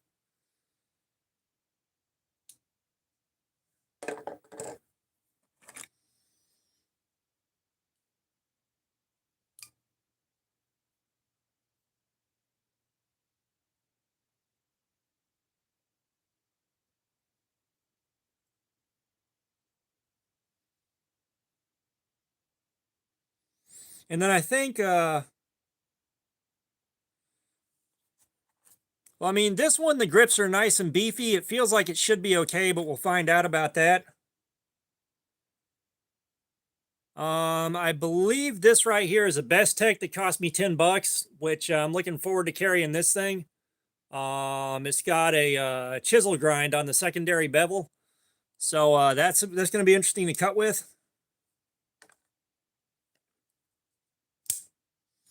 And here's a Ganzo. I'm pretty sure it's not a clone of anything, but we got the 440C to test out, which everybody says Ganzo's 440C is some next level stuff. So we'll see.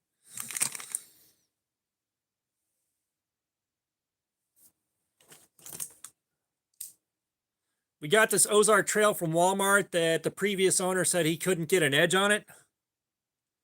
Like, he could not get it to sharpen at all. So we'll see about that. Got a Kershaw Leak right here, which you can kind of see the there's a bit of passing resemblance, but not quite.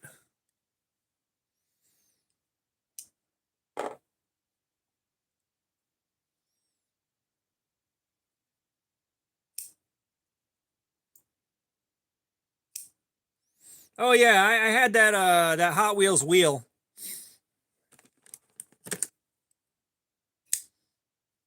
Got the Rosecraft Blades little chonk right here, which I've had since last year's Blade Show, which I've been looking forward to carrying and never haven't gotten around to it yet.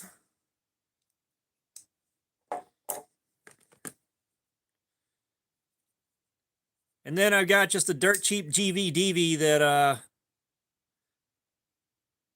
can't remember the blade steel on it or anything. It looks like 8CR13.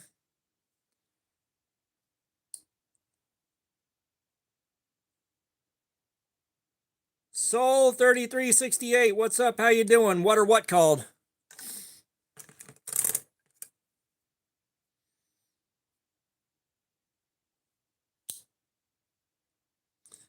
Got another Albatross here that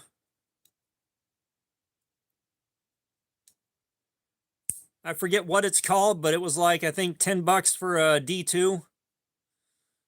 Like, it looks cool enough, but it also feels really cheap.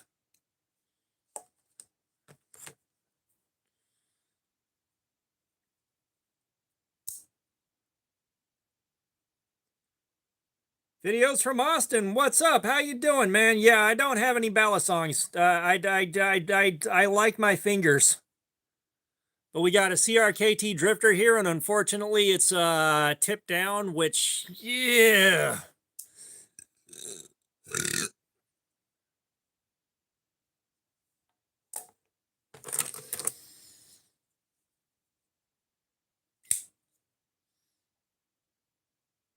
And we got another Rosecraft right here. I cannot remember the model name to save my damn life.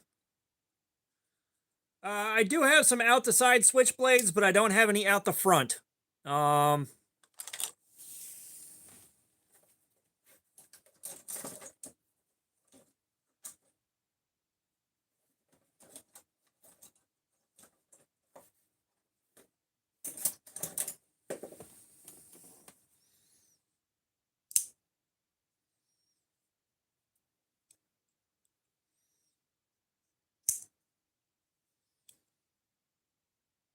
Thanks, Etican. I appreciate that.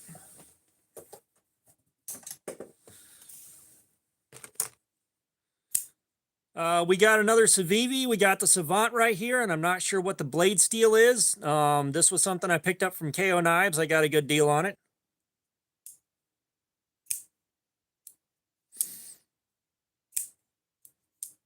Yeah, I live in a state where pretty much anything goes under 12 inches.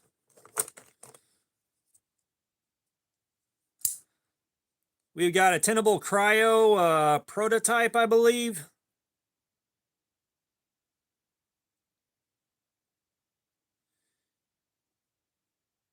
I believe this one's the prototype, which means it's not going to get carried or not going to get tested, but it is going to get carried. No, this isn't a prototype. It's got the steel marked on it. My other prototype's probably upstairs.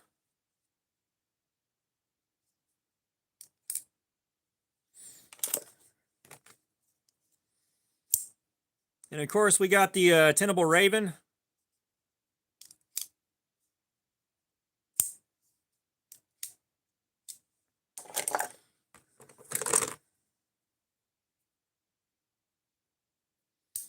We got a Bird, which is a Spyderco's budget line, and 8CR13 MOV.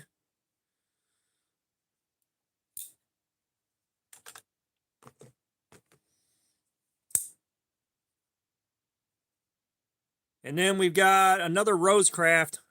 And again, I cannot remember the cannot remember the model name to save my life. What the hell was it? The Bowfin. Yeah, I remember this now. It's the Bowfin.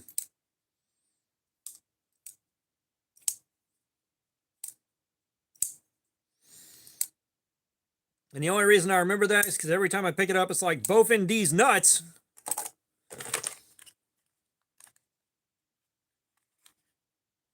And then I've got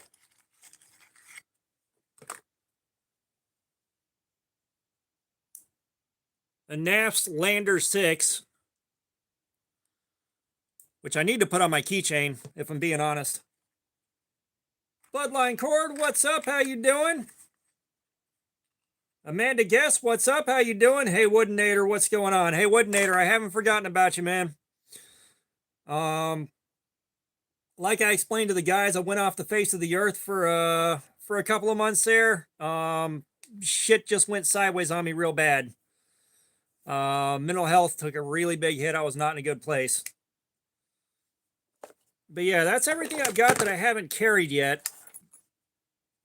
3, 4, 5, 6, 7, 8, 9. In relative obscurity, what's up? How you doing? 10, 11, 12, 13, 14, 15, 16, 17, 18, 19, 20, 21, 22, 23, 24, 25, 26.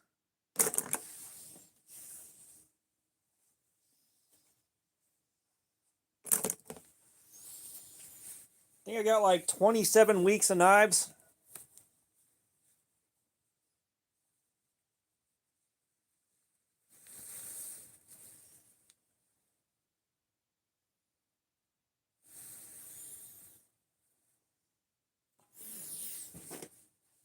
Yeah, hey, Woodinator, like I said, it really threw me because like I was doing fine one day and then the next day I was like, nope, I'm not okay now.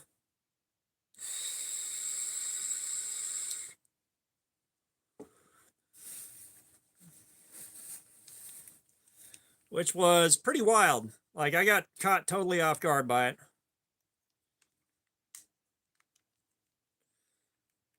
No ingrowns. But I don't have too many thoughts on New Ozark trails. They're finally coming out with lines fast enough that I'm not going to bother keeping up with them. You know, we're not going to have the lightning in a bottle that we had with the D2 dropout. We're just not. I need to drop by and see if they have any holiday knives, which I may see if the wife wants to go to Walmart later today. Yeah, we did S90V. If I remember right, S90V was right there with LMAX.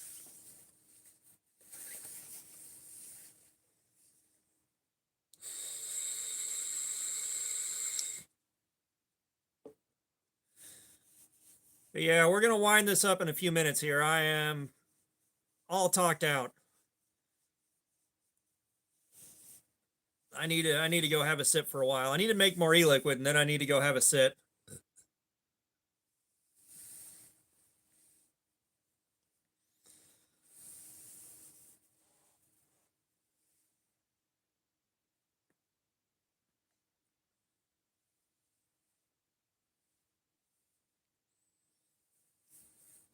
Oh. Yep.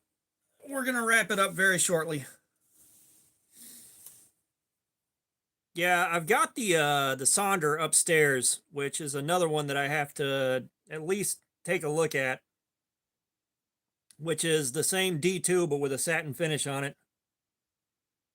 Oh, nice, hey Woodinator. Very cool.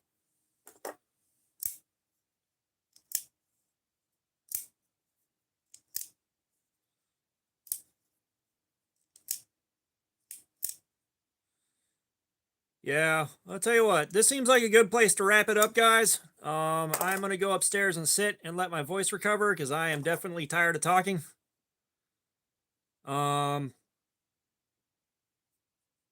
Hopefully you guys have a good week. Yeah, I may see you guys on Sunday. On Sunday, keep an eye out. I may be back on here again. So yeah, with that, I'm out. The next stream might be on Sunday or it'll be in a week. So y'all have a good one. I am tapping out.